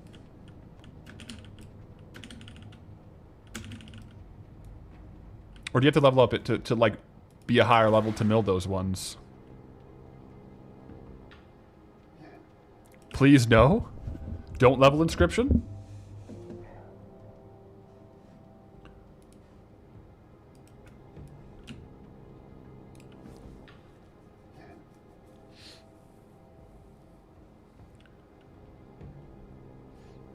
Erod and Bio. Oh, you're talking about if a zone has multiple access points, should it have multiple zone roles? I think it's a cool idea. I haven't done it yet, though.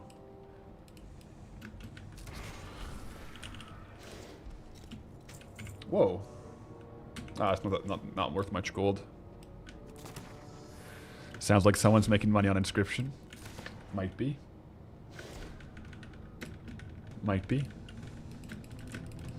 Yeah, I'll try, when I'm swapping to mining, I'll try to swap to inscription real quick to see if I can mill these at my current level, or if I have to level up inscription to mill them. Regardless, though, we did just get the inscription, like, classic trainer in Theramore, so we could if we had to.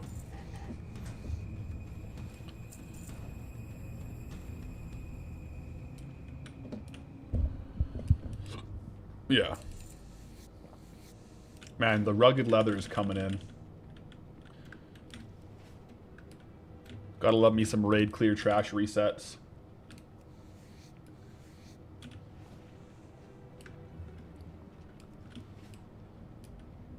Quickly aim this here too. Perfect. We're getting a little bit better at that as well. You want to go on like the corner, and then you kite to the right to jump up.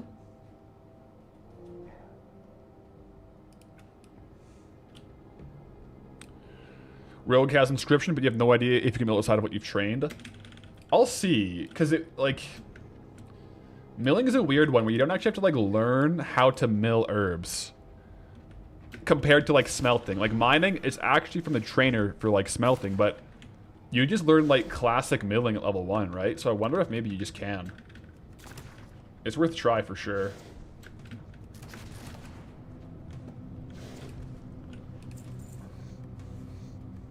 Also, guys, one cool thing, since we're swapping skinning back and forth, if I forget a skinning knife, if I ever don't have this skinning animation, right, where you go down, it means I don't have a skinning knife equipped. So yell at me. If you see me skin like this with one hand, say, hey, Path, probably equip a skinning knife, okay, bro? We don't have to do this again. We've learned our lesson. Let's equip a skinning knife.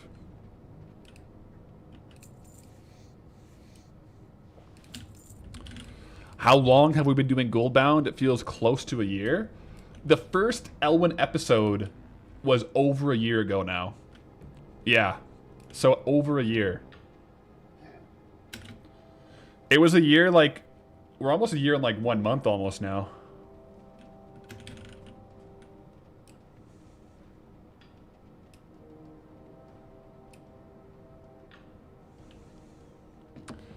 And just got to Kalimdor, yeah.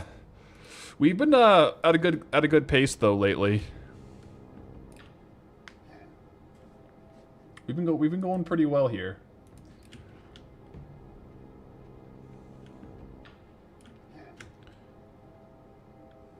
Do the Murlocs have nothing? I haven't really tested the Murlocs fully yet.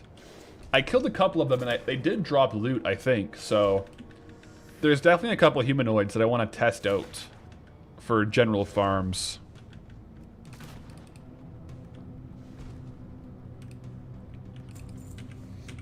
Was there a party to commemorate? I think I'm gonna do more of like a stream 1 year anniversary for like a live stream celebration, which will be in September. Yeah, I think that'll be cool.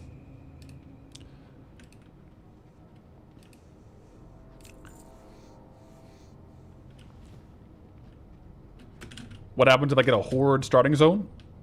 Will I just wing it on gold or get a Horde character? So the actual zone I'll do on Goldie, but I will also get a Horde crafting alt. So theoretically, if we got Duratar, I could make an Orc or a Troll alt for the Warband crafting alt. The beautiful thing is, with the Warband bank, you can trade freely between Horde and Alliance. So that would be good. But I would still be in the actual zone on Goldie, and just like, there'd be Horde guards. Like, I could get flagged, you know?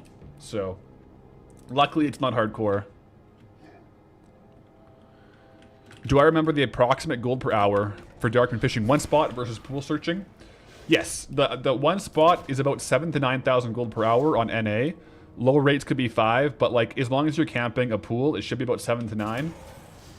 The pool farming is variable. It can be 7 to like 22,000 gold, depending on how many people are farming the pools. If there is a lot of people farming the pools, it goes way down. If you're the only person farming the pools at that point in time, it is crazy gold per hour on the pools. That's what I remember, though. It might be give or take a couple thousand on those numbers, but yeah, you can see some pretty nutty Dark Moon fare. If you're the only person fishing the pools, it can actually be crazy.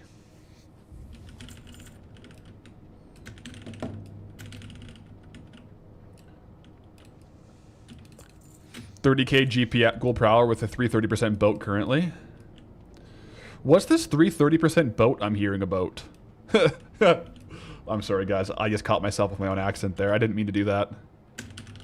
This boat that I'm hearing about. Oh my gosh. Jeez. From 1,000 Needles? Like an extra fast, like, over water boat. Really? I hadn't heard about that yet, guys. We are... Oh, wow. You get it for 7 days if you do the holiday. Whoa.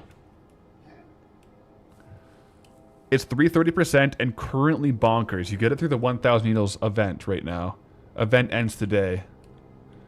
Okay, so it's kind of like the Paul's End Broomstick, where you can use it during the event.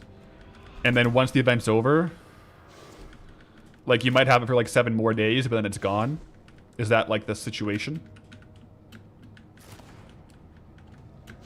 Yeah, okay.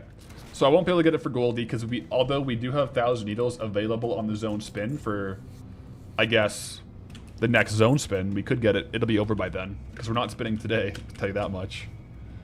Tell you that for free. Probably no new zone spin today.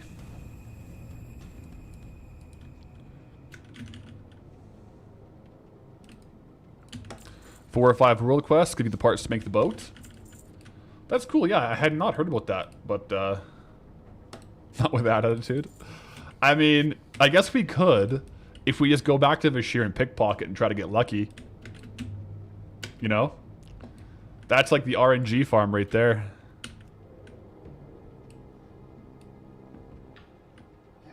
What US realm do I recommend for a new player to start earning gold farming? There's 2 angles you could go. So a high pop realm, there's going to be more competition for selling things like transmog. So you have to undercut more. But there's also more people buying the transmog.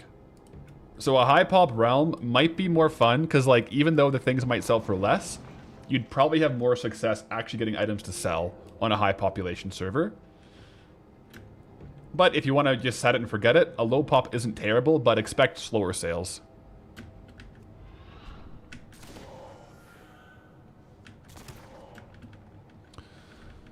That's true. We could have had a transmog sale today, and you know we could be right at the token mark. You never know. Stranger things have happened.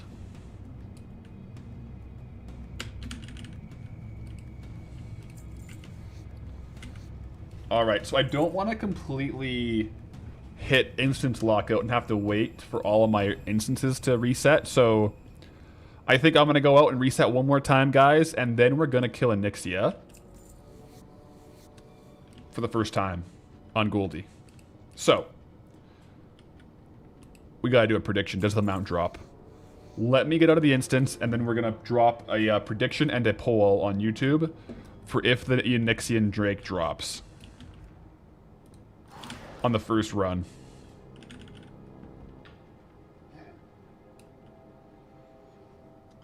Let me do the YouTube poll.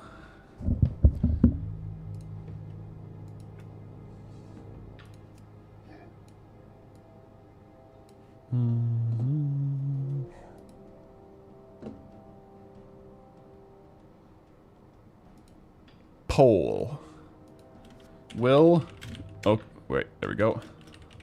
Will the Onyxian Drake drop? Question mark. Will the Onyxia mount drop? Maybe I'll say that. Yes. No.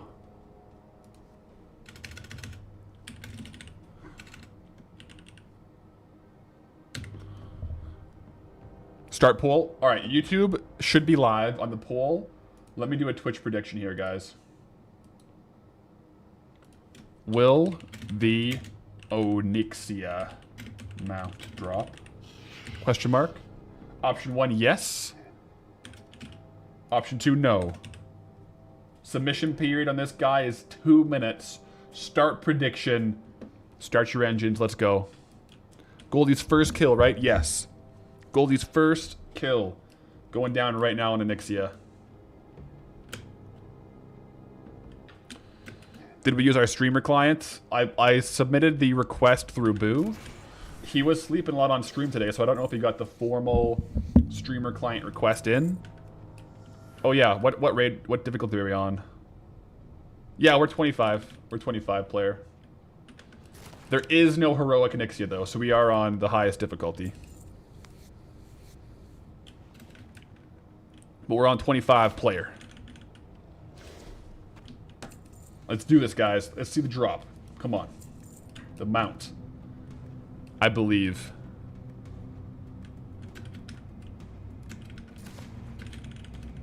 Is it BOE or BOP? It is bind on pickup, so it would just be for us. Just to, like, fly around on. But we do a lot of flying on this character. So it would be absolutely amazing to get it.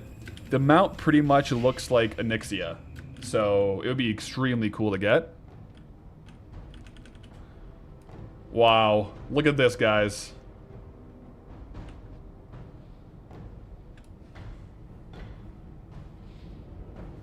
Onyxia. I believe 30 seconds on the prediction, by the way. More dots, guys. More dots.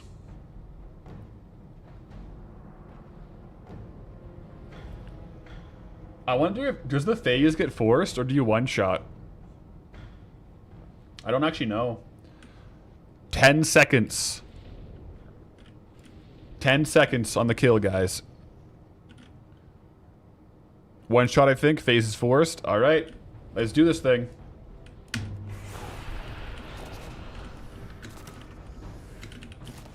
We're officially Onyxian Raiders.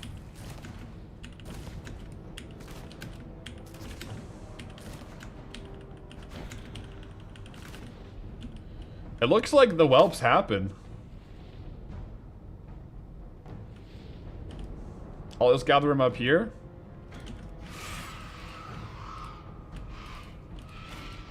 Yeah, they're not skinnable.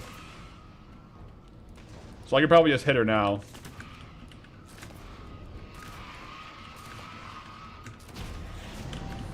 Alright, guys. We are officially raiders. Officially killed Onyxia. Stop dots, guys. Stop dots. Onyxia down. The drop? Well, you know we gotta drop a recuperate first.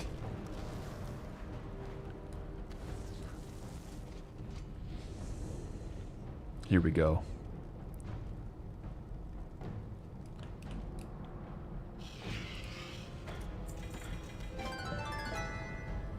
I saw the head of Onyxia and for a second I thought, oh my gosh, it dropped. We did get the backpack, but we did not get the mount. No. Didn't get the mount. I can't believe the mount didn't drop, guys. What the heck?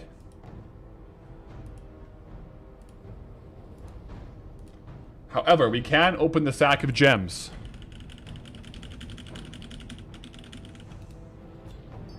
Ooh. Okay. We got a quest here, Head of Onyxia. Apparently I'm already on that quest. Okay, that's kind of weird. Really cool sword, actually.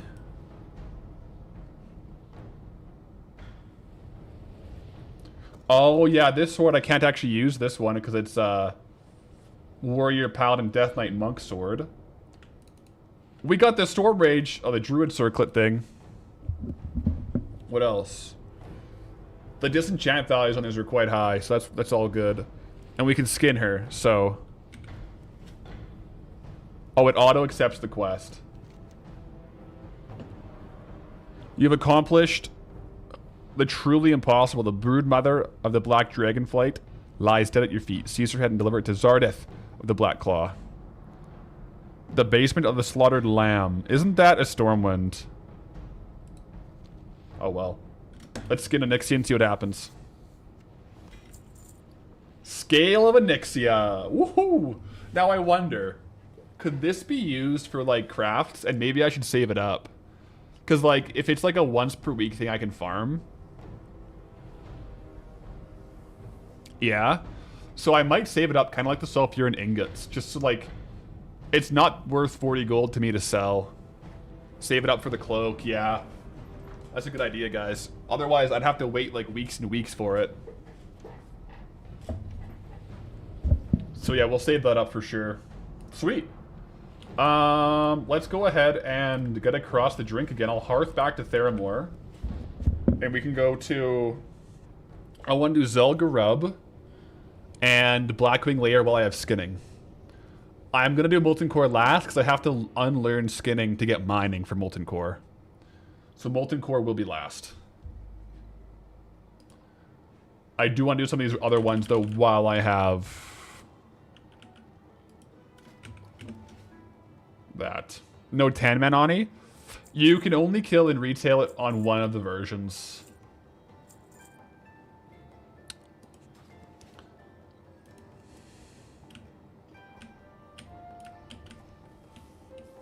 Don't they want to skin the hounds in Molten Core?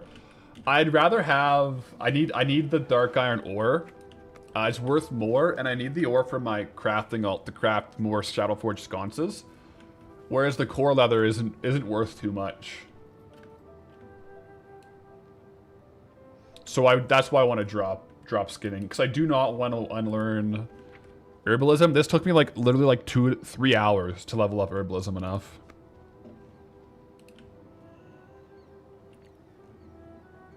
Yeah, core leather's like 65 silver. It's not too valuable, unfortunately.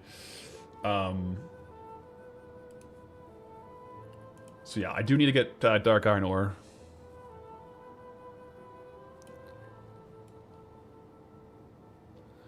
Wait, when guilds first killed Ani, the whelps were actually skinnable? And it was insane trying to skin them mid-fight? That's crazy. Minus 50 DKP. 50 DKP minus skinning in combat. Would they disappear after you killed them? Like, if you killed Ani before you skinned them, would they disappear?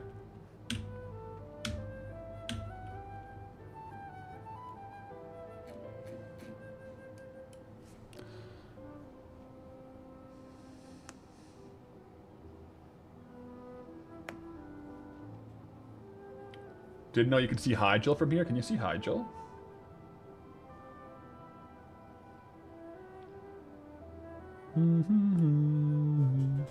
Boat's coming, guys. We got some more clears to do. It's Monday.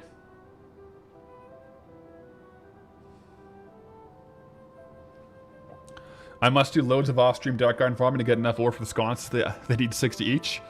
Actually, I did one 8-hour stream where we only... Look left.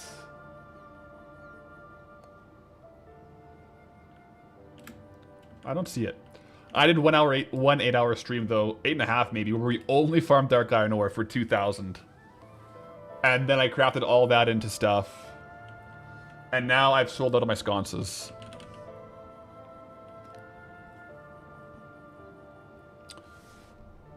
Or, wait, Hyjal's on the... I don't... Oh, yeah, there's Hyjal. Yeah, you can see it. Yeah. I'm an Eastern Kingdoms Andy, guys, you know. I spent most of my time over here on Goldie. You're right, though. You can see Hyjal. You guys are right. But yeah, no, it'll be good. I'll stock up on a bit more Dark Iron ore today as well. Our lockouts, 1, 2, 3, 4, 5... Yeah, we might have kind of trouble on lockouts, actually.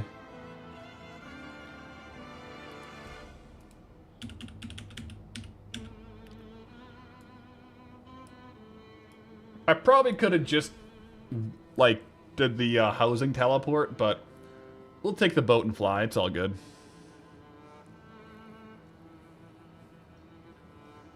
Skip ZG and IMO? No, I want to go for the Raptor.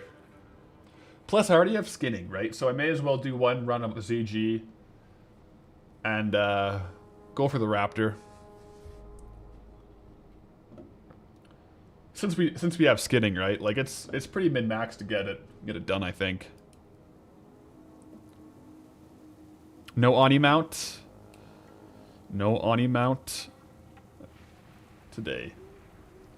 I am gonna do the crazy and switch to sky riding, so let's go. Let's try not to unlock any locked zones, guys.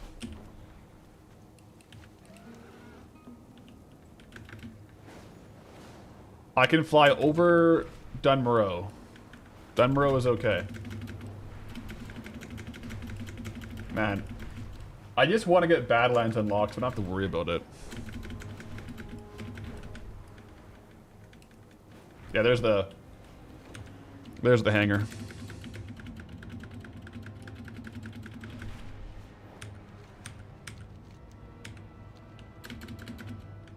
The airfield, guys. We farmed a few frayed knots over here for sure. Back in my day. I'm pretty sure I can just go straight down, right? Yeah, because Badlands is there. I can just go straight down over Searing Gorge here.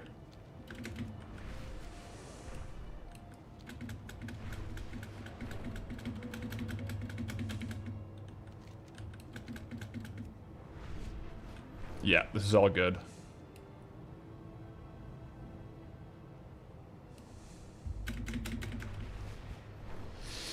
What zones on Eastern Kingdoms? So I haven't set a formal forfeit zone. In the meantime, I have set a temporary forfeit of if I did an unauthorized zone unlock, it would be like a forfeit zone, but in our already unlocked zones, speed running a token. So we would revisit like all like the best farms.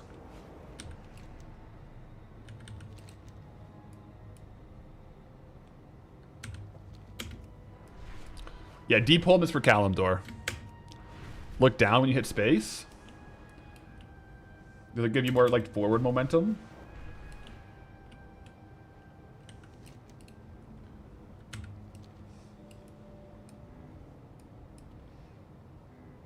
Can I just cover all of the zone? It looks like a piece in the west is missing. I'm not sure. Tradster77, I think you might be behind the feed on the YouTube chat. I think you might be. Because, yeah, I think you're probably looking at the Duskrella Marsh map. And that, the west, it's like really close to the Barrens. So, yeah. I think technically I could explore it. I've been close, but I don't want to go into the Barrens by accident. Yeah, maybe if we hit lockout for Molten Core, we could do a little bit of archaeology.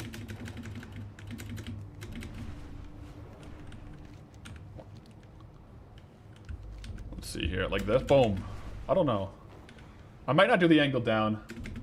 I do up, like that, sometimes. If he's behind, he can't hear me. He'll see in like 7 minutes.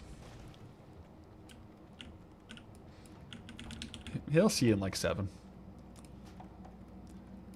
Alright, dungeon difficulty. Let's make sure we go in on the right difficulty.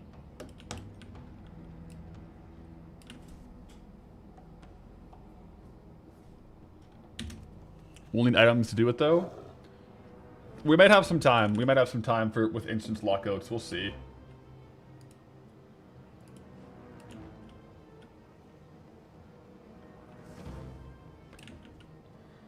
I do want to swap specs, though, to assassination.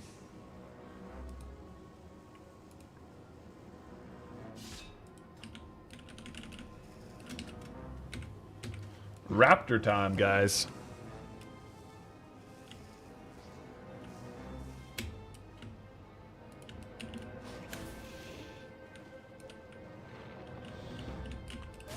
The daily dose of Zul'Gurub until we get the Raptor. Haven't seen this stuff in a while. What are we back in Vashir with Cataclysm skinning? Oh my goodness.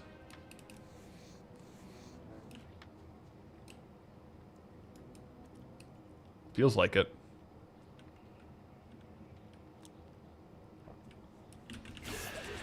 Have I done an add-on video breaking down everything I use and how I set up my UI? I did it like in my top gold add-ons. You're on YouTube chat. I don't have the command in YouTube chat, but it is on the channel. It's like, if you go to the videos, there should be like an add-ons video, like top 5 gold farming add-ons. I talked about it there. But the actual UI, I didn't really move anything around. It's the basic for like action bars and stuff. It's kind of like edit mode. Just like the World of Warcraft edit mode for moving things around. Most things are pretty similar. I have moved my character frame though.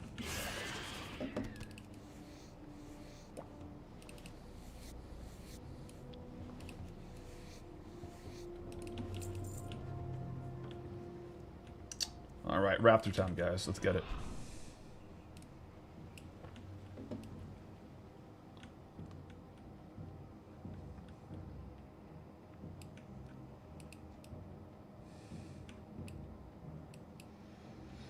Looking at the high pop servers, guess the most populated is Storm Rage. Is that where the guild is? On retail, NA, the guild is cross realm. So it doesn't matter what server you're on for the guild. Storm Rage is pretty popular though. Another good like gold farming server might be like Moonguard for like some of the transmog pieces.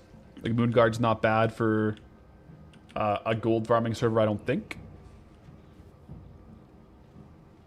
I feel like I dodged that, but I guess I didn't. I'll get on an amount for this one, I guess.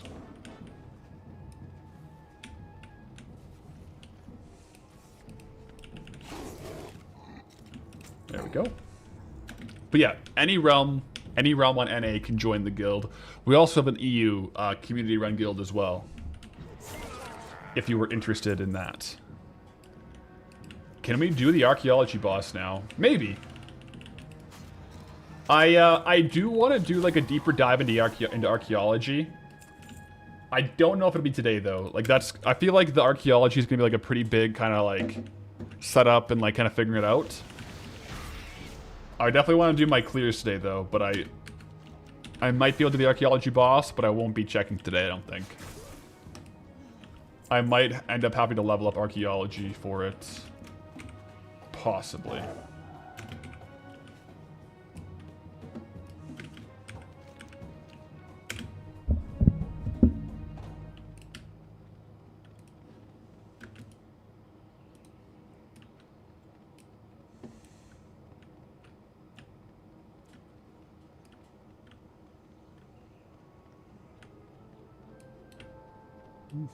Moonguard only has 2,500 people. Huh. I think there's maybe it is a lower pop realm. Maybe it's changed. I don't know.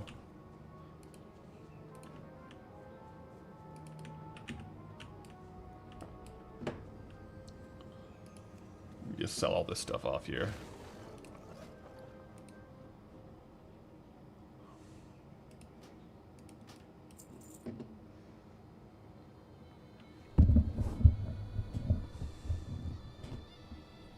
Wait, these are 300 on EU? Are you serious? No, these are like 50 gold on NA. Massive mojo.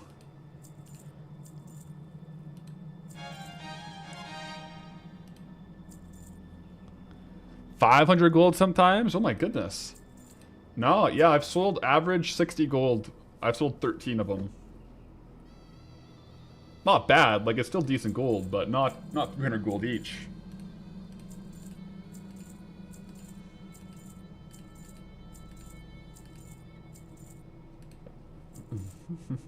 Alright. Bag space, a bag space.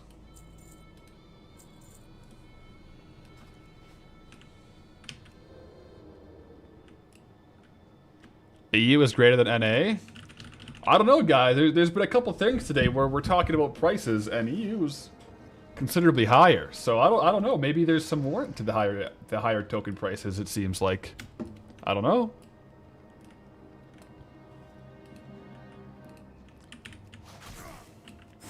It's interesting. There's definitely different markets that are like better on EU and better on NA, depending on the markets.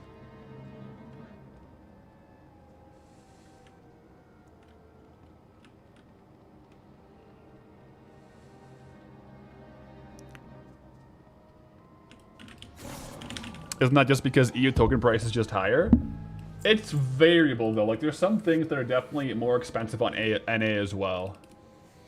And then some things that are more expensive on EU.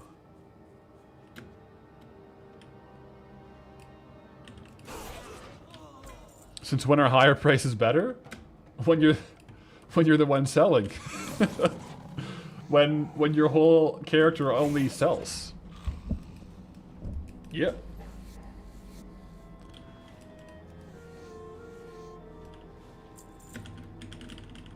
Arcane crystals are cheaper on EU? Ooh, okay. Yeah, that's not ideal. We do enjoy arcane crystals.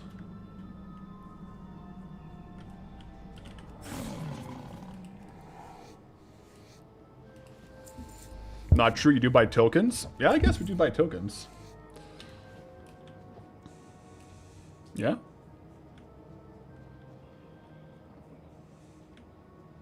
Yeah, I got the two sacks. With Elementium ore. I might save some of that up too, actually. Not a bad thing to save up.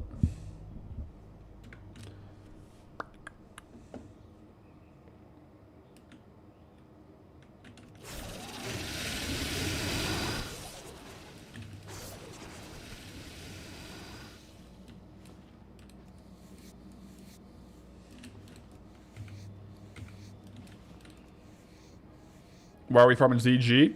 I'm just doing my raid clears. I do one clear of Zul'Gurub per day, just for the mount run. But since I have skinning, that is a one clear of skinning as well. But yeah, we cleared Ani, we're doing ZG, then we'll do Blackwing Lair, and then Molten Core.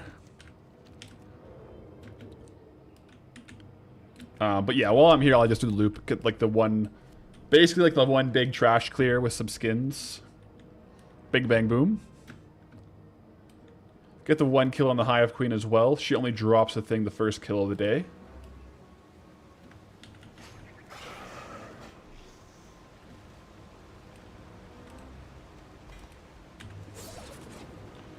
Getting some error messages from that one. Skin it up.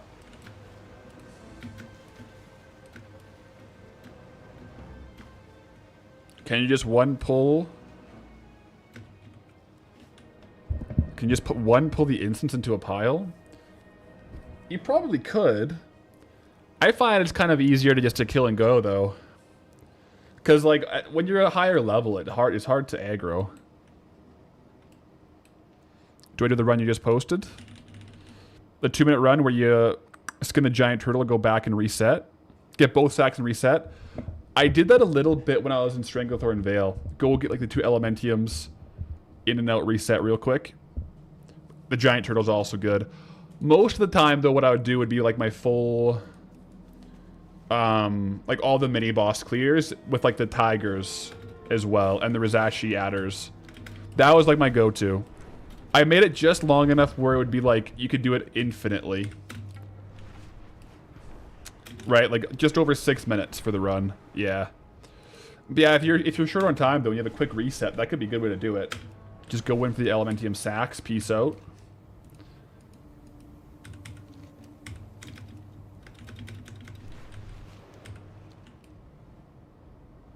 I don't have the secrets though, so no, I couldn't do those ones.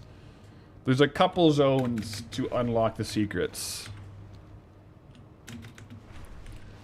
Alright guys, we're going back up to Burning Steps for Blackwing Lair, which will be the last dungeon I do with skinning. I do kind of want to clear my inventory a bit though, so let me go ahead and... Well, I'll just go do it out here.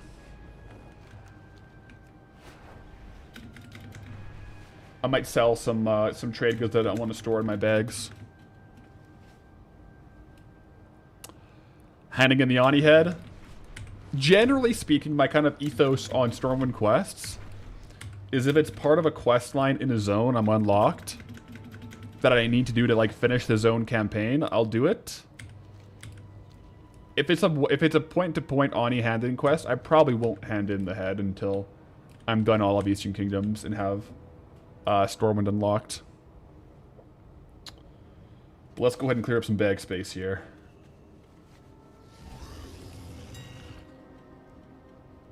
current check on the WoW token as well. 271.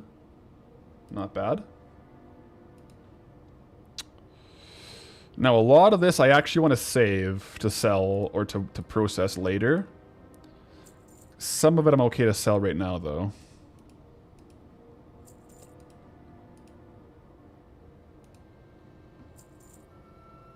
Yeah, like Savage Leather, I don't go... Dude, why wasn't Savage Leather 20 gold each when I was in Vashir? What the heck?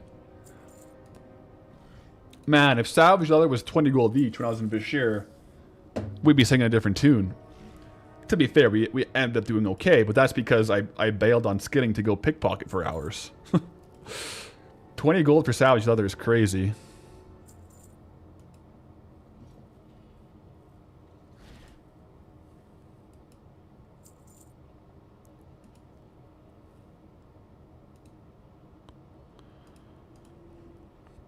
Oh, the poll is still open for Nixia's mount. Let me close that out. There we go.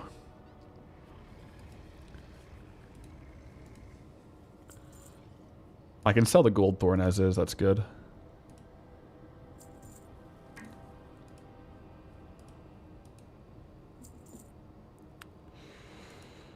Get rid of all this random stuff that just takes up space.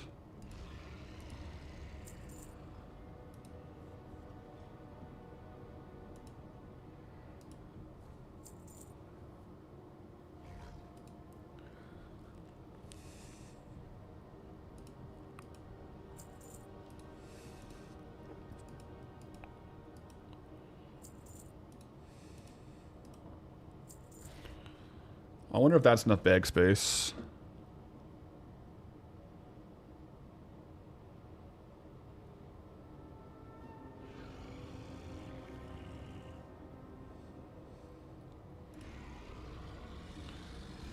Cool, cool. Alright. Blackwing Layer. What are the resets at? We're gonna hit... So our Anis are gonna be expiring in about 22 minutes, which is kind of good. Kind of good for Bolton Core.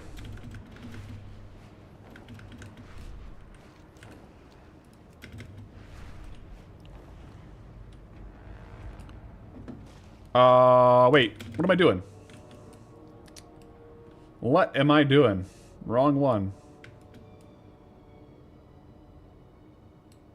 Can I not mount? Ugh. Do I die from this? There we go. I gotta go in the mountain for Blackwing Lair.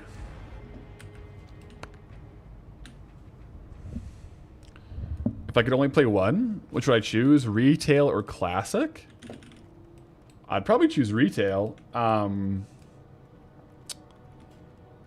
But like ultimately, like if Classic Plus goes well, I might choose Classic Plus.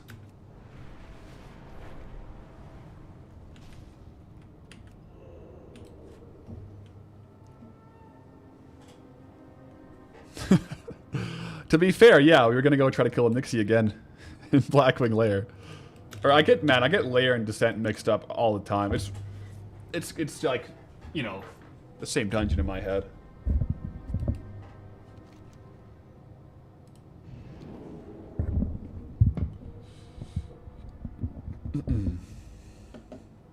That's the best thing with the WoW sub. You can play both. Goose Comics, that's true. We don't have to pick between Classic and Retail. But yeah, if I could only ever play one again, I'd probably do Retail, like, you know?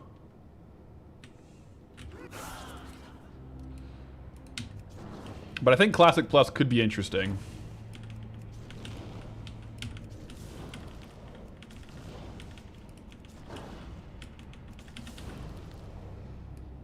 Classic is a lot of fun, and I really, really enjoy leveling in Classic, but... yeah, Retail, like, in 10 years? Maybe? But like I said, guys, let's see what Classic Plus has to offer, because that might change my answer. But yeah. I do prefer playing both. I like farming gold on Retail, you know, doing Goldbound on Retail, big world. And then I like going and leveling, playing hardcore on Classic. For me, that's the perfectly balanced, you know, like the Thanos quote. perfectly balanced as all things should be. Dark Moon Cap up. Oh boy. I wonder where I can use it. I know I can use it in Molten Core, but if it goes too far in Molten Core, I can't get it out of the lava, so I'll have to watch out. Ideally as well, if I can save up all the epics here, right? I should be able to unlearn skinning, get enchanting, disenchant everything, get inscription, try inscription, unlearn inscription, get mining, do Molten Core. Right? Should work.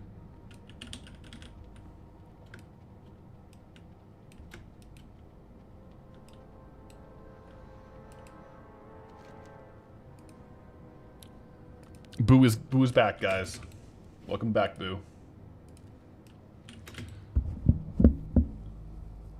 For a good punishment, you think I should be locked to full clears of Blackrock depths until I get a token. But you have to kill every mob. That would be an interesting one. It'd be kind of a bit of a transmog angle, right?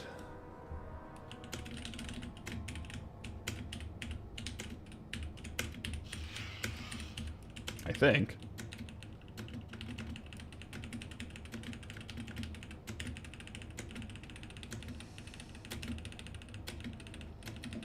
BRD, yeah, BRD does have Dark Iron ore. Yeah, so you could do Dark Iron as well. When I was doing my 2000 Dark Iron ore stream, I accidentally locked out, like got locked on Molten Core, like relatively early in the stream, and so it ended up taking way longer than it should have because I farmed the rest in BRD. You can do Dark Iron there, it's just way more efficient to do it in Molten Core. But yeah, I guess that would be the angle. You would just do like trash runs. You probably have like mining, disenchanting, and low-key just farm disenchanting mats and Dark Iron ore. That would be the angle. Raw gold, also transmog. Like you could get some big items like the recipes. Yeah. I'm not gonna lie, I don't mind the idea of having like an instance locked for like a relegation, you know? Especially some of those dungeons that have ultra drops. You know, like pretty big drops you could get.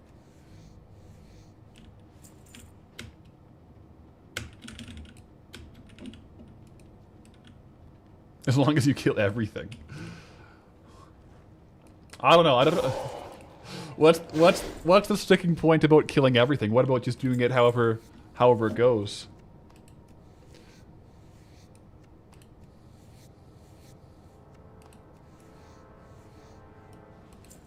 Alderman until we get a rare. How many rares are there in Alderman, right? Like,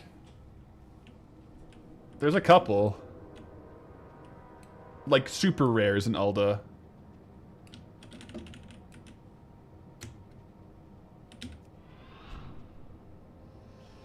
Also, in case you guys didn't know, stealthing avoids the slow from these things.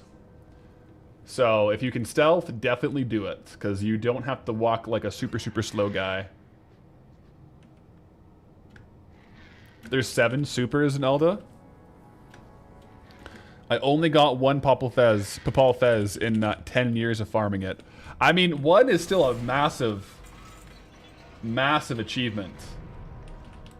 Right?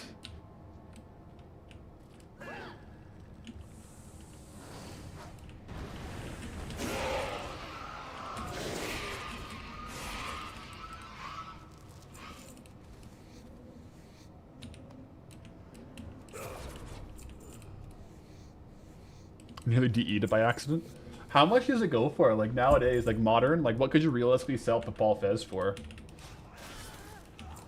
Isn't it like 3 mil? Is it more though now? It might have been more.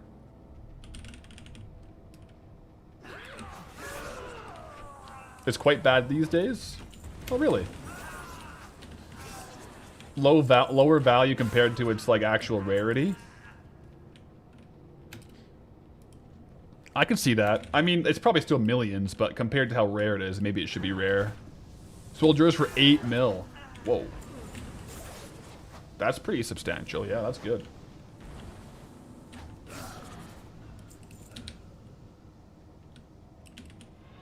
Sword on A for 1.8. Wow. So you kind of want the other super rares in all day. Compared to Papal Fez, if it's going for less than normal right now.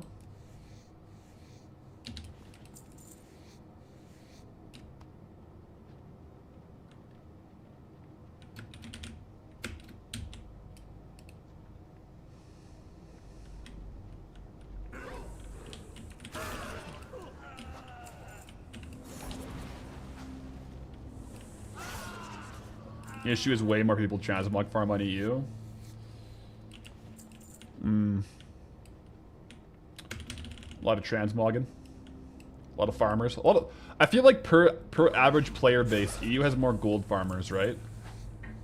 That's kind of partly why the tokens and prices are kind of crazy.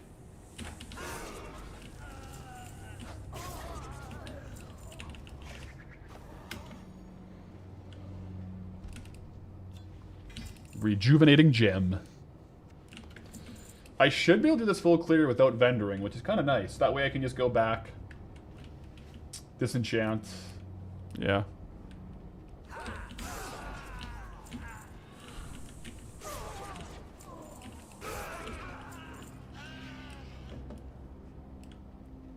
Careful. Steady. Right. Pendulum of Doom is also a good one from there. Man, whenever we get Badlands, we'll definitely do some Alder runs. If we end up getting lucky, we could have a pretty crazy item. We could have a pretty crazy item.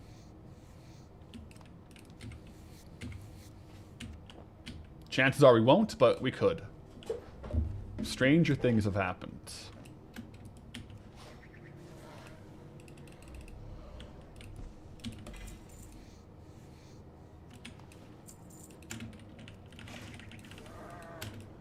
Alright, so the reason why we have skinning here, of course, is to be able to skin... Well, we skin along the way, but also to skin Chromegus. Who is coming up. The blue dragon scales. Those things are worth quite a bit.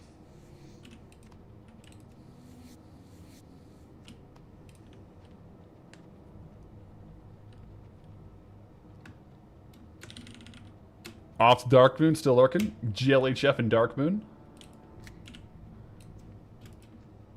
GLHF. Take out Chromegus here. Skin for... There we go. Ooh.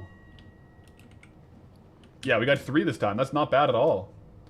Total value from Chromegus so far, I've sold 11 for a total of 4.7k.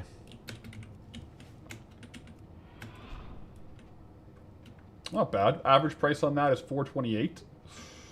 That's pretty good.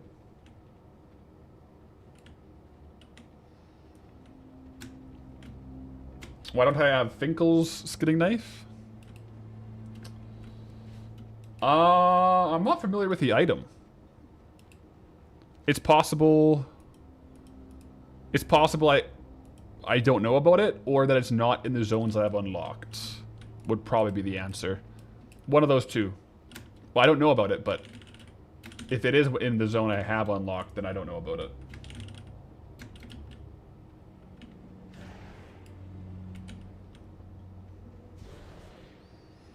Do I still stream on the main channel?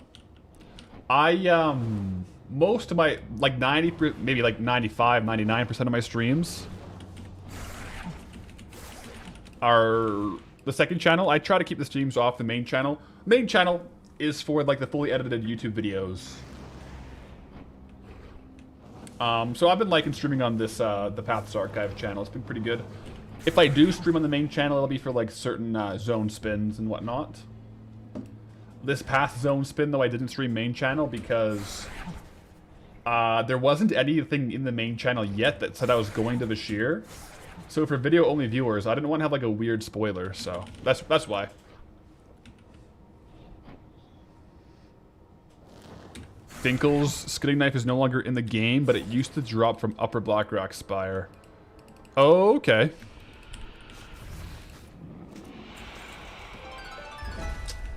Alright, well I guess we do have some full bags here. And I do kind of have to loot it all to get to skin. So let's do that. Let me get rid of some of these pieces here.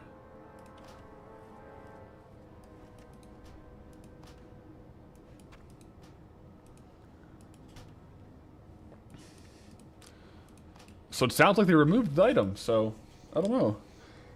Probably when they did the when they reworked Upper Blackrock Spire to be Warlords of Draenor or whatever, right?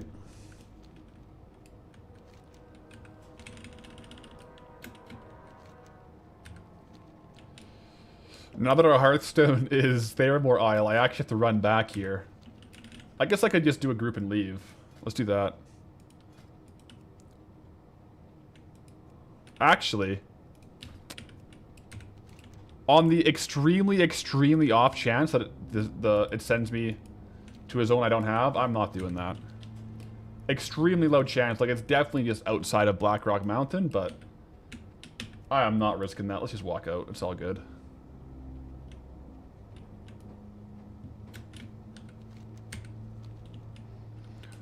Why not just open the lockboxes? I guess I could, yeah. I would have to I'll probably get trashed to vendor, but yeah, not bad.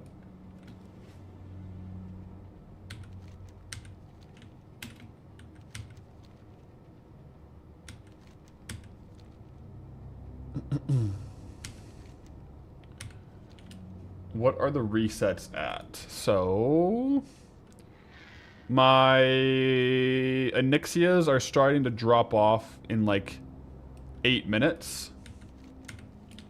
So in about 8 minutes, I should be in the clear. Oh, wrong way. In about 8 minutes, I should be in the clear to do my Molten Core stuff.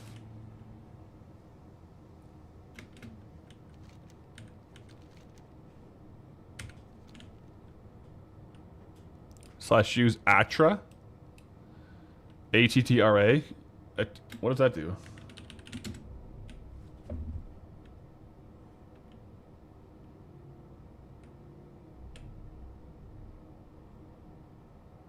What add-on is this from? I've never had this.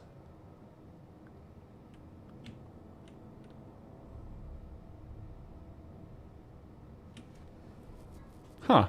That's cool. I could have grouped up. I just was like, I know it wouldn't happen. Like 99.9% for sure. But if it ported me to like somehow Blasted Lands Graveyard, it would definitely be outside of here, but I'm just saying, I'm not risking that if I can save it for like 2 seconds. That's all the things? Okay.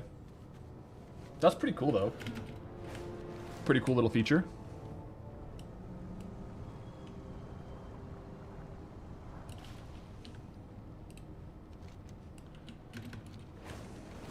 One sec, gotta get mining.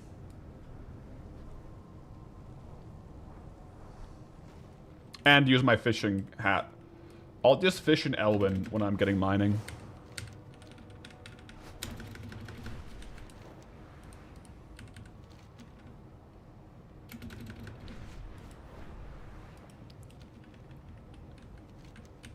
Yeah, that way we'll be able to get some loot. Yeah. Disenchant, inscription, then mining. We've got a bit of a series of events here as far as swapping professions goes.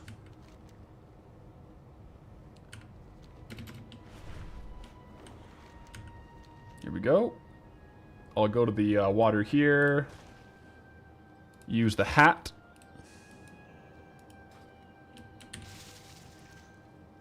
Maximize the value from the hat. Good.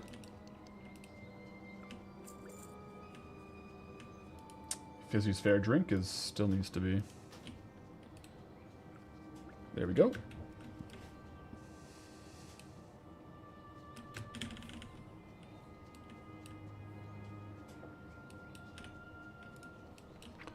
Alright, we'll drop skinning. As great as the profession is. Skinning is dropped, and we'll get enchanting real quick. Train me in enchanting, please. That's herbalism.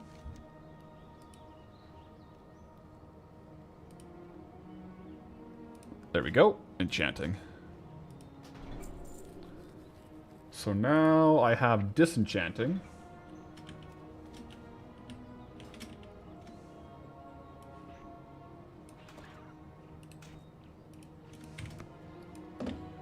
And I probably should vendor a little bit just so I have like a little bit of space here to actually disenchant into. That should be good.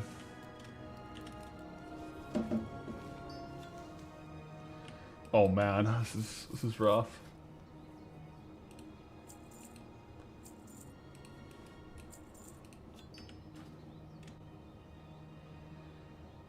We have definitely learned and unlearned a lot of professions. That is true. Major first 5K on the auction house? Yo, let's go. What you doing? Dual gathering? Listing the dual gathering yields, or what's the play you're going for here for the gold while leveling?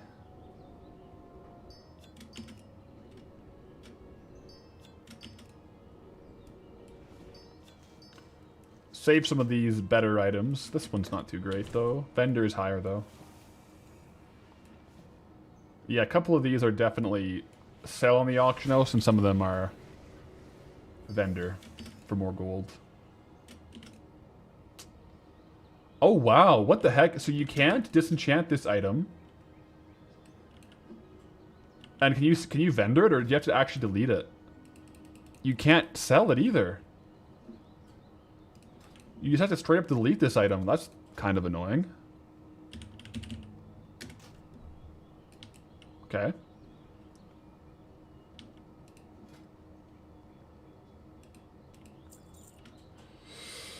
Alright, these are to be auctioned off. I'll sell that. Auction off. Probably just sell that.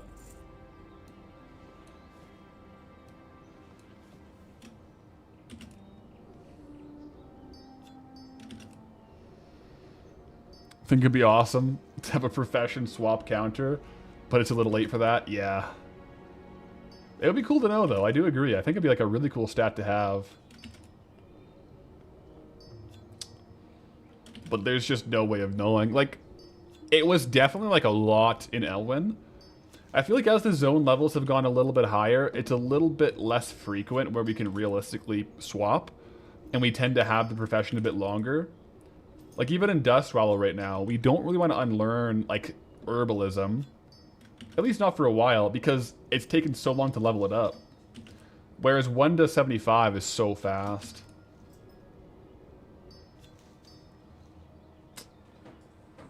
Cool, cool, cool. Now let's go ahead. Oh, man. Okay. I'm going to swap this here for one of these. So now we have officially equipped the Onyxian hide bag. Even though it's the same size, it's still cool to have, right? And I'll vendor these off here. Well, I might want to keep that. Well, it's soulbound, so I can't actually keep it for a crafting alt. Is what it is, guys. And gone it goes. Also, guys, Poncho's popping in to say hi. Greetings, traveler, to Poncho.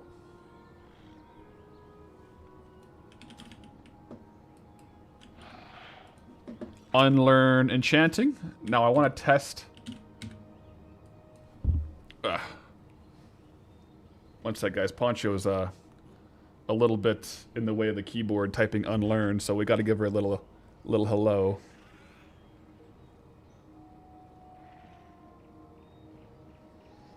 Don't sell the hat. I got... You scared me. I didn't realize I had it equipped, and I just thought all of a sudden maybe I actually sold it just now. Alright. Unlearn. Sorry, Poncho, I gotta work around you here. There we go. Unlearn enchanting, and I'm gonna get inscription real quick. Inscription. Just to see if I can mill these classic herbs. It looks like I can, guys. It looks like I can mill all these herbs at level 1. So, let's see here. We'll see if it's truly worth it. I mean, I kind of trust the mill values, but this Fade Leaf stack as is worth like 768 gold. Let's try milling it all. Emerald pigments. Those are worth a lot. And indigo pigments as well. So now it's... Oh, that's definitely worth it. Yeah, it's up to like 850, 900 gold. So the actual... I mean, the TSM, go figure. The TSM expected value for milling is accurate. So what we can see here, the mill value on this is 24 gold each. Current value is like 15 gold, so I'll mill all those as well. We get the same inks, or same pigments. I'll just finish off all these like herbs I gathered this hour, and then I'll quickly see if there's any pigments I should be crafting, potentially.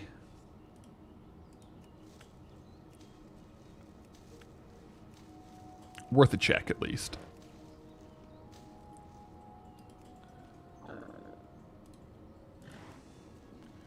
Yeah, those other ones give a couple different colors as well.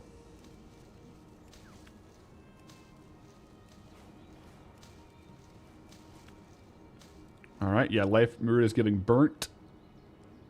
Good, good, good.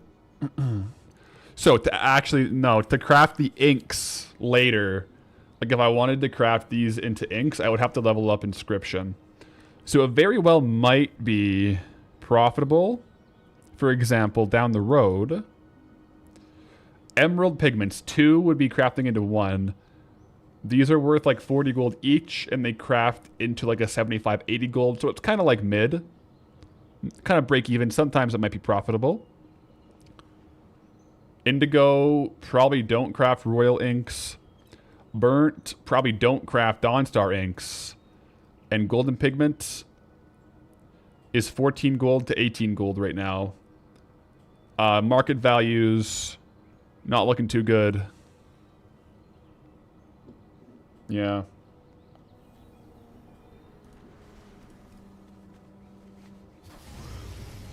Possibly out of there, though, there might be some glyphs that could be profitable. From time to time, glyphs are quite good, so possibly. Let me get rid of all this stuff that's clogging up the space. We'll just sell the pigments. For you, pigments sell really slow compared to herbs? Yeah. It definitely is a slower sale, and you could end up selling it for less, but in a situation like this, where we're not getting like a crazy amount of herbs, especially early on in the zone, I feel like it's probably a net positive for us to sell the pigments when we can.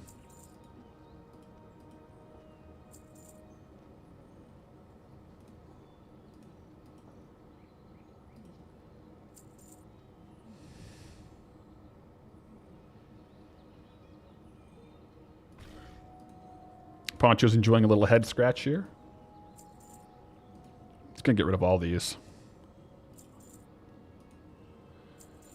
Cool. I'll drop some of the stuff in the bank, guys, and then we're gonna go do Molten Core. Of course, gotta get around the kitty here.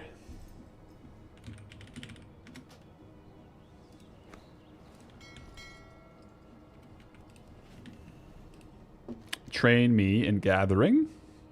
Train me, please, in mining.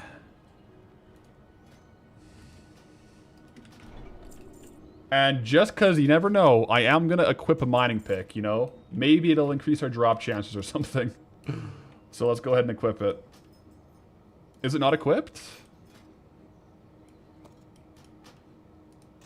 There we go. So mining pickaxe equipped. Quick run to the bank, guys, to clear up some space. And then it's Molten Core time. Learn cattle mining as well for deep home. I could... should I? I probably should. I do have to go to Duskwood for that, though. But just in case, because we will be farming probably dual gathering Industrial Marsh, so I should get it now while we can think about it. You're right.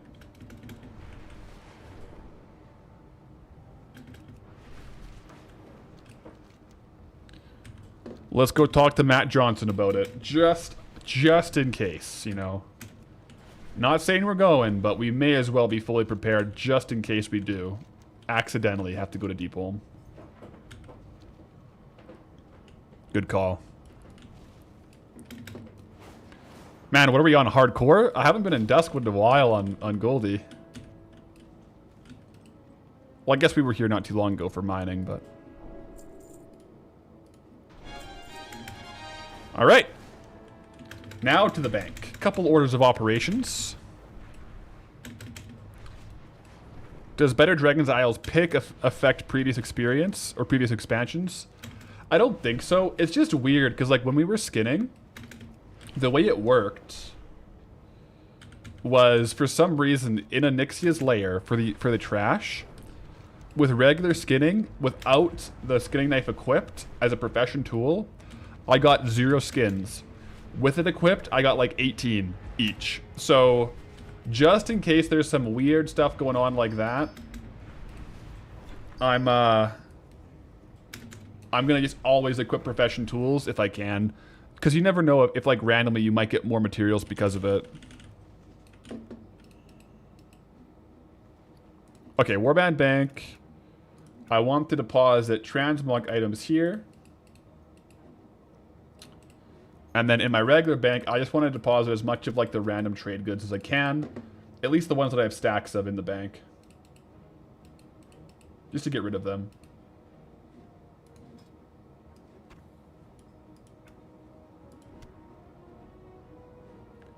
I'm gonna put these hides in the Warband bank as well, because I do want to process these on the crafting alt, so...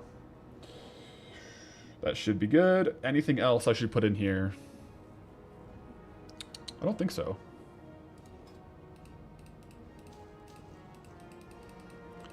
My bank is full, so anything I can drop in here now has a stack of it already, so... Okay.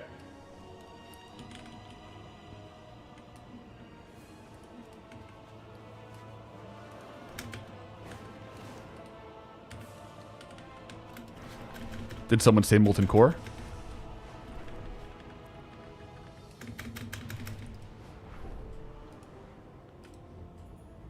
Oh yeah, perfect. Onyxia's resets are just falling off right now too.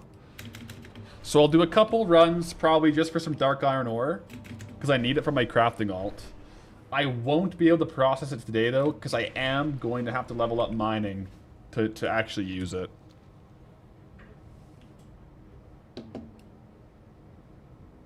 Link for Life, do we know what the new zone is yet? Yes, we just left. We're doing our raid clears today now. The new zone. If you don't want the spoiler, I would go watch the last the Goldbound episode from Saturday. It has it in the video, the spin. So it's not like a spoiler now, but it is if you haven't seen the video. So I will say it shortly, but if you want to watch it in the video, I would go watch it there. But new zone is Dustwallow Marsh. We're heading to Kalimdor. Oh, we're already over there. We've spent like already like 15 hours farming there. So it's pretty cool.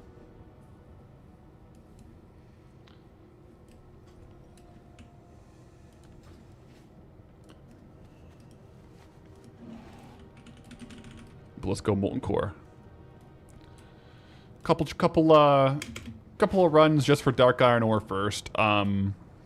Speaking of runs, I got to do a quick bio run.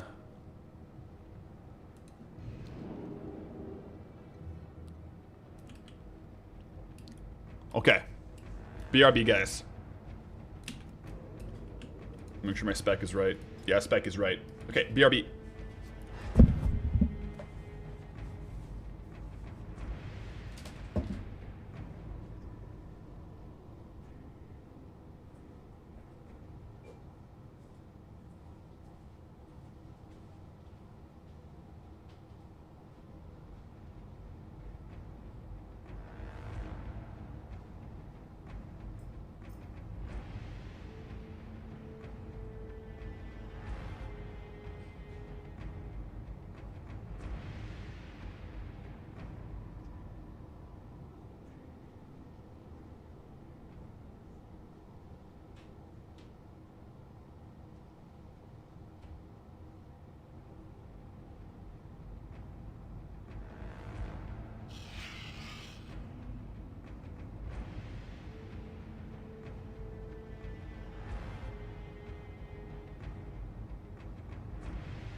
Greetings, travelers.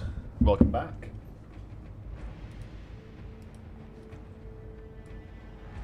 Into the molten core we go.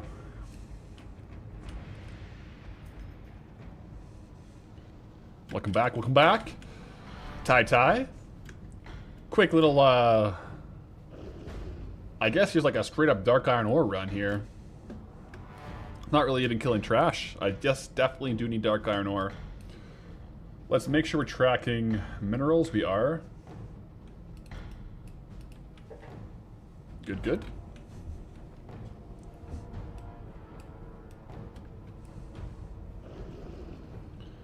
Oh yeah, those guys have the vision. They can kind of see you when you're stealthed even. Check guild apps? Oh yeah, for sure. Let me accept some applications here. Oh, we have a few guys. Uh-oh. Just a fellow gold goblin, welcome in. We've got a few people coming in here, guys. It's been a day or two. Love the series. It has inspired you to try something similar. Let's go. Enjoy watching the series on YouTube? Let's go. Looking to start your own Goldbound challenge? Nice. Looking for a like-minded community? Welcome in.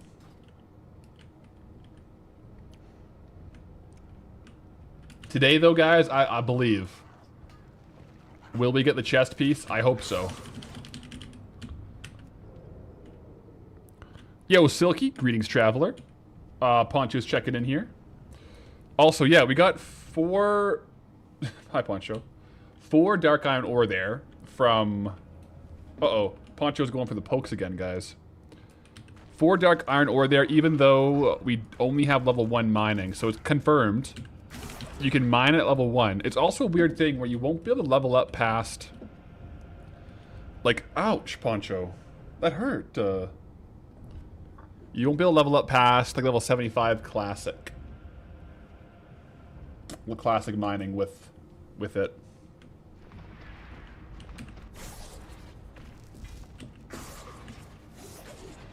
Gotta be careful not to get locked to the instance by killing a boss. We'll do our best. Oh, jeez. The cord is not safe, guys. The cord is not safe from Poncho.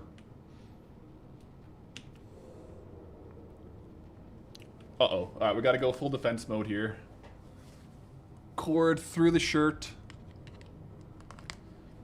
Protect from Poncho. She's eyeing up the cord. Yeah. What are the swords in the Ember Silk bag? Skinning knives. Turns out when you unlearn skinning, it actually just goes into your inventory again. So I must have unlearned skinning and accidentally vendored it one time. Understandable, I guess.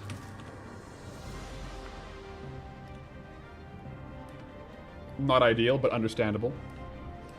So this skinning knife was the one we had equipped while we had skinning as a profession tool. So when I learn skinning again, I'll have to make sure I keep it.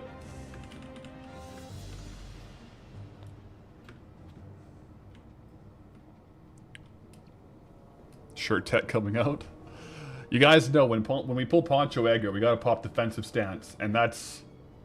Defensive stance is the shirt. The cord through the shirt. Just greens? The swords here, yeah, they're just like the regular skinning knife from the trade good vendor there.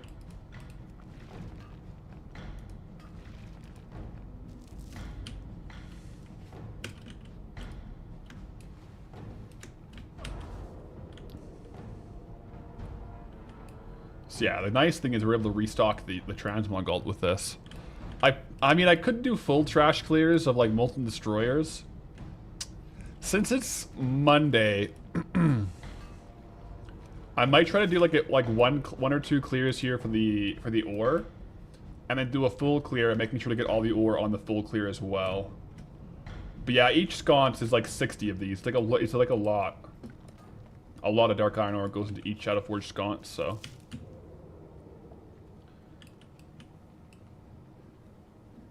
I'll have to do some restocking. Probably do a little bit of like dark iron ore farming off stream as well, because I want to get like a lot of sconces, because it is quite a bit of lift, even just to smelt it all on Goldie, right?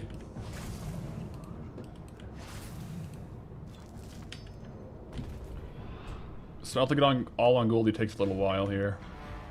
We gotta get up to like 230 mining. Not the easiest thing. Use the death tech as well. Foncha reminds you of your son's 1-year-old cat. Gotten a bit spicy lately for no apparent reason. Sometimes she wants pets and sometimes she bats your hand away when you try to pet her. That's funny. Sounds kind of like Poncho. I find Poncho is kind of interesting. She wants to be close and have attention, but she doesn't want to be picked up or like too actively petted. She kind of wants to be close to like look at you, but not too close. Like she wants your attention, but not too much attention. Does that make sense? All right, guys. So for today, I'll probably do some more raid clears like offline tomorrow, as far as like molten core trash runs. But this is the run. This is the full clear here. Full clear of molten core. So get the hype ready. This is the Night Slayer chest run right here. Night Slayer chest. What else? Left Binding of the Windseeker. 4 Blood of the Mountains. Like 80 Dark Iron Ore. I believe. Let's do it. I'll start a poll. Will the binding drop? We'll start the YouTube poll a little earlier than the Twitch prediction, just so it's a little more timely on the Twitch prediction.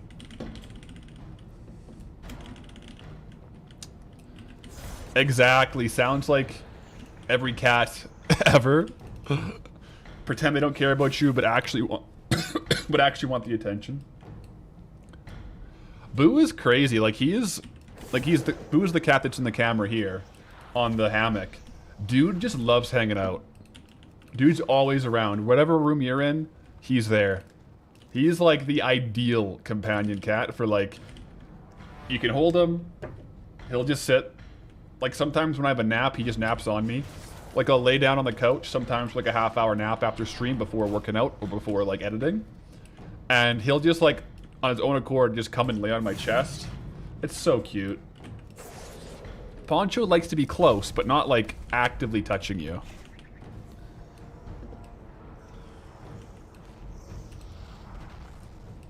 Your cat loves lying on you when you're trying to go to sleep, and of course, starts purring too. Yeah, that's the best, dude. That's the best. So relaxing. That's min-max for if you ever have to drop your cortisol levels, have a nap with a cat purring on you. Unless you're allergic to cats. That might raise cortisol levels then if you're allergic to cats.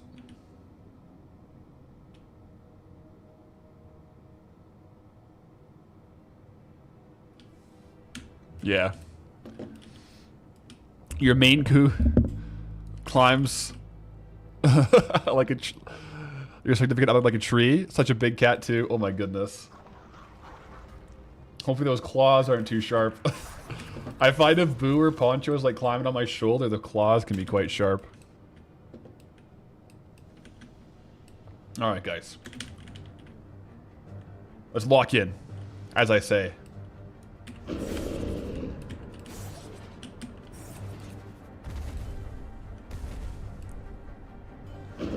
Yeah, pets are great for that. Like cat or dog too. Like Stella here too. You know, just going for a walk or cuddling the dog or the animals just drops your stress. You know, if you had a bad day, you're at your companions, like your pet, your cat, your dog, your rabbit, your vole, your armadillo. You know, to each their own. Your raccoon. Maybe not raccoons, but maybe, you know, if they're well trained, I guess.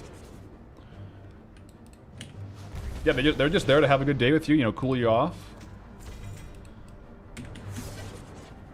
Cool you down.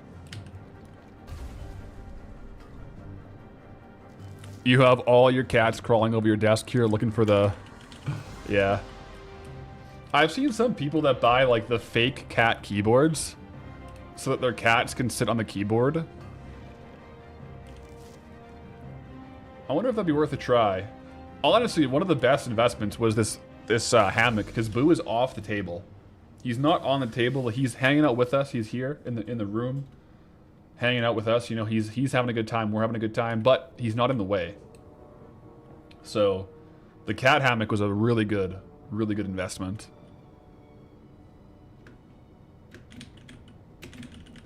Boo loves the hammock. Oh, dude, Boo absolutely loves the hammock. You're right.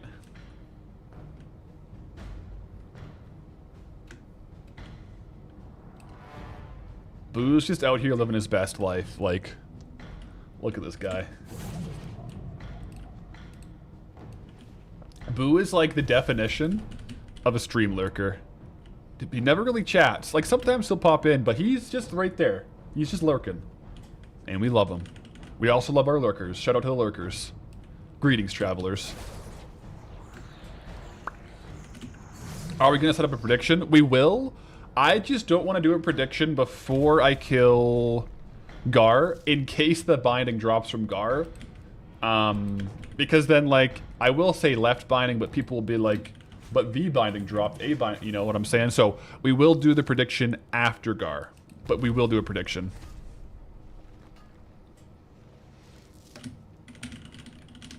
The mechanic, oh, that's me. Greetings, traveler.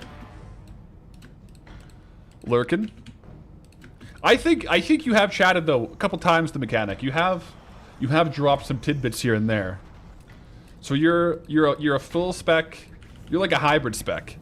You know, you can lurk, but you also chat a little bit. You know. I see you pop in the chat every now and then. I see ya.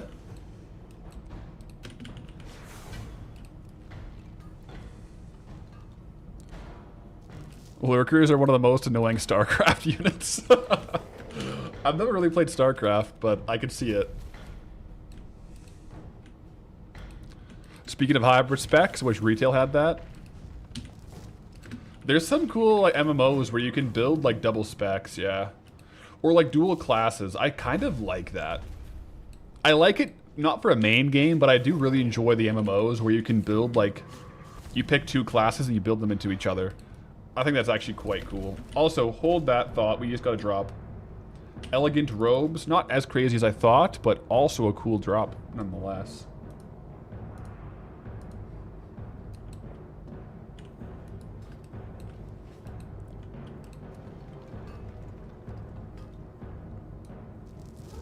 Cat cam, huge bonus to the stream. Cat cam is an upgrade for sure. The real so the upgrade was like I got like a new webcam, and the old webcam is now the cat cam, so I guess it was like a 2-in-1 upgrade. Alright guys, now the age-old question of will we get the dual binding, the double binding before the singular binding? Let's see.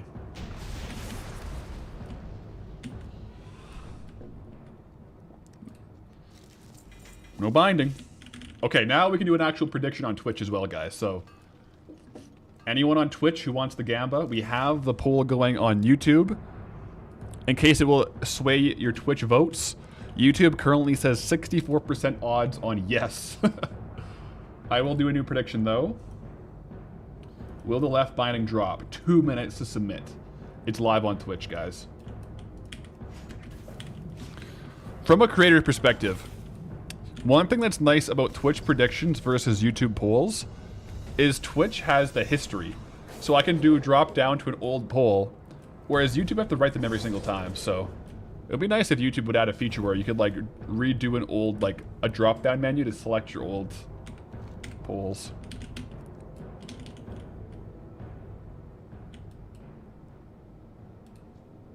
All in? Yo, this is the day. Today is the day.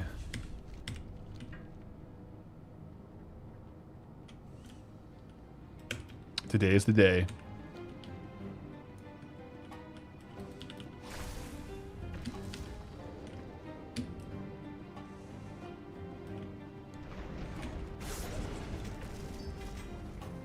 Whoa! Garrett Family Crest. Nice little blue drop here from For Molten Core, it's worth like 5k. That's sweet. All in on yes. Okay, I'm gonna be careful not to kill and loot before the prediction is up, guys. How would I feel about making my own add-on for Goldie and or Hardcore Path Lyrics, designed to my preferences and playstyle? Early on we had a bit of like a zone locked add-on that was kind of happening. I feel like there's definitely certain challenge runs that would benefit from a specific add-on.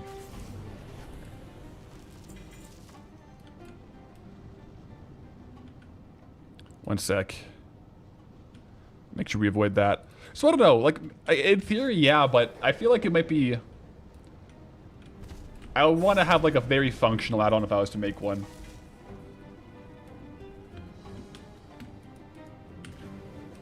Kind of like a, you know, a social media for gold farmers.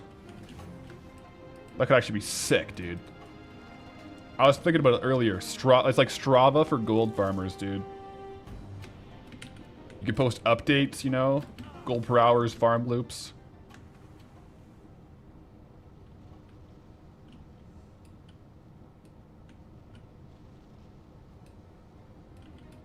Only farmers. Yeah, ship your preferences. You can send a preview doc on Disc or something. I would have to think, because, like, I don't know what I would... like, you know me, I'm a very low add-on lift. I prefer low add-on lift. So I would really need, like, a functional idea to want to do an add-on. But let's focus up on this binding here, guys. The 360 no scope.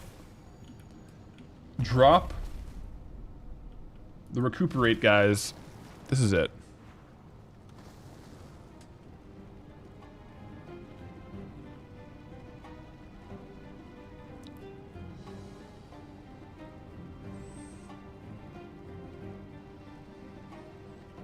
Are you guys ready? This is finally the one. The final binding is now.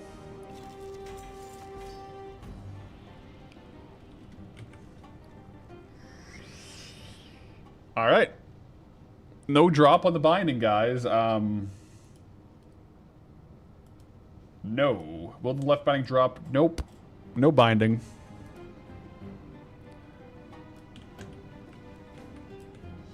No chest either? Well, the chest is still to come. The chest is still to come. We should have just voted no. The thing is now, at this point, if you vote no, it's gonna be the week that it happens. Right? Just how it works. Let's get the chest real quick, though. Still in time for the zones we need? Yeah, like, we don't have it early. That's true. We still have a few zones to unlock before we really would want the binding. Once, I mean, we're going that way now. Like, if we start to continue on that route, like through Thousand Needles. I mean, that's a good question. Do you guys think we'll get the binding before or after we have unlocked all the zones we need to do it?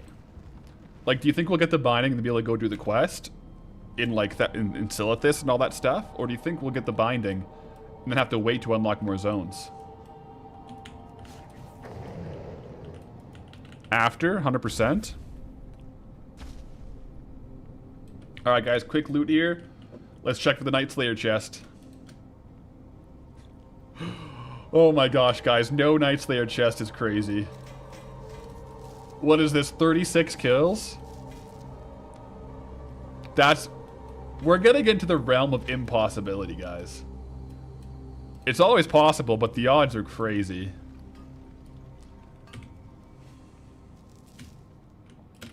I think we have 36 Golem egg kills. Like, actually. Absolutely convinced that something is bugged? I don't know. Like, other people... Like, it would have to be, like, a personal bug. I've never heard of, like, an account-specific bug for not getting a drop.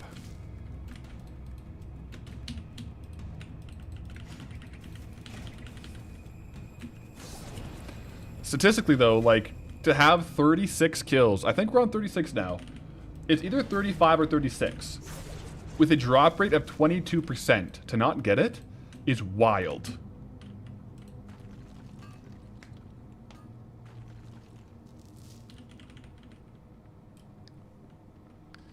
It's because Poncho didn't loot it. Yeah, maybe if we have Poncho loot the next one, guys, we'll get the drop, I guess. Blizzard just doesn't want me to complete the set. I guess not. I mean, we'll still keep running Molten Core even after we get all the drops, right? Like, Molten Core is good for gold. It's also got all this Dark Iron Ore, which we need right now. Also, Dark Iron Ore check, 74. 74 ore right now. I'll grab this one probably on the way back. Because I have to run this way anyways for reg.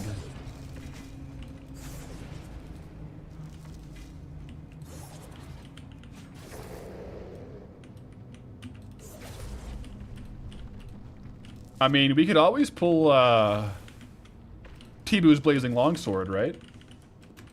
From one of these guys. That could always happen. Stranger things have happened. But remember, guys, we didn't get the Night Slayer chest. We didn't get the binding. But what do we say?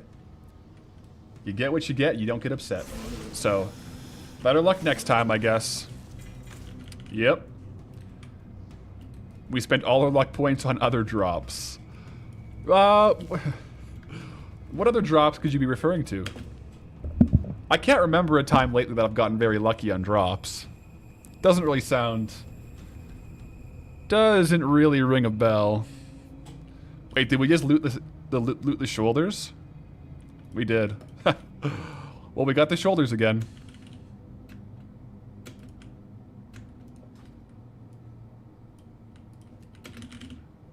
At this point, guys, I have got half a mind to equip the Night Slayer chest and just wear tabard. You know what? It's good enough. Who needs the chest piece when you can wear a tabard?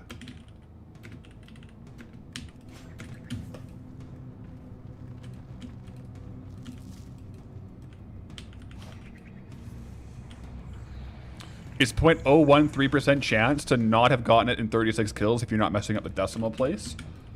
That sounds about right. Also, Poncho just farted, you guys. I'm sorry, Poncho, but like that was... Oh my goodness. Alright. Okay. Gotta push through.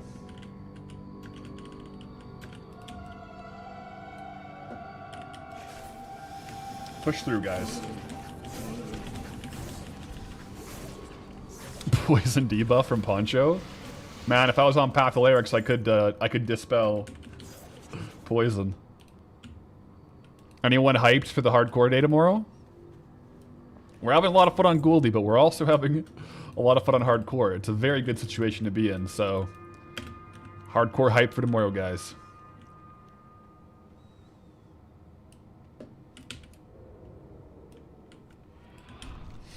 Let's get this Dark Iron crafted here. Not crafted, sorry, mined. I can't craft yet. I gotta level up my mining more.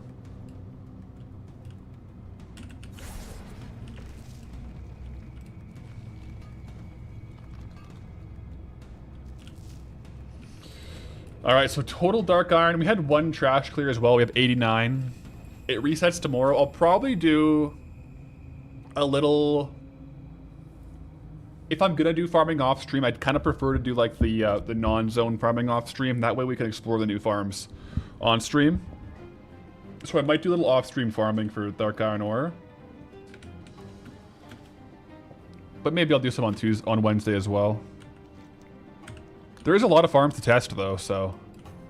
And I like testing those farms on stream because it's kind of fun. The hardcore run has been very entertaining. Let's go. I've been having fun on it for sure. Decided to give a hardcore character go on Skull Rock. Got to 11 on a warrior. And then died to Bartleby. Wait, who's Bartleby? Bartleby?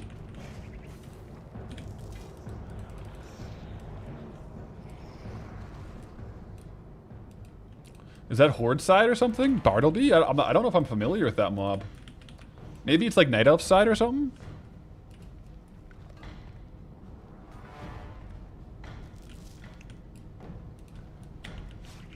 The Drunken Stormwind. Ah, quest to give defensive stance and something else.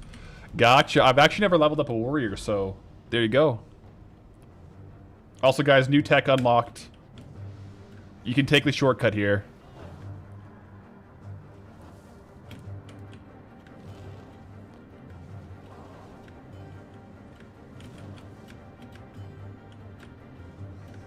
Oh, that was having a panic attack there about dying. No Panda, did you miss the Ani kill? You did. However, we will continue going for the mount if that answers any questions on the drop. We didn't get the drop on the first one, unfortunately. Like you should, you know, first kill, you probably should get the mount, but we'll keep farming it.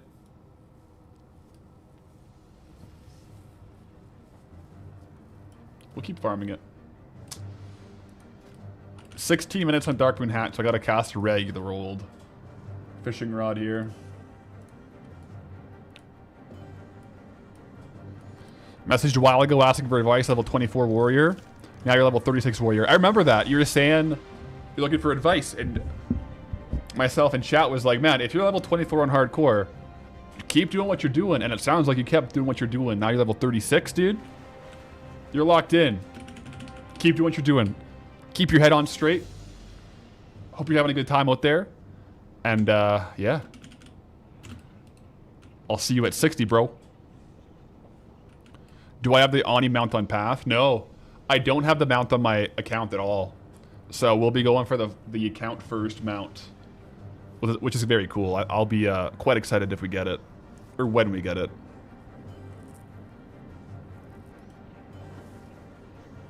It's getting scary out there. Yeah, the 30 pluses, you get really invested in the character, hey? You definitely don't want to die on a 36. 4 levels away from mount though, man. Alright guys, what do we got? Shard of Flame, Leggings of Wrath, Band of Sulphurous. And the BOEs?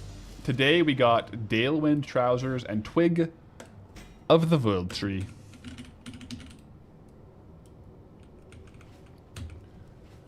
Alright guys, it's back to Kalimdor, back to Theramore. Unfortunately no crazy drops today, and 80 gold, true. No crazy drops in the raids. Good to do though, like we got some raw gold for sure. I'll sell some of these items as well. I'm not going to unlearn mining though, because I have to level up mining to smelt dark iron ore, so I'm going to hold off on that for a little bit, but I will sell these items just to get rid of bag space. As you do.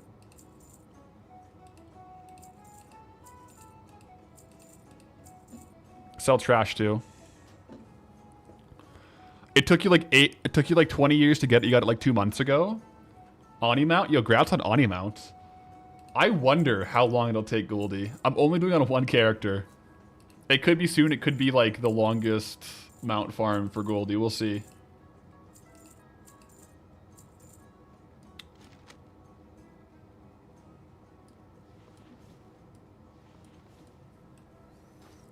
I, for one, am excited to find out.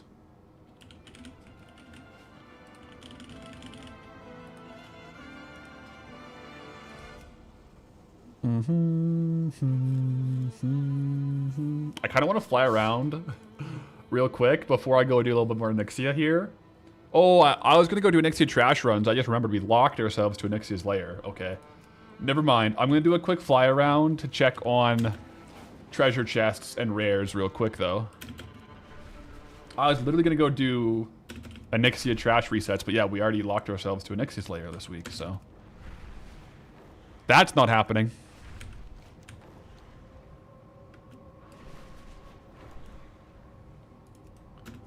However, I would like to see some more treasure, like the treasure chests. They've been really, really good.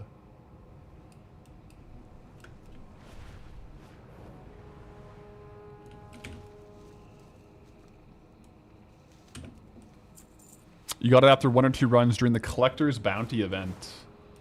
A lot of massive drops went down, eh? During the Collector's Bounty event. A lot of people pulling some pretty sick drops.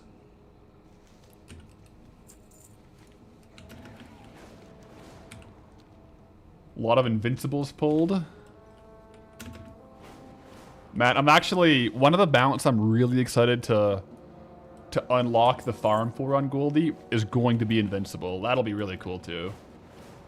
I think those kind of classic farmable mounts gonna be pretty fun to go for.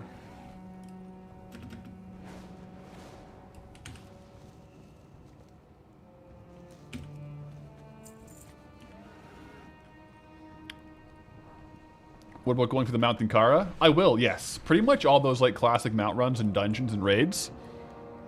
As we get them, we're just gonna start having like a massive dungeon run, like raid clear one day.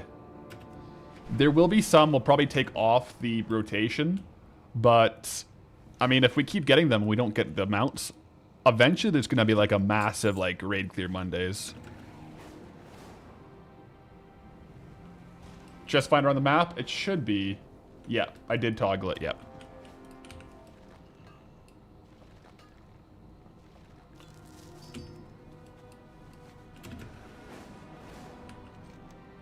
Just having a quick look around the zone.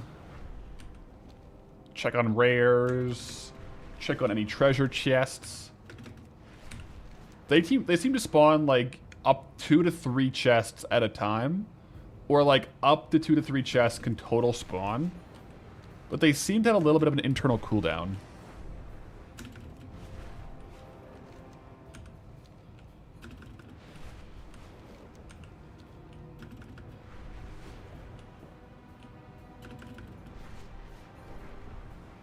Is Rivendare's Charger even a drop? Yeah. It drops in, yeah. Strathholm or whatever, right? It can drop. Definitely can. Alright, where's the chests at, guys? LF chests. Or rares. I'll take any of them. I can't even skin. I have to mine. Honestly, I should probably be mining in a lower level zone so that I can get the ore, then I can smelt it. Because right now, anything I mine here, I can't actually smelt. Not for a while. But, yeah. It looks like a lot of the rares aren't up, or they're just lower than I was looking. And no treasure chests, unfortunately.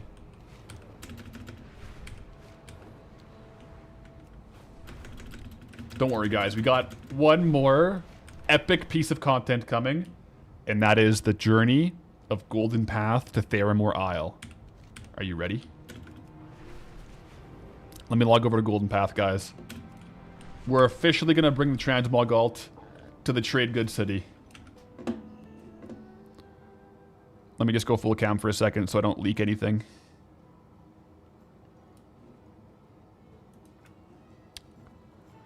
Should be good.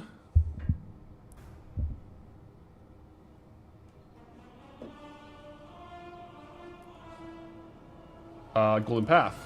There we go. Bum bum.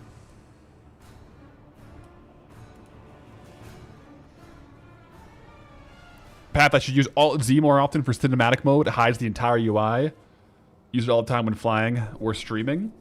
I do it a lot in the videos or certain moments, but yeah, I don't usually like do active gameplay with it, I suppose. Perhaps I should do that a little bit more. Yeah, we got some stuff over here on the alt, guys, if you're wondering what Golden Path was up to. Crafting rugs. We have some recipes to learn. All good stuff. Yep. I'm making my way over to Wetlands Harbor, though, because we got to make the path. Take the ship on this character over to Theramore, because that's where all the profession trainers are. And let's be honest, it's a cool place for crafting alts to hang out. You know what? Alt Army at Theramore sounds good to me.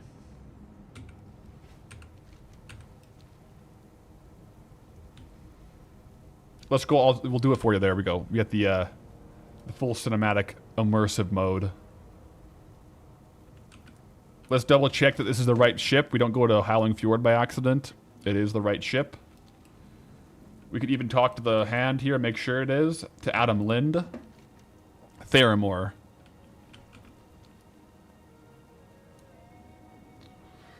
Let's go. Theramore Ho. No full boo cam. Boo's got to pay his rent. Yeah, Poncho's asleep on my arm right now, too. It's pretty cute, I'm not going to lie.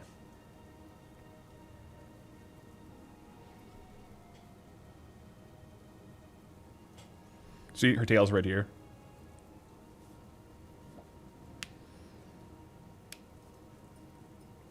Was looking at rare titles and laughed when they say that Hand of a Doll is considered rare now. I don't know if I have that one. Is it an older title? I feel like some of the older titles that might have been easier to get are now probably technically rare.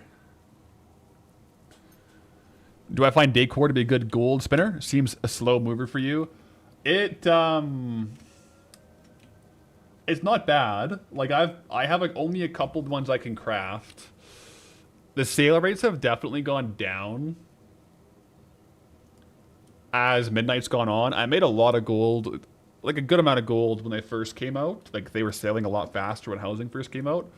I'm still making a lot of gold on a select few, though. Like definitely, like it's definitely worth crafting because the crafting cost, for example, let's talk about the blacksmithing Shadowforge sconce that I craft. So the value of the Shadowforge sconce, I've sold 9 of them for 54,000 gold total. Average sale price 6,000 gold. The actual gold value of 12 dark iron bars is like 3,800 gold. So there's like a delta there on my average sale price, which is kind of low, of like 2,400 gold, which is basically the value of the lumber, right? So it takes, it is quite good. Like you can see here, this is my best-selling one. I've sold 54,000 gold worth. Yeah, so that's what we were trying to get today, some of the dark iron ores, because I did sell out of these. I'm out of stock. I've sold 9, and I'm out.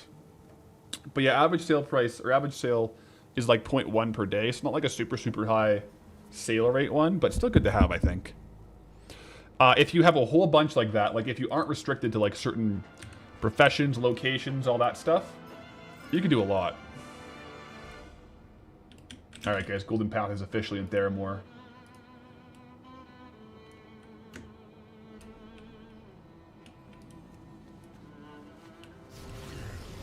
Look at that. This is now our home city, guys. Both the Goldbound alts are here. And by Goldbound alts, I mean Goldie and this guy, like the warband.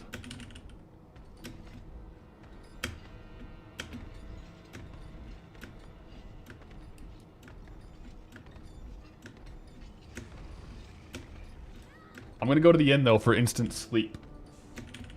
Right? Insta-log out.